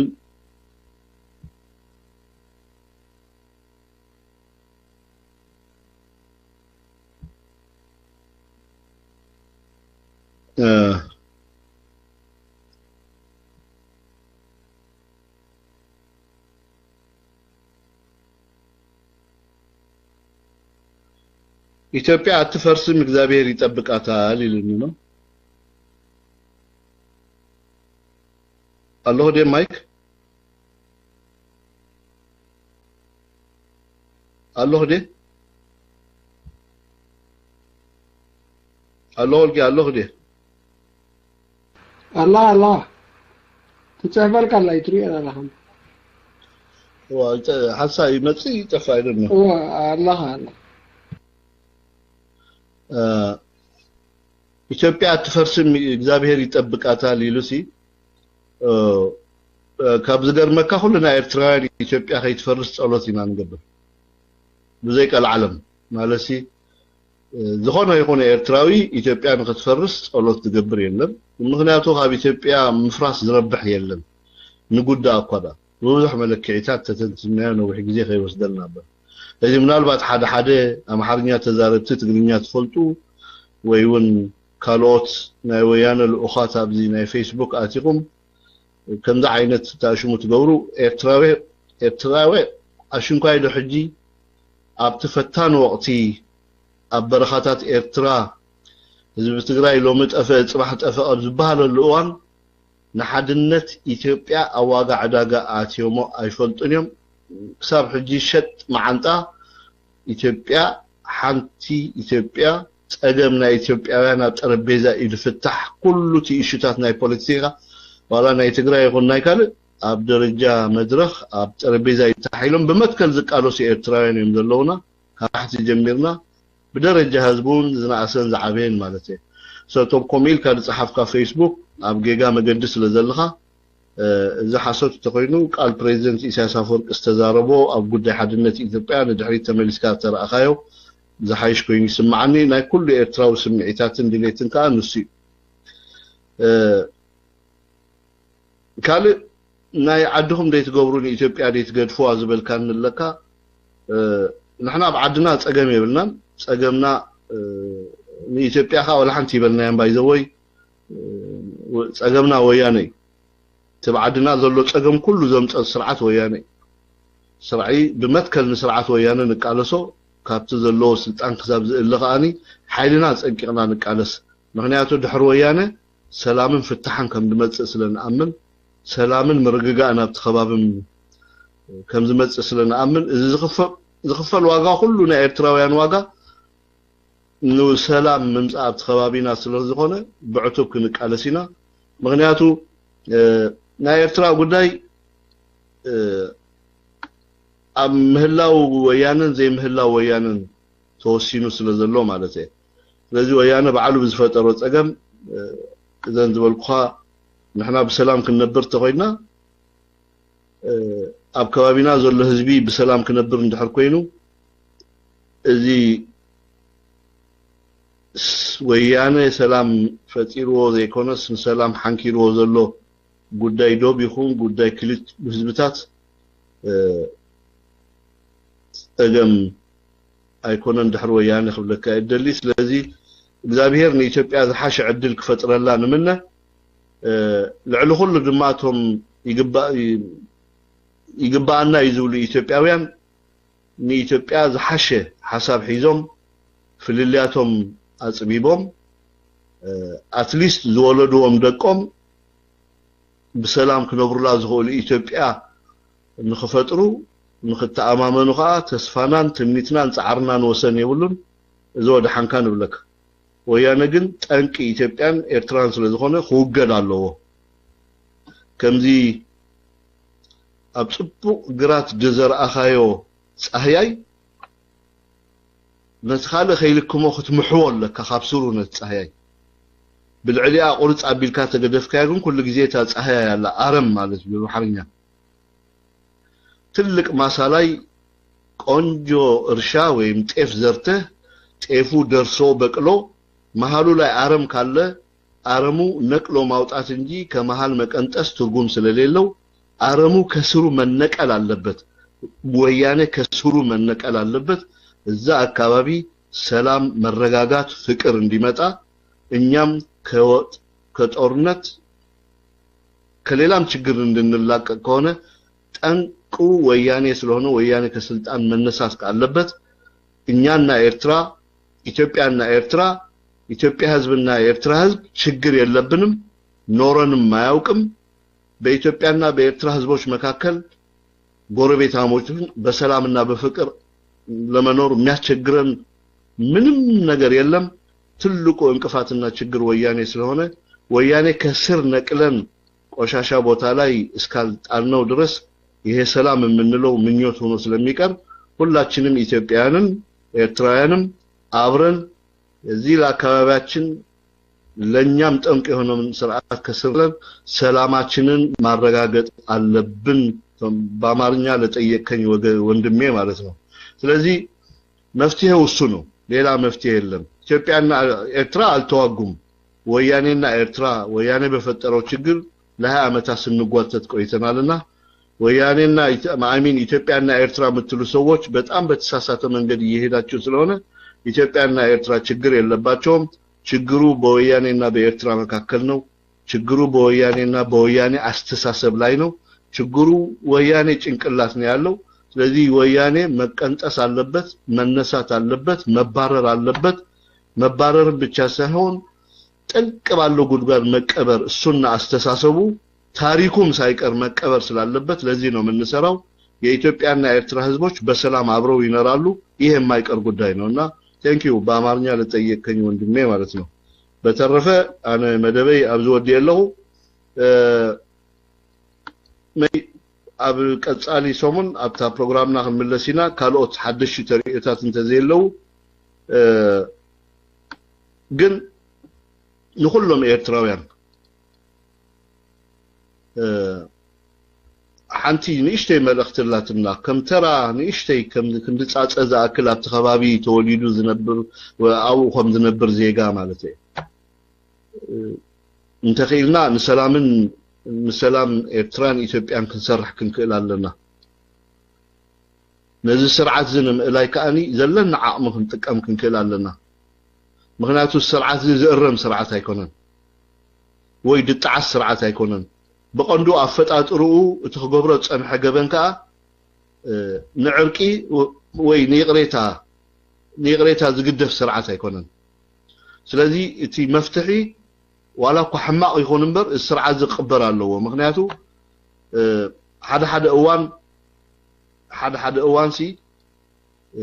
حما انا غير كان مفتح توسدي خاصلمتاي استو تخوينوتي نايمج ارشا مراص مالت سلازي موت ابز عالم زي انا كل جزي سي كحسبه كله نعنا سي الترناتيف قرب نبلنا كم دق سبات حجيزهم منغست نبلهم سبات يوم كمان كابتي بريزيدنت وي برايم مينستر وي توم مينسترات توم كوميشنرات قال نبلهم اب سلطان زلو سبات كمان دق ادم فطرات يوم سبيم ስለዚህ በፈጣጥራ ድማ ወድሰብ ብዙህ አማራጭ ይቀርበሉ ይቅድሚው ብዙ አልተርናቲቭ አለው አመንባር ህይወቱ ማለት ነው ተደልዩ ቀይሕ ከመርጽ الحبሪ ብጫ መርጽ ቀጠልያ መርጽ ጥብቅ በለቲ ወድሰብ አምርጫ ይዝነብር ኩሉ ጊዜ ማለት ነው ግን ሓንቲ አምርጫ ላይ ተቀርብ ነገር አለ ሞት ትባሃል ነገር ዛ ሞት ንብላና የመጨረሻ ናህና ለሞጨረሻ ህይወትና ንውድ አላ ማዕራፍ ማለት እዩ ንዛ ዝመላ ታሞት አምርጫ ይትመጽን ያ ኩሉ ጊዜ ወድሰብ يخافوا يصقموا يركب يسئن كل ነገር يخافون يصبغن يبز عالم ግን ታሞት በሃል ምርጫስ ኩሉ ጊዜ አይትመጽን ያብቅንሚ ዋላ خفيو ወሎ ማለት እዩ ምክንያቱ ኣልተርናቲቭ ስለ ዘለዎ ጽዒረ ነዚ ሽግረይ ክፈትሖ ክእለ ይብል ቤተሰባዊ ጸገም ተጋጠመውን ክንድት ጸበባ ዋላ ተፈቲሑ ካልእ ተመሪዑ ካልእ ሓዳር ገብር ክእል ናይ ቁጠባ ጸገም ተኮይኑ ከዓ ኢቭን ዋላ ሰሪቁ ከማን ሶሉሽን ክገብር ክእል ማለት ነታ ህይወቱ ናብ ሞት አይወስዳን ስለ ድኸፈኦ ጸበቦ ሞት ከም ኣልተርናቲቭ አይምጾኒ ግን ንስርቂ ወይ ንሽዑ ድራር እለት ረኺቡ ትንፋሱ ንኽሕድር ግን እታ ስርቂ ንብላ ታ ዜናትካ ምውሳድ ከም ኣማራጺ ይወስዳ ያ እንተ ኣልተርናቲቭ ንብላ ከም ፖይንት ማለት እዩ ግን ሞት ኣብ ምርጫ የላ ሞት ትበሃል ቃል ወይ ጥፋት ትበሃል ቃልሳ ኣብ ምርጫ የላን ግን ስርዓት ወያነ ንሞት መሪጹ ኣይሰርሕ ጸኒሑ ስርዓት ወያነ ከም ስርዓት ክንሪኦ ንኽእል ቶም ሰባት ከዓ ከም ሰባት ተርእናዮም እዚ ኩሉ ጌርና ከንተ ደይ ተዓዊትናስ እንታይ ኢና ንገብር ዝብል ከም ኣልተርናቲቭ ኣየምጽኦም ጽቡቕ እዩ ትግራይ ክትፈጥራ ጽቡቕ እዩ ግሬተር ትግራይ ተዛዓበይ ትግራይ ብተኸባቢ ክትፈጥር ጽቡቕ እዩ ሰማይ ጠቀስ ፓላሶታት መሬት ትግራይ ስጋዕ بجنزب حزب إثيوبيا سريكا مجد بابور كتسرح تجري عالماوي ملكع ختت حزاد صبغي زي زخون زيجا زتمني ونجر صبغي صبغ خات حسب تجري عين عرب تقبر ترجع بترجع كترامة بكتامة عنكفات دي بالله تجري تقبر صبغي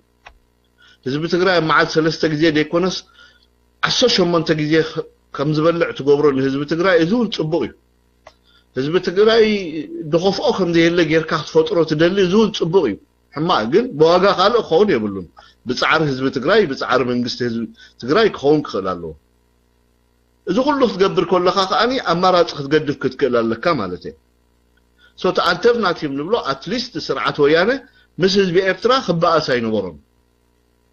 حزب إفترا خورو ينبرون حبر عين خاخ بلو ينبرون كزمتو ينبرون كوتا مس إفترا التاريخاوي دق زبالة الأخ أتا ينبرون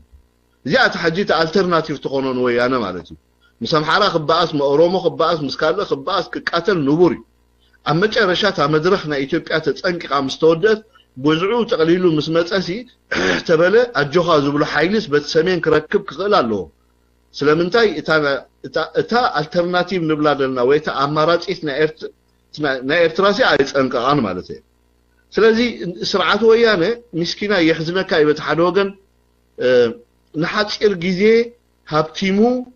تزقبيبو عقمو كاب عقمل على زقبيبو زتكوس عين السرعات غير يدوس دانه مغنياتو اماراتي ايغدفن كل ነገር مالتي معلش زبحالو ነገር سا ايغدفن سو يحزنو خايم بخمز مالتي امبر حدا سرا حدا غزا خسر كله مهدمي مجمريا دغبر حقي اندي سرا مهدمي زي بلا ايسرقني اتوني با مغنياتو قرط مخازو انت غدده ناب حقي تزيغدده خسادو قرط مخانو سلدفلت زيا سريقس بينجر هادم زيا مجمريا دصنع سراق ويانا ግን ዝኩሉ ሰሪቁ ናበይ ከም ዝሃድም መጽንዒ ኣይገበረን ቀዳድ ኣይገደፈን ሶ ተዛሕዝን ነገር ንሱ ማለት እዩ መኸሙ እንድሕር ኮይኑስ እንታይ ዳኣኸው እንተልካን ተዘይደርፍ ጽዋዕ ክጭልጣ ማለት እዩ መጨረሻ ታ ጽዋዕታ ኩልና አይና ንፈልጣ ትምረር ኣዝያ ትምረር ተዓርዕር ብዘይገድስ ወያነ ዋጋ ናይታ በደሉ ግን ክጭልጥ ምዃኑ ኣነ ብዘይ ቀልዓለም ነግረኩም ኣለኹ ዕድመን ጥዕና ንሃበን ኣብቲ ግዜ እቲ ከዓ ክንርኢ ይግበረና ሶ ሕጂ ናብ ዝበረሃው ብርሃን ናኣቱ ስለ ዘለና ያው እቲ መስርሕ ተጀሚሩሎ እቲ መድረኽ ተጀሚሩሎ I hope ኢትዮጵያውያን ይሕዋትና ዝለዓለ ሳክሪፋይስ ከይከፈሉ ነንሕድሕዶም ተኸባቢሮም ቆልዓን ሰበይትን ብሰላም ዝነብሩላ ኢትዮጵያ ክዕቅብዋ መስሓቅ ወያነ ንኸይኮኑ ግን ንላቦም ማለት እዩ እዚ ከዓ ለይትን መዓልትን ኣብ ዘለዎ ኢትዮጵያውያን ሕዋትና ከይድና نويانا እንዳቃላዕና ወያነ ዝደልዕ ዑላማ እንዳነገርና ወያነ ኣብ ሓደ አይሚን ኢትዮጵያን ኣብ ሓደ ክመጹ ከም ዘለዎም መስሓቅ ወያነ ንኸይኮኑ ወያነ ኳዳ ብትዕግስትን ብሞራልን ብጽንዓትን ብሓድነትን ክስዕርዎ ከም ዝኽእሉ ግን ኩንጉስጉሶም ምዃና ዕረንዳ ይጣዓመም ወያነ ብዘይገድስ ተጋሩ ብዘይገድስ ደገፍቲ ናይ ወያነ ክትፈልጡለኩም ሕጂውን ንሕና ኣብ ጎን ወያነ ደይኮናስ ኣብ ጎን ህዝቢ ኢትዮጵያ ተሰሊፍና ዕምሪ ስርዓት ወያነ ከነሕጽር ምዃና ንነግረኩም ኣለና ምክንያቱ ባዕልኹም ዝኸፈትኩሞ ናይ መቃለሲ ሜዳ ኣሎ እቲ ናይ መቃለሲ ሜዳ ከዓ መን ቀዲሙ ሞተ ስለ ዝኾነ ቀዲሙ ዝመውት ሰብ ከዓ ብድሌት ስለ ደየለ ቀዲምና ክንቀትል እምበር ቀዲምና ክንመውት ስለ ዘይተፈጠርና ቀዲምና ክንቀትለኩም ተዓጢቕና ኣለና ሶ شت مع أنت خايو حكينا سلا كان فلسفنا يندلنينا شت مع أنت خايو so thank you كلهم على فيسبوك زلهم أحوات إيرتراويان حتى إيرتراويان كمون أبز بال دلهم وترو عاوتنا حفش عاوتنا يقرب له كلنا جن ني إثيوبيا نسألي إثيوبيا سلام كتكون مغنياتو خام مفرس إثيوبيا تقم سبيلن جل قالات قعزين تقم سبات كنهلو نخل كاباي جميرنا إثيوبيا انتهلوت يتقمنا إثيوبيا سلام انتقنت نخوابينا تصبغي نعنا ونصبغي لمتاي تمساسالي أقاو محبرة السبس لزلنا مثل بهرات إثيوبيا كمتي مثل بهراتنا إيرترا تحليو تخوابيرنا إن كان هبان تباهلنا سلام أو هيوت كنبر ولرزات كأقل سلينا ندلي so شنكا إثيوبيا إيرترا كل ذا أفريقيا سلام تزخون تزبلت أنا جريمو نخفو أمرنا نقدمه thank you بروح مشات نقول لهم يغني لنا thank you يغني لنا ودي طابا كلهم أبزم سنة رمسكم يغني لنا كلهم أبناء فيسبوك دولهم كا يغني لنا في عزمات السنبت نرخب بزا موسيقى زي أنا سنواتكم يغني اللي بوبن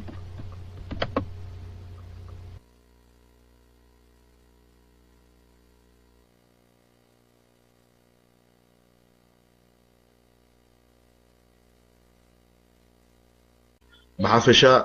هزبن منقستن إرترا بتحدو جنكا بهراتنا إثيوبيا زلوا خناتات كنريو خنجددينا مالته قال بزعبازهم نحنا تقاومتي I think أنا بزعبازهم ناتنا good يزبلهم زم نحنا good دارجة حجيبتي أبي إثيوبيا نبي مكبلو كمان بكرد أكاب زي كل مخنيات نحدهم تخاففيلهم أبسط المتفق وديقهم الله قال تي نعشران قلنا عامتات ويانا مبصعة أتيلهم دتنحي سرعات نايرترا غيركا أمسايو خاواتهم استواصوا جزياو مستقاقر من قصة تخيل كاب إيرترا أبي إيرترا زي نمر كنتات المفتار زقورو دنبرة دارقات تسفا أريد سرعات ويانا لومي بتوم أكلنا من قصتي إذا نورون وتقاوم تزمسلون جن مسرعات ويانا تدناقستن تدقاقفتن زخونو نزع إسران قلن عامتات ويانا قورز أن حقيقة عقب كيبلو أمج الرشا قمقم كسعز بتصحت الأبيوم تأمكو فتحا منغو هزبتات إيرتران تقراين زلو شقرنا مفتاحي تبهيلو من قستاو ملكع زي ولو زمسل ناي سيطانا ومحزنات ويناي سلام أواجاو تينايلوم ببعال جيرال تأدقان زمراح كومون بحاد خلطة سلسة مهورات ينازو لي إيرتروين كاب ذي ناي دياسبورا كاب أمريكان كاب أوروبان ستلاخو كوميتي قيمة أديس أبابا أمونغو هزبتات تقراين إيرتران بفله هزبتات إثيوبيان إيرتران زمسل ملكع زلوغن بوشتو أمونغو هزبتات إيرتران تقراين نتي بديلو زلو سرعات عقب زيبل حجون أبتفتان مدرخ إيرترا خنبنيا تتقم أمونغو هزبتات تتقم أيكونون أمونغو تم سرعاتات يبزبل زمسل نتي انكون وي كيار زي بلو وي كيار زي كلنا وساني دوب نعو قوسا أمونغو هزبتات إثيوبيان تقراين ناي سلام مزمور كنزمري نايلوم باغا قسو زلو ناي أماوتنا بروغرام كأن ريو لنا وزيتنا مجأرشات تتنقع عدلات ناي ويان هوينو مستوم تسفات نبيرو لهم أنحو تقاومتينا بهالتو وشت إثيوبيا زنورو كقبرو تراي ذي كونن نفسهم كنوبرهم ذي كونو سرعات ويانا بقبع الرقاقيتو عم فتو زقيري يمثل سرعات ويانا عم هزبتات إيرتران تقراين نعم نبور المملاس زمثله إذن تي حق إنيا ناي سلام مزمور زي كونس هزبي إيرترا أبلع الهزباو جنبار ومن قستي إيرترا نعبخ العل تتصابوتات كالعل سلاماو سلفتات قرجتات كالعل مغنياتو من قستي زي في إثيوبيا زوجتو ناي سلام أواش كقبل سلذي دلي كقبل زي مدلاي دما أمونغو هزبتات تقراين إيرتران زتأنحي نوراو زمدنا ناو نور مملاس سلذي دلي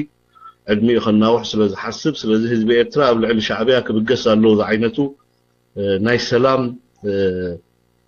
إمامة زحزلة زمسل قد وشتو معات عرز اللو أزيو ننحدو زوقاراجو عينت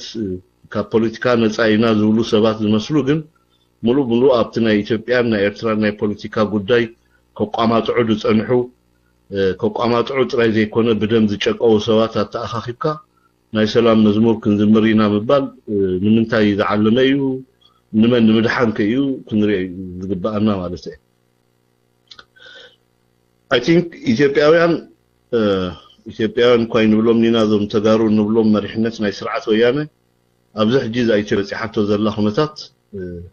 ኣብፂሖም ኣለው እቲ ዘይነበረ ወይ ንኽነብር ብሰንኪ ስንኩፍ ኣተሓዛ ናይ ስርዓቲ ኣብ መንጎ ብሄራት ኢትዮጵያ ክመፅእ ተባሂሉ ዝንበየሉ ዝነበረ ወይ ዝእመነሉ ዝነበረ ዘይተርፍ ግርጭታት ናይ ኢትዮጵያውያን ንሪኦ ኣለና እዚ ግርጭት እዚ ኣብ ተወሰነ ናይ ህዝቢ ኦሮሞን ሶማሌን ጥራይ ተወሲኑ ዝተርፍ ደይኮነስ ቀፂሉን ኣብ ተፈላለየ ብሄራት ናይ ኢትዮጵያ ከይልሕም ስጋኣት ኣሎ ሶ ምስ ከምዚ ዓይነት ኩነታት ስርዓት ወዲቑ ዘሎ ኣብዚ ናይ ኢትዮጵያን ናይ ኤርትራን ሰላም ከረጋግፅ ኢልካ ምውርዛይ ጥራይ ብፍላይ ኢትዮጵያ ከምዚ ዓይነት ኩነታት ተዋጢራ ኣብ ዘላትሉ እዋን እቲ ስርዓት ኩሎም ኣንፈቱ ጠፊኡ ብሽግር ኣብ ዝወደቐሉ ስርዓት ግዜ ኣብ መንጎ ኤርትራን ትግራይን ሰላም ከነምፅእ ኢልካ ኣብ ውሽጢ ኢትዮጵያ ሰላም ከረጋግፅ ዘይከኣለ ስርዓት ነቲ ዘመሓድሮ ህዝቢ ንባዕሉ ብሰላም ከመሓድሮን ሰላሙን ከረጋገሉን ከረጋግፀሉን ዘይከኣለ ኪኖ ዶብ ሰጊርካ ኣብ መንጎ ኢትዮጵያን ትግራይን ወይ ኣብ መንጎ ኢትዮጵያን ኤርትራን ኣብ መንጎ ኤርትራን ትግራይን ዘሎ ሽግር ናብ ሰላማዊ ንቡር ክንመርሶ ኢና ኢልካ ኣብዚ ተፀንቀቐ ግዜ ኣብ ናይ ዜሮ ሰዓት ከምዛ ዓይነት ኣወፅእ ስለምንታይ እዩ ዝብል ከነልዕሎ ናይ ግድን ስለዚ ተቐንዲ ጠቕሚ ረብሓ ሕጂ ምናልባት በየኒ ድዝመርት በዓል መን እዮም ድዝምርዎ እቲ መዝሙር ኣበይ ኮይኖም እዮም ድዝምርዎ እቲ መዝሙር ርዱእ እኳ እንተኾነ ግን ንመን ረብሓ እዩ ንመን የደርብሕ ንዓና ይደርብሕ ወይስ ንዓኣቶም ንዕኦም ከየርብሖም ዶ ብኣውራ ማለት ሲ ኣብዚ እዋን እዚ ኮሚቴ ቆይምና ኣለዉ ሓደ ኮሚቴ ቀውም ከሎ መቸም ከምቲ ባህልና ንፈልጦ ንሕና ንኽልተ ዝውክል ኮሚቴ ክቀውም ኣለዎ ናይ ብሓቂ ናይ ሰላም ኩነታት ዝድለ ነይሩ እንተዝኸውን ወይ እቲ ሰላም ኣብቲ ከባቢ ክረጋገፅ ዝድለ ነይሩ እንተዝኸውን ባዕልኻ ዝወደብካዮ እስኻ ክትብሎ ትደሊ ቃላት መሊኢኻን ነቲ ሓደ ወገን ዝወገነ ነቲ ሓደ ወገን ግን ዘግለለ ዓይነት ናይ ሰላም መዝሙር ኣውፅአ ምባል ዘይኮነስ ናይ ብሓቂ ከም ሰላም ከምቲ ሽሙ ሰላም ከምፅኡ ዝኽእሉ ክልተ ሽማግለታት ክቆሙ ክኽእሉ ኣለዎም ብክልቲኡ ወገን ማለት እዩ እዞም ክልተ ቅዱሳት ሽማግለታት ብወገን ኤርትራ ይኹን ብወገን ትግራይ ወይ ኢትዮጵያ ዘሎ ፀገማት ፈቲሖም ኣብ ኤርትራውን ፀገም ተሎ ፈቲሖም እዚ ኩነታት እዚ ናብ ዝኸፍአ መልክዑ ቅድሚ ምኻዱ ሕጂ ክንኣልዮ ኣለና እቲ ናብ ዝኸፍአ መልክዑ ቅድሚ ምኻዱ ትብል ቃል ንባዕሉ እኳ ኣከራኻሪ እዩ ግን ድሓን ዋላ እውን ከምኡ እንተተደልየ ካብ ክልቲኡ ህዝብታት ካብ ዝኾነ ይኹን ፖለቲካዊ ምንቅስቃስ ሓራ ዝኾነ ናይ ዝኾነ ይኹን ፖለቲካዊ ውድብ ስምዒታት ዕላማታት ፅግዕተኛ ዘይኮነ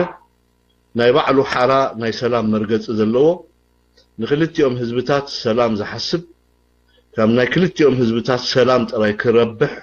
ክርባሕ ከም ዝኽእል ዝፈልጥ ዓይነት ኮሚቴ ኣቑምካ እንተዘይኮይኑ እዚ ብሓደ ወገን ናይ ሰላም ኮሚቴ ውፅኢና ኢልካ ስቕ ኢልካ ምሻሎ ንሓደ ኣፍ ሞት ንዝበፅሐ ሓይሊ ንምድሓን ተባሂሉ ብኣሸበሸብ ኣብ ኤርትራ ዝተወለዱ ከለ ገብረ ሊባኖስ ከረ ገብረ ሊባኖስ ተባሃሉ ከምኡውን ገለገለ ደቀባት ኢና ዝበሃሉ ኤርትራውያን ምሁራት ኣብ ኣዲስ ኣበባ ኣታካ ብራል ጻድቃን ዝምራሕ ሕጂ እውን ዕላምኡ ክንፈልጦ ዝግባአና ኣሕዋት ኤርትራውያን ሓንቲ ዕላማ እንኮ ዕላማ ኣላታ እታ ዕላማ ወይ ኣብ መንጎ ህዝቢ ኤርትራን ህዝቢ ትግራይን ዘሎ ፀገም ወይ ኣብ መንጎ ኢትዮጵያን ኤርትራን ዘሎ ሽግር ፖለቲካዊ ይኹን ወተሃደራዊ ምፍጣጥ ይኹን ካልእ ዲፕሎማሲያዊ ሽግር ንዘለኣለሙ ፍታሕ ረኺብካ ኩሉ እቲ ፀገማት ኣብቲ ከባቢ ናብ ርብር መሊስካ እዞም ክልተ ህዝብታት እዚኣቶም ብሰናይ ጉርብትና ንኽነብሩ ተዓሊሙን ተደልዩን ዘይኮነስ ንሓደ ዕላማ እዩ እሱ ከዓ ተጋሩ ኣጋጢምዎም ዘሎ ፖለቲካውን ካልእን ቅልውላው ኣብ ውሽጢ ኢትዮጵያ ኣብ ልዕሊኦም እቲ ዘይተርፍ ዘረኣው ህልቂት ቅድሚ ምብፅሑ ገለ ድኾን ናይ ምህደማ ኣፍ ደገን ተተረኽበሞ እዚ ህዝቢ ኤርትራ ዝበሃል ኣብ ውሽጢ ኤርትራ ዘሎ ህዝቢ ኣብ ልዕሊ ዝዓንቂ ሒዝና ዘሎ ስርዓት ሻዕብያ ዓመፅ እንተተገብረ እዚ ዓመፅ እዚ ድማ ኣብ መንጎ ዝዕግርግር እዚ እቲ ኣብ ኣፍ ሞት ዘሎ ስርዓት ወያነ ናይ መተንፈሲ ዕድል እንተረኸበ ብወገን ኤርትራ ንመህደሚ ረሒብ ባይታ ክረክብ ሰፊሕ ባይታ ክረክብ ንመህደሚ ተባሂሉ ዝተጣየሸ ኮሚቴ ምዃኑ ክንፈልጦ ግባእና ስለዚ እዚ ኮሚቴ እዚ ብዝኾነ ይኹን መለክዒ ኮሚቴ ይኹን ናይ ሰላም መዝሙር ብሓደ ወገን ዝዝመር ንሓደ ወገን ዘርብሕ እምበር ንክልቲኡ ወገና ዘርብሕ ስለ ዘይኮነ ኩሉ ኤርትራዊ መንእሰይ ዓብዪ ይኹን ማእከላይ ዕድመ ዘለዎ ንሓደ ወገን ዘርብሕ ናይ ሰላም ኣዋጅ ወይ ናይ ስለዚ እዚ ስራሕ እዚ እቶም ህዝብታት ነቂሖም ንዕኦም ከኣልል ዝኽእል ሓይሊ ፈጢሮም እታ ኢትዮጵያ ትበሃል ብውሕድ ዋጋ ናብ ንቡር ትምለሰሉ እንተደገይሮም እዞም ኢትዮጵያውያን ንብሎም ሕጂ ልዕሊ 85 ብሄር ብሄራት ኢትዮጵያ ንምእላይ ኣብ ዘጸግም እዚ ተተምኒና ደይኮና ወይ ድሌት ደም ምፍሳስ ናይ ዜጋታት ንጹሃን ዜጋታት ፈቆደ ጽርግያ ደሞም ንኽፈስ ማንም ሰብ ዝትምነይ ይኮነን ግን ተሓቂ ፖለቲካዊ ባይታ ናይ ኢትዮጵያ ተሓቂ ንሲ ካብዚ ከተምልጥ ኣይትኽእልኛ ኢትዮጵያ ሓደ ዓብይ ዝኾነ ለውጢ መፂ ኢትዮጵያውያን ነዚ ብወያነ ተጠጅእሎም ዘሎ ተንኮላት ብግቡእ ተረዲኦም ነዚ ክምክትሉ ዝኽእሉ ሓበራዊ ፍልልያቶም ብዘይገድስ ፍልልያቶም ኣጽቢቦም ሓበራዊ መድረኽ ፈጢሮም ብውሕድ ዋጋ ናብ ቀጻሊ መድረኽ ክሰጋገሩሉ ዝኽእሉ ፖለቲካዊ ባይታ እንተዘይመድሚዶም ኢትዮጵያውያን እዛ ንሪኦም ዘለና ጸገም بقصالي يدقصل امريكاوያን አይድሕንዎም እንግሊዛውያን አይድሕንዎም ፈረንሳውያን አይድሕንዎም ምክንያቱ ነፍስ ወከፍ ኢትዮጵያዊ ገዞሞን ክላሽኮቭን ተዓጢቂ ምክንያቱ ነፍሱን ምድሓን ብሄሩን ምድሓን ዓሌቱን ምድሓን ማለት ስለዚ ኣብ ከምዛ ዓይነት ኩነታት ተዋጢሩ ዘሎ ስርዓት እሞት ዝዓበ ዕማም ከሃገር ናይ ምህናጽ ወይ ሃገር ናይ ምፍጣር ትግራይ ካብ ምጥፋእ ካብ ዜሮ ናብ ኣብቲ ከባቢ ሓያልን ዘይትንከፍን ትግራይ ጌርካ ናይ ምፍጣር ሕልምታቱ كون سلازيكونه لوميون اتات فنقل اني يفنقل الله ويانا تا تግራይ تبهال نمفتار بالتفلالي مقدي بحيل فتينو بعلم كم تعنتو يدبكو فتينو كلن علمان حيلي انصار ارترا هم زبدسان كم دسلفان غيرو ازو كله سلازي تخال حجيون اتهمكو همتون دليتون سرعه ويانا حزب ارترا انصار منغستو نخلع عالن اب ارترا زينو وركنتات كفتر امچرشا تا تግራይ تبهال هاجر فتيرو نظام حجي دباجاجلون دبالالو عندلو ኢትዮጵያውያን አጥራح ጎልጎል ገዲፉ ናብ መቀሉ خسفريس زلي ስለዚህ نحنا مدحن نفسكم كوناي نخلينا كل تزغبرو ጌጋ ዋጋ ከከፍል ክኽእል ኣለዎ ናይቲ ዝገበሮ ጥፍአት ዋጋ ከከፍል ስለዘለዎ ክንገብሮ ዝግባአና ዋጋ ንከከፍል ማዓንጣና ሸጥ አቢልና بحاده سميرنا حدنتنا ክንዕቅብ ክንክላልና እሱ ንስርዓት ወያነ አመጨረሻ ናይ ሞት ህሞት ዘብጽሖ ማለት እዩ لذي إثيوبيا بكم دخلتها الله نحن خنتاي نحسب نتاي كنقبر نقبا تلزمر زلو مزمور ملكة ندين عاي سلامتاي كمس منقستي دي يزارب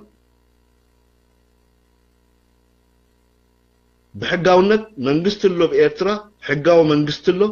نمنقستن هزبين إيرترا وكيلو لسرح سرعات لنا مزي منقست دي بعالم لغاو درجة بسالسي أكال يكون اتخقبرو زقبقو حقاوي من قد خيدو اتقوبيت حيزو زلو مريت نلو علايت مريت ارترا اركيبو نزقبرو بدل يقريت حاتيتو زكا حاس كحيسو سناي سلام مزمور كزمر تلاقوينو قطا منقستنا انت زي كوينو بمنقستنا زوهابنا مجلس تدي كوينو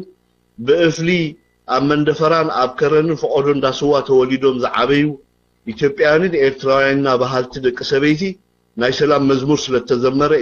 ارتراويان معانت انا عين فتح سرنا عين فتح كل تي كاب تግራይን كاب عدوان كاب مقلن زمنچو ፖለቲካው ጎስጓስ عين تايناني ስለዚህ بعلمن يسرحولو بعلمن يودبولو بعلمن يفطرو زلو بغبو نردو ስለዝኾና ብዙሕ ደጋጊምና ንዛረቦ ነገር አይኮነን ግን ኢትዮጵያ ኣብዘር ደረጃ በጽሐላ ስለዚህ ምናልባት ጸሎት እድልን ደኻላ አርስቲ እዞም ሰባት እዚኣቶም ንኢትዮጵያ አይጠቅሙ ንትግራይ አይጠቅሙ ንኤርትራ አይጠቅሙ ምክንያቱ ን27 ዓመት ከም ተዓንተው ይዝበልኮ መስፈር ዘይብሉ ጌጋታት እዮም ክገብሩ ጸኒሖም ንዕርቁ ነቃዕ ዘይብሉ ጸገማት እዮም ክፈጥሩ ጸኒሖም ንዕርቂ ነቃዕ ዘይገድፍ بدلاتهم أب منجو زخلته هزبتها زخفت مصنعهم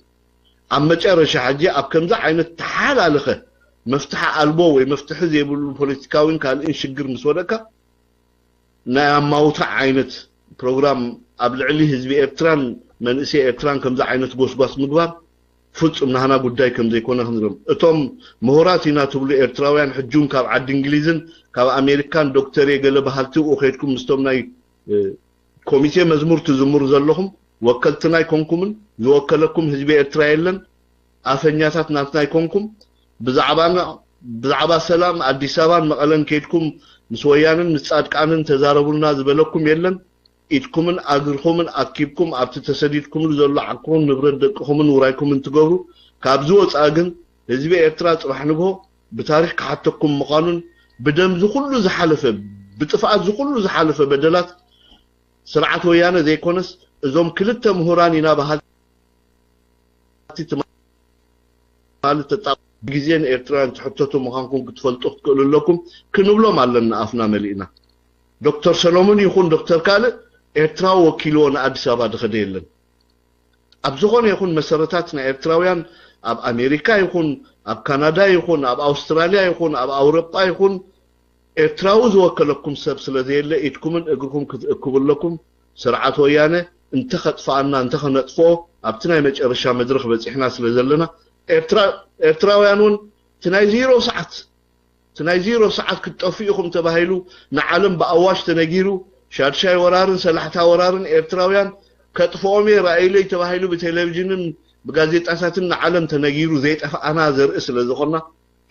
حجون كاو كندوكا زي بك بوز الدرجة عينت أواج أويجو سرعات ويانا نعنا خط تبقسن السوس لذي كألن أما تشرشان نحنا سرعات ويانا نهبو مرسي أبتدب دابيو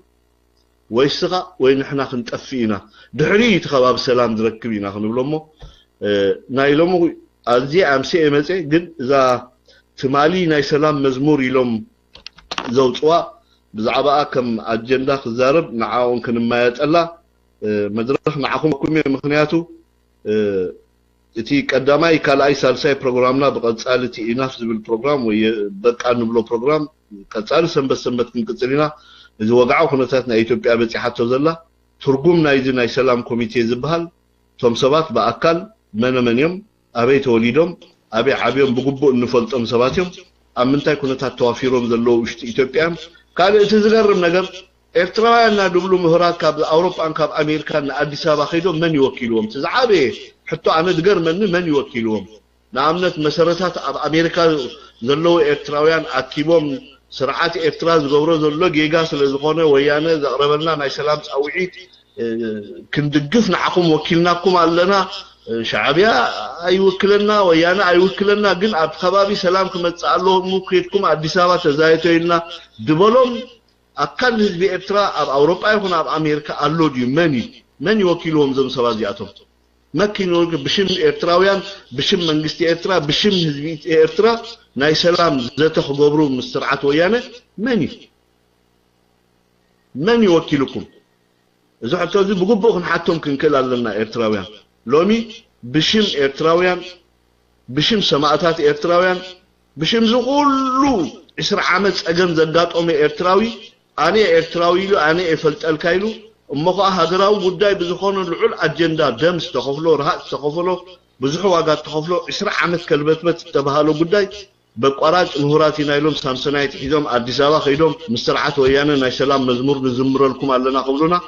ዓገብ ክንብሎም ዘይኮነስ ክንጨርግሞም ምግባእና ኣሕዋት እኺሊ ትመድረኽ ሎሚ ኣብ ምጨርጋም ስለ ዝበፅሕና ኣብ ምልክዕ ስለ ዝበፅሕና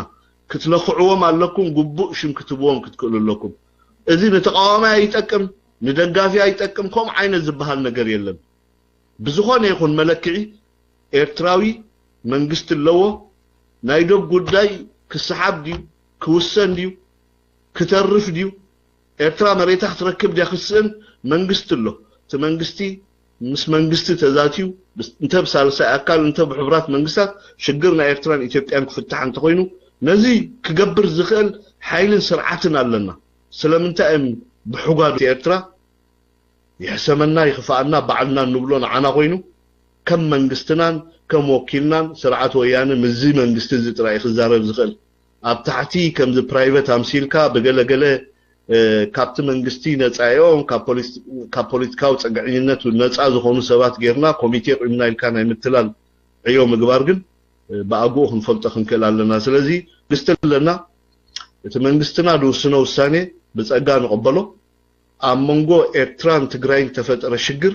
امونغو ህዝቢታት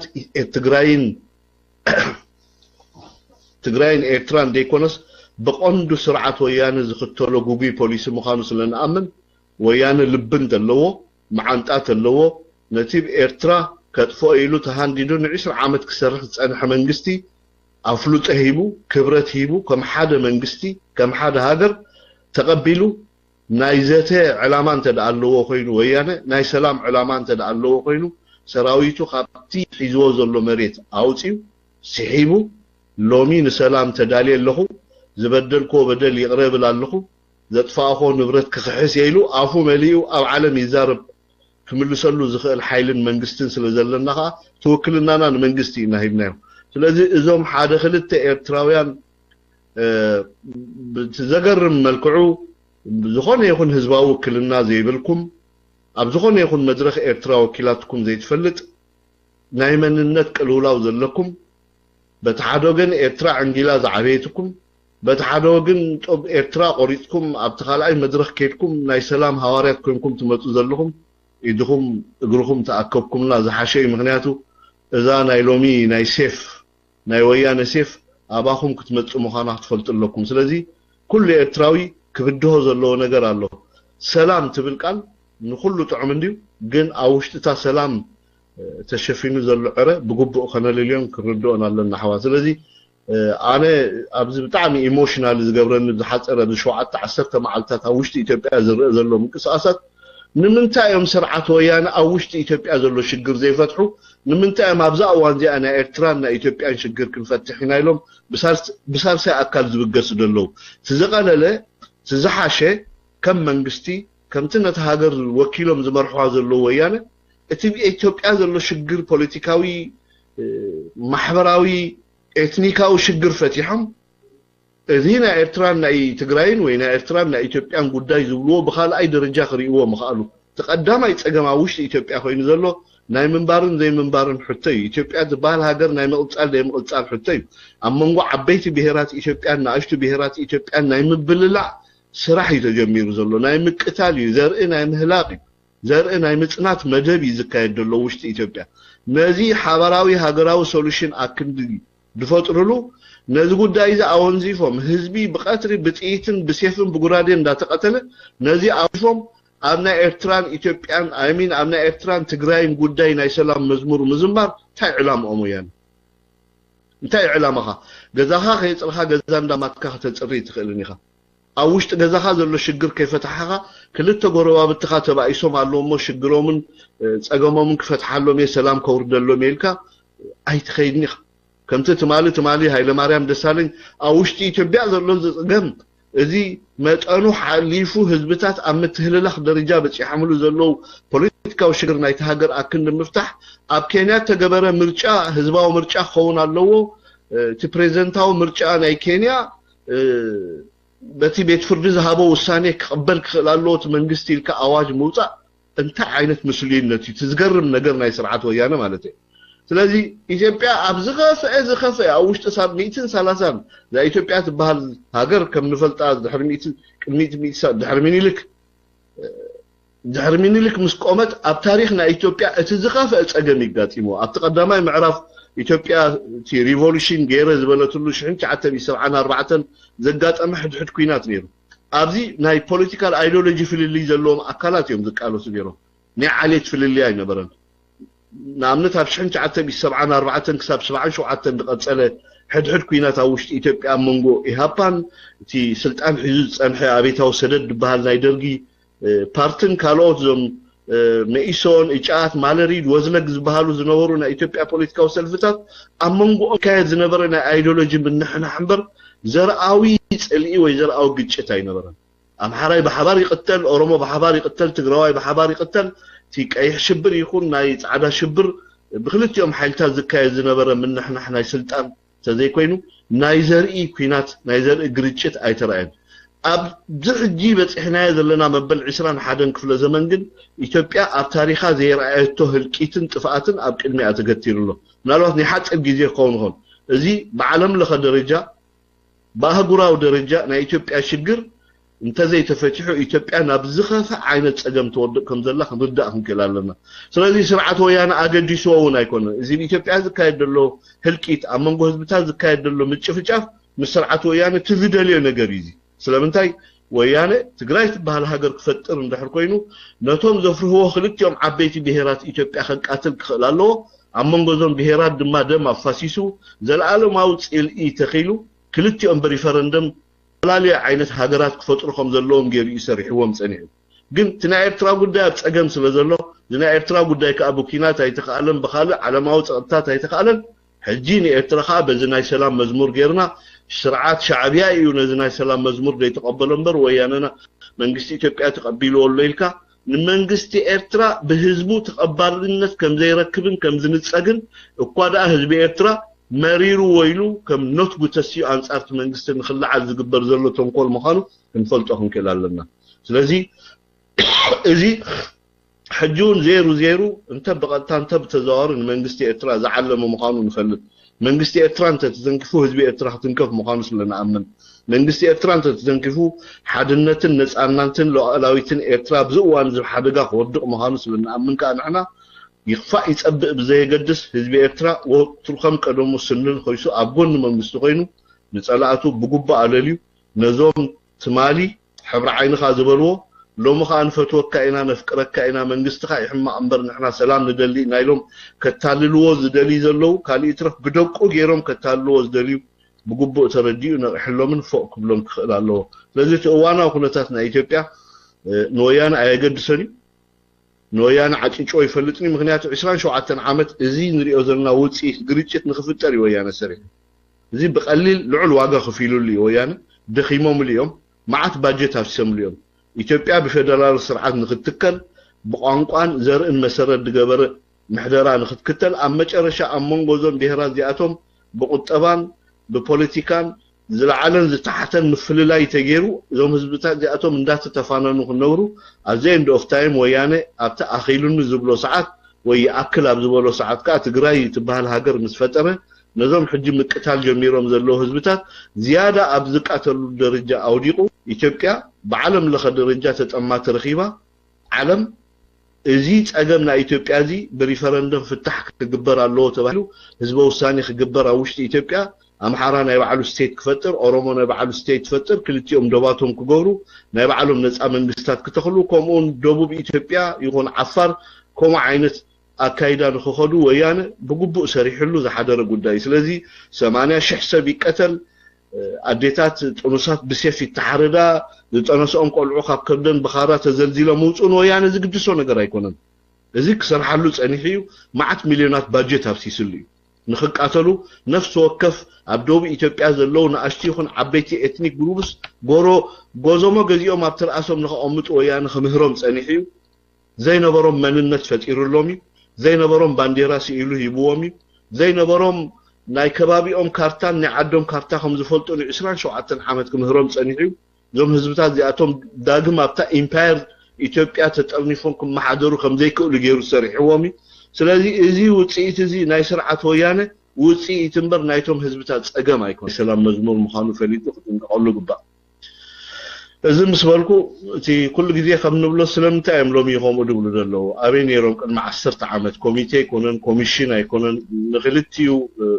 በቲ ሕብረተሰብ ኤርትራን ሕብረተሰብ ኢትዮጵያን ዝኣምነሉ ባህላዊን ናይ እምነት ዓበይቲ ሰባትን ኣተኣኻኺብካ መንጎዞም ክልተ ህዝብታት እዚኣቶም ሰላም ንምውፃእ ትዘቐለለ መንገዲ እዩ ነይሩ ምናልባት ብሓንቲ ናይ ቤት ፍርዲ ጉዳይ እቲ ናይ ዶጉዳይ ኣወንዚፍና እቲ ኣብ ነፍሲ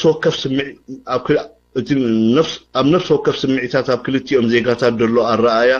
ናብ ንቡር ንምምላስ ብሓደ ነፃ ዝኾነ ብዝኾነ ይኹን ሓይሊ ዘይተወደበ ጌርካ እቲ ናይ ሰላም መዝሙር ምዝማር ቅድሚ 10 ዓመት ንምንታይ ዘይተደለየ ዝሽግር ዚ ሎሚ ይኮነን ጀሚሩ 10 ዓመት ክኸይድ ጸንሐ ብዙሕ ዋጋ ዝኽፈለ ጸገም እዚ ብዙሕ ዋጋ ክኸፍል ዝጸንሐ ጸገም ኣብ መጨረሻ ሓደ ወገን ናብ ንቡር ተመሊሱ ህልውንኡ ኣረጋጊጹ ጥራይ ደይኮነ ቀጻልነቱ ኣረጋጊጹ በሎኽ ኢሉ ካብቲ ኣትይዎ ዝነበረ ዓዘቕትን ጸገምን ወፂኡ ኣብ ዝሓሸ መድረኽ ምስ ደየበ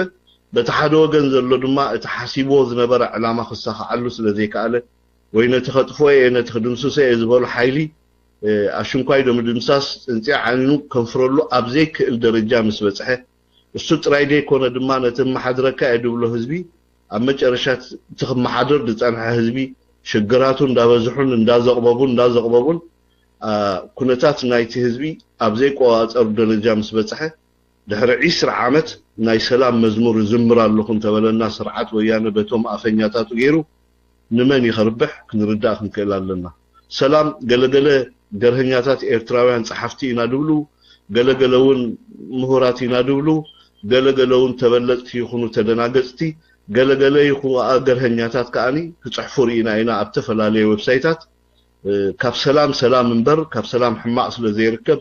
እዚ ብወገን መንግስቲ ኢትዮጵያ ይኹን ፖለቲካዊ ሰልፊ ወያነ ይኹን ካልኦት ነፃ ኢና ዝብሉ ኢትዮጵያውያን ዘበጋገስዎ ናይ ሰላም ኣጀንዳ ክንድግፎ ግባእ ኢሎም ዝጻሓፎም መሊኦም ዝጻሓፉ ኤርትራውያን ርኢናዮምን ሰሚዕናዮምን ኣንቢብናዮምን ኣለና ግን እዚ ንመን ይዘርብሕ ምናልባት ግርህነት ክኸውን ይኽእል በቲ ሓደ ወገን እውን ክንምርምሮ ከለና ኣሻጥር ክኸውን ይኽእል በቲ ሓደ ወገን እውን ካልእ ዓይነት ዕላማ ዘለዎ ጉዳይ ስለ ዝኾነ እቲ ኩሉ ኤርትራዊ ሕጂ እውን ክህመል የብሉን ሰላም ከም ቃሉ ሰላም ንዝኾነ ይኹን ሰብ ሰላም ጥዑም እዩ ሰላም ዘይደሊ ሰብ የለን ምናልባት ብዓዛ ከም ሰላም ወይ ናይ ሰላም ኣጀንዳ ልዕልና ክንዛረብ እንድሕር ኮይና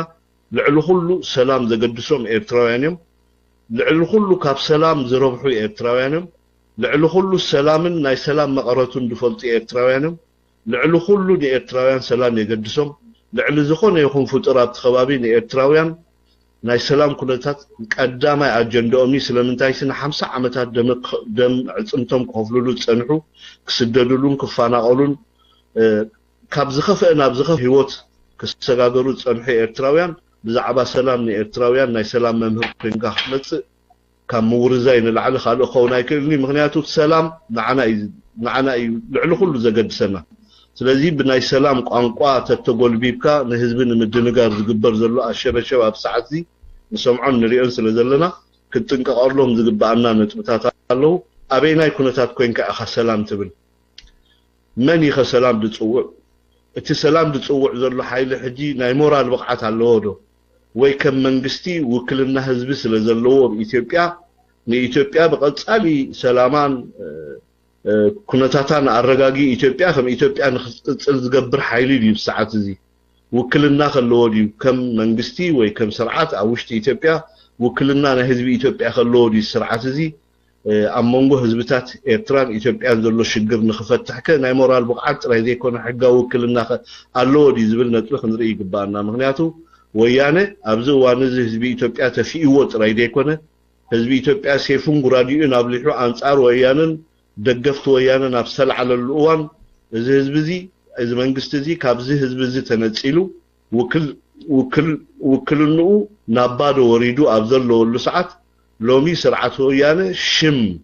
ናይ ኢትዮጵያውያንን ኤርትራውያንን እንዳልዕለ ከም ሓደ ኣብ ቀርኒ ኣፍሪቃ ዘሎ ሓያል መንግስቲ መሲሉ ኣብ መንጎ ህዝብታት ኤርትራን ኢትዮጵያን ሰላም ከውርደ ሰላም ክገብረ ዝተገብረ ጌጋታት ከምዚ ስለ ዝነበረ ብከምዚ ንኺድ ኢልካ ብካልኦት ሳልሳይ ኢድ ጌርካ ምዝራብ ወያነ ካብቲ ኣትይዎ ዘሎ ድቕድቕ ጸለማ ከውፅኦ ዝኽእል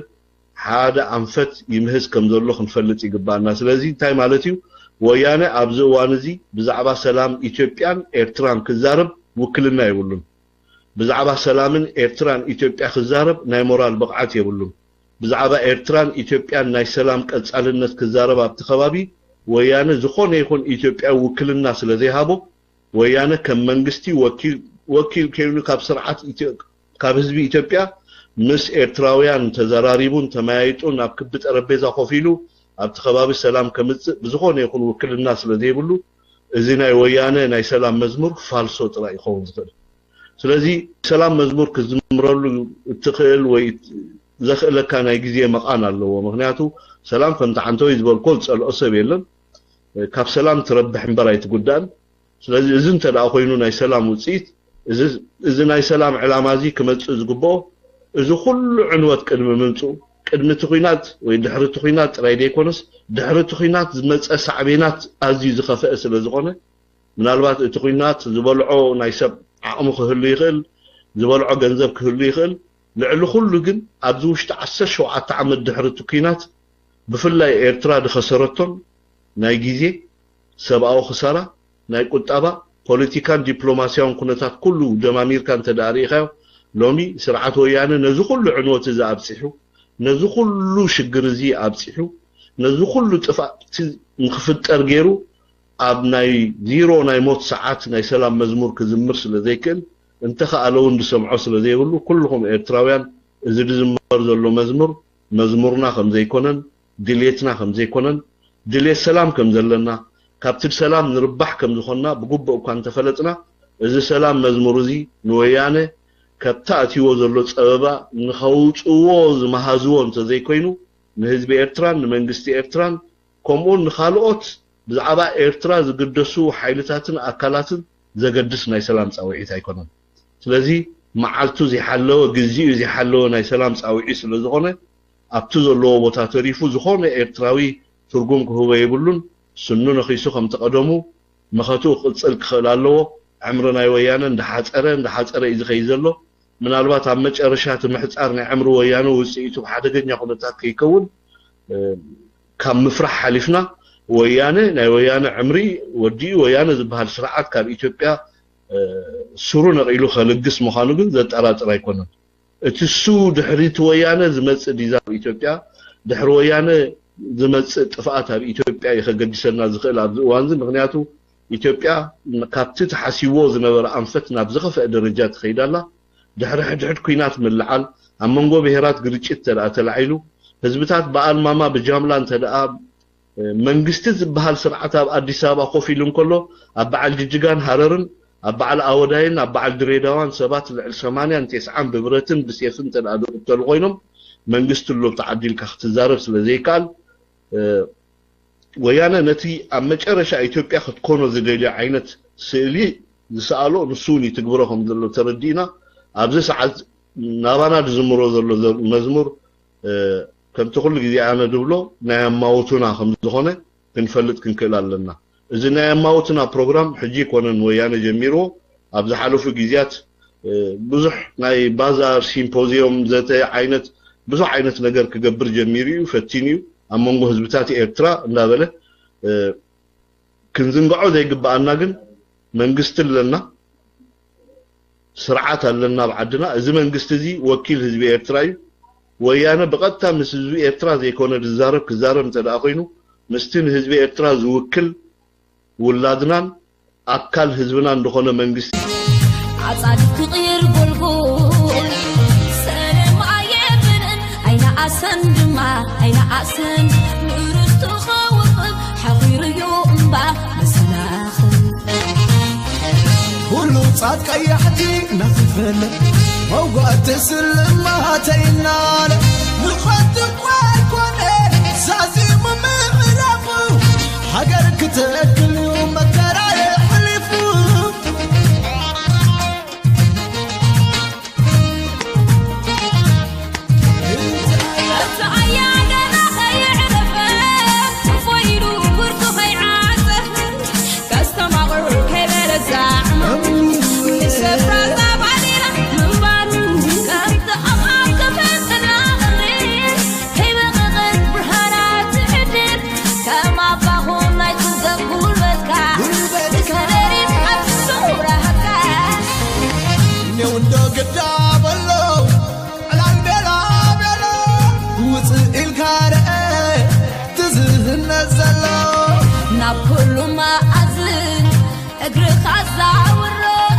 عمان كم تعمل قبر زمسكرو كما خيم تجرقع من سي تجرقو سبسيبون هذا الزور عايزين تحمل عايزين تحمل عايزين تحمل عايزين تحمل عايزين تحمل عايزين تحمل عايزين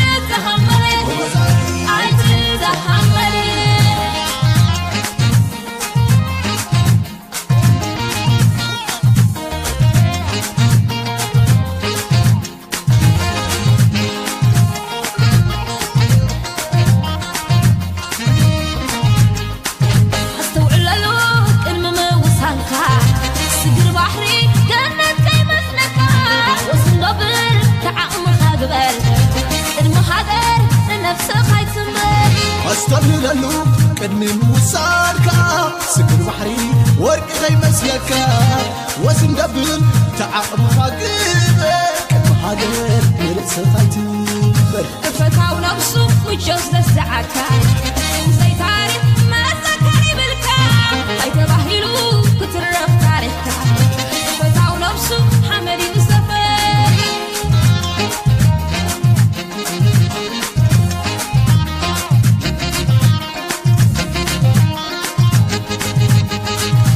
عذاب مسواتي سمتر حضركا حجش كيافلت كيت كيت أخا ولد أذكر تاريخ خونكا أيور الشخا تاريخ أبوتاتك عذاب مسواتي سمتر حضركا حجش كيافلت كيت كيت أخا عيد تحمل عيد تحمل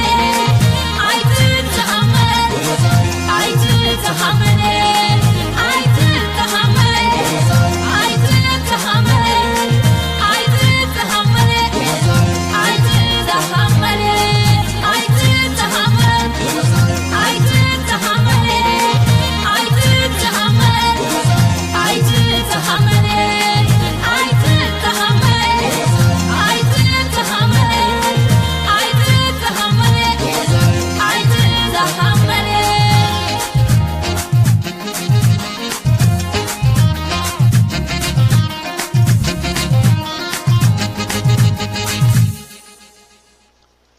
ثانك يو تتحمل كل ارتراو كتحمل يبلون anyway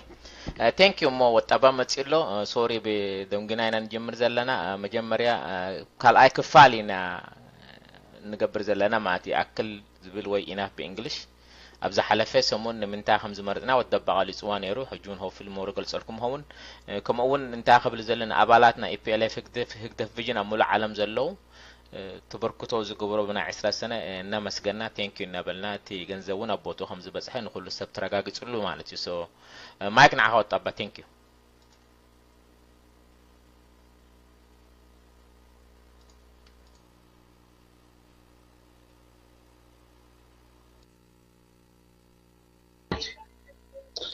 سلام سلام سلام كما يوعدكم